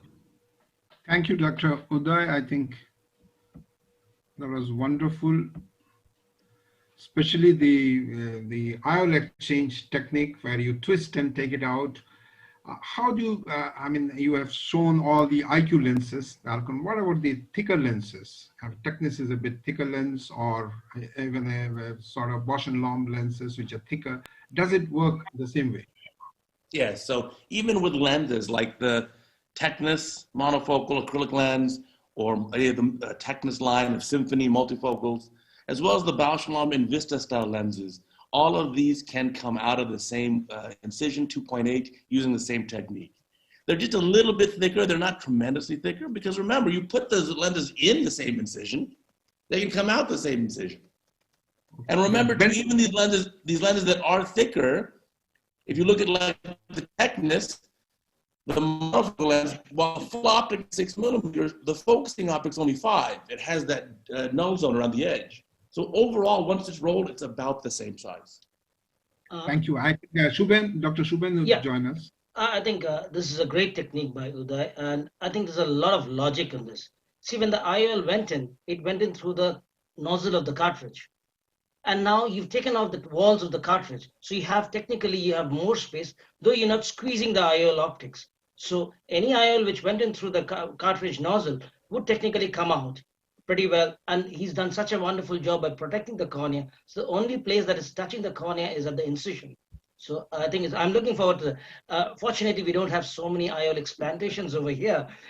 Patients are more forgiving probably. So, but I'm looking forward to the next opportunity to try this technique. I've been watching this for quite some time. It looks very logical. Of course, it's very easily done when Uday does it, and we'll have to learn it from them. Thank you, Dr. Gaurav. We'll have some comment from Gaurav before we go to his second video. Dr. Gaurav. लगाओ जो मर्जी करो ऐसे अंदर वो नहीं लगाओ तेल और लाल मिर्च थोड़ी सी I think you're not audible. Gaurav. You unmute, Gaurav, unmute yourself. Is it better now? You can hear me? Yeah. Yeah. So I just mentioned that, it was beautiful the way Uday showed it. It looks so easy. And as Suvin said, I'm looking forward to the next time to do this, and looks so innovative. And I mean, it looks so practical. I think cutting the lenses is going to be, passé. And thanks for doing this, Uday. I had the same concerns as, Ajoy, that what about the very thick lenses, like the high-powered 30 diopter lenses, if they would still fold, but I think you already answered that. So thanks for sharing those lovely pearls, all the other pearls as well. Wonderful. Thank you. Yeah, the videos I showed were primarily residents doing the case. So if the resident can do it, I assure you any surgeon can do it. And then any lens that goes in through a 2.8 incision can come out through a 2.8 incision. And guess what? Uday has been a great teacher. And who's been the greatest teacher? The anonymous resident. Yes. I think Arup Bhomik had a very beautiful technique of snare technique where he puts in snare and I have tried this technique. I explained one case with this technique. That lens was a hydrophilic lens. Generally, in my technique, I use snare and use the cartridge to remove the same drawer.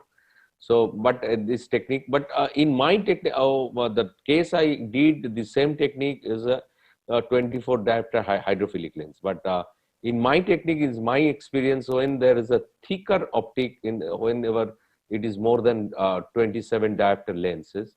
In my technique also, this is very difficult to explain to the snare. So I'm looking forward to using this technique in higher diopter of lens, definitely. And I am watching this technique quite long time in a cataractcoach.com. I am regular viewer of this cataractcoach.com, cataractcoach.com. So thank you, Dr. Uday, for joining this session. I think Dr. Uday has one more video. Yes, Jaswinder, are you sharing only that? 5 minutes. Next video is only 5 minutes. Okay, we will see that and we'll have a discussion. It's IOL calculations. You got it. Oh, yeah.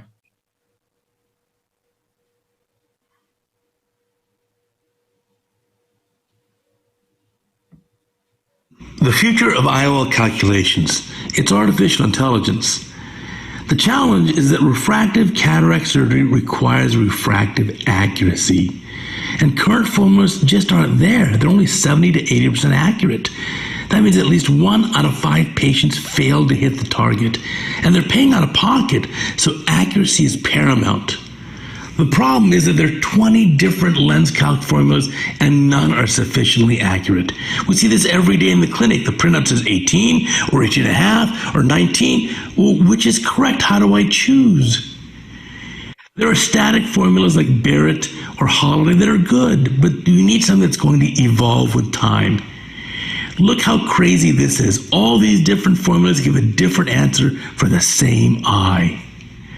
We do something different. We constantly evolve and improve accuracy.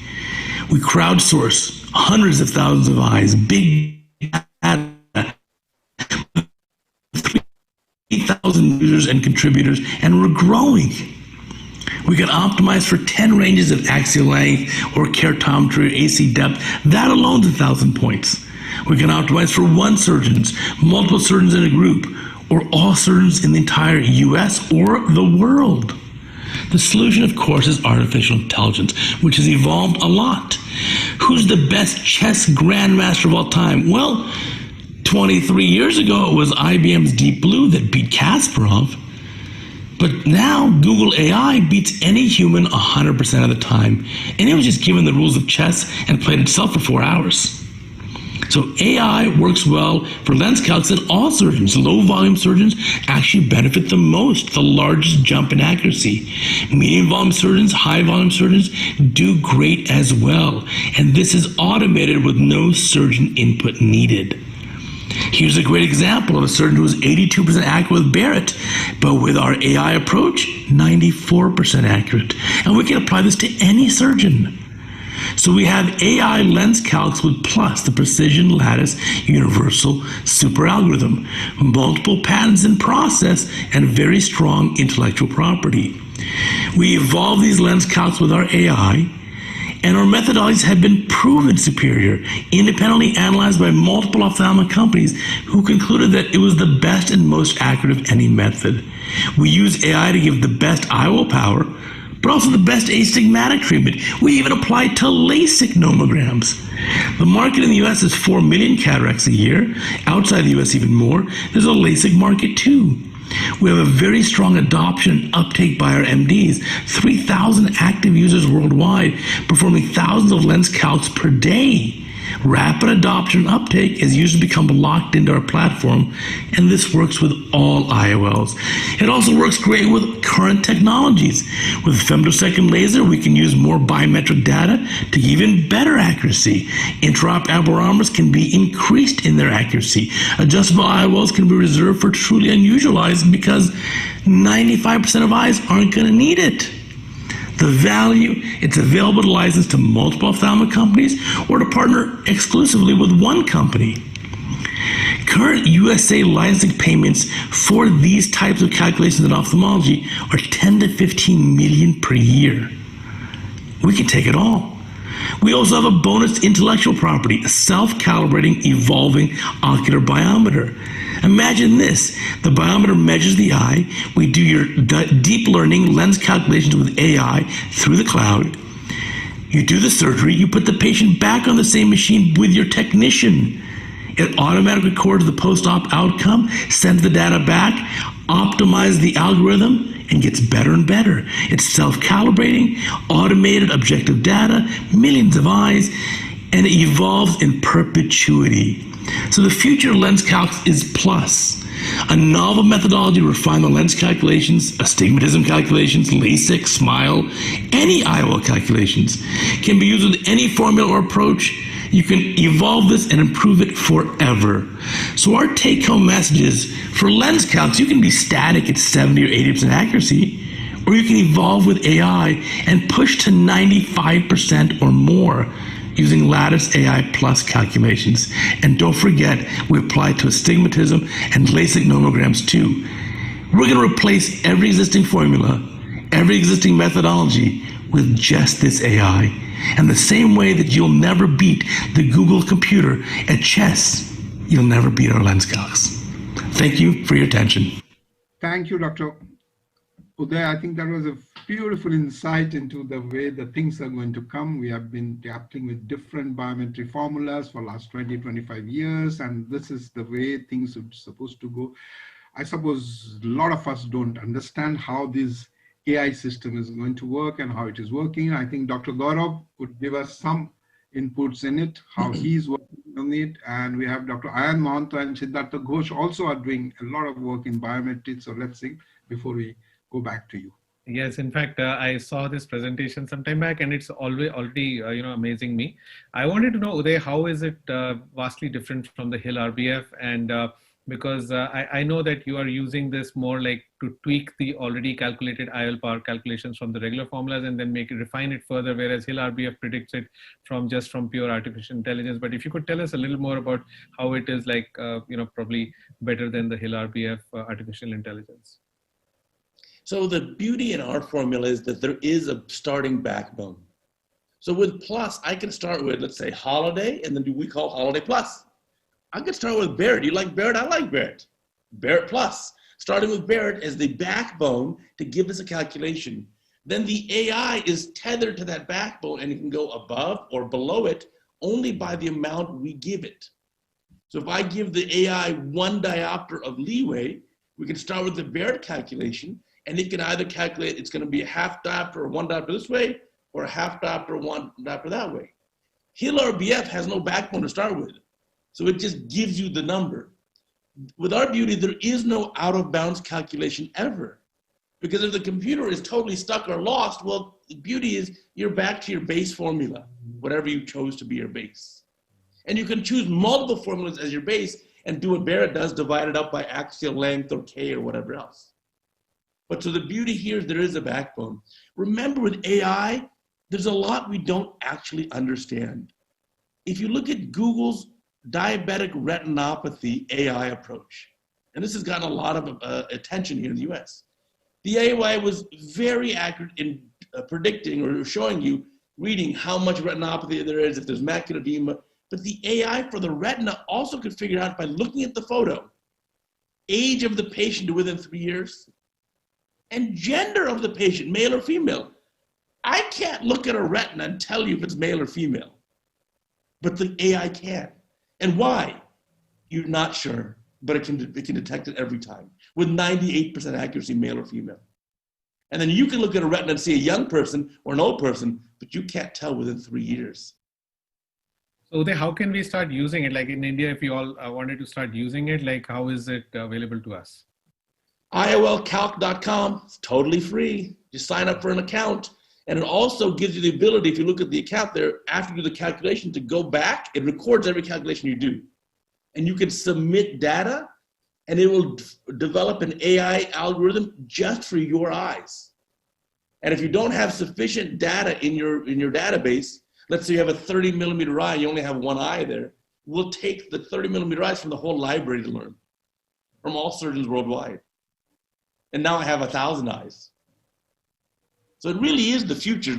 You remember, the old way of honing your A constant is nonsense, because all it does is it raises or lowers the calculation for every eye. And you can't treat a 27 diopter IOL patient like a 3 diopter IOL patient. Would it also work for post-refractive surgery eyes? I mean, like challenging, very challenging ones?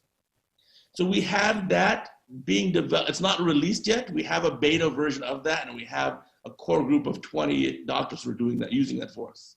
But we haven't released that one yet, but we have that as well. Thanks.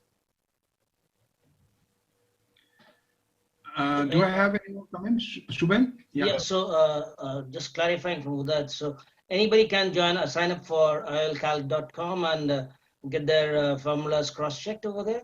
So you need to, the input has to be a basic backbone. Existing formula has to be input over there. The findings from No, we'll give you a starting formula. We'll start off with our own. Okay. So you don't have to worry about that. So you need only the input, the parameters. Yes, just input your biometry. It'll do all the calculations. And for now, it's free. I will tell you, we're in serious talks with a couple of companies, and there is a good chance that if we sell the entire or license the entire thing, one company will want exclusivity, and then they'll charge for it. Absolutely. Yep. But now it's free. Thanks. Is there any possibility that it gets incorporated into any of the machines, biometry machines? I mean, that's what he's trying. That's what Yeah. he's trying. Okay. And does it take into account the other eye of the patient? So all these things can be done. So you can, like I said, the self-calibrating biometer, you put the patient back on the machine and it knows the result. You put the patient back on the same biometer, which has an autofractor wavefront analyzer built in the biometer. And then the patient, you can say, I put a 22 diopter lens, and then it'll read the refractive outcome, and it can use that to hone the result for the patient's second eye. So it's all done automatically. Yeah, we're in discussion with companies now. The only issue we're dealing with is figuring out the licensing details, like how much we're gonna, the dollar values and the perpetuity or whatever. Yeah, I think that was wonderful. Any more comments from any of the panelists who would like to put in some question, because we don't get Uday always is. Dr. Paul Ojeda, there is one question in the chat box. Please. Yeah. Let's see. You can always go to cataractcoach.com. I put a new video every single day for 1,000 days in a row. Yeah. So if you want to hear if you want to hear my brash voice, you can always hear it on cataractcoach.com. Yeah. Yeah. Yes. I love to hear your voice. Love to hear. Yeah. Every day. IOLcalc.com, is it? Or IOL calculation? Calc. IOLcalc.com. Okay. I think, are you going to wind up or any more questions? Yeah, I think we just need to thank Uday for being a great teacher across the seas, and wonderful videos. We really look forward to it every time. Just pops into our mailbox and just wait for to finish work and give that 5 minutes or 7 minutes, and it's a lot of concentrated learning in a very short time. Yes. And very well narrated too. Thank you, Dr. for being with us this morning for you and evening for us. It was the best, the icing on the cake, the whole 3.5 hours of webinar that you had. Thank you once again for being with us. And we hope to have you in future too, in our endeavor for more of teaching, and maybe we can have you, instead of being virtual, live here in Kolkata when we hold the next conference. That would be great. Okay, thank you. I think we wind up. Thanks, Uday. Bye-bye. Bye-bye. On behalf of IRSI as well, I think thanks are due to all the organizers and for the fantastic job done by all the speakers, and by Ritika for putting this show together along with Ajoy and everybody else. I think IRSI is well represented in the East as well now, and I think we have a long way to go, and we can really do a great job with collaborating with all our members from the East of India. And thanks Uday for joining, and Ritika, if you have something to say there. I just wish to thank everyone for the active participation, and especially Dr. Ajoy sir and Dr. Roop sir for really putting this all together, and Dr. Gaurav for being the inspiration, and Dr. Amar, Dr. Mahipal, even though they weren't able to join us. I think in spirit they always support us. Yes. Thank you. Thank you. Thank to J&J for putting us this whole thing, getting us together, glued together, both their thank you, Dr. Ritika, for allowing us to including into the Sunriser East group. Thank you, sir. We are in Calcutta now. Ritika is omnipresent. Yeah, you are in Calcutta, so that's why you are. And thank Jaswinder and Navneet, the team from yes, J&J. Thank you. All team. Good night, everybody. Bye. Thank you so Good much. night and good morning. Bye, Uday. Thanks for joining us. Good morning. Bye. Thank you. Thank you.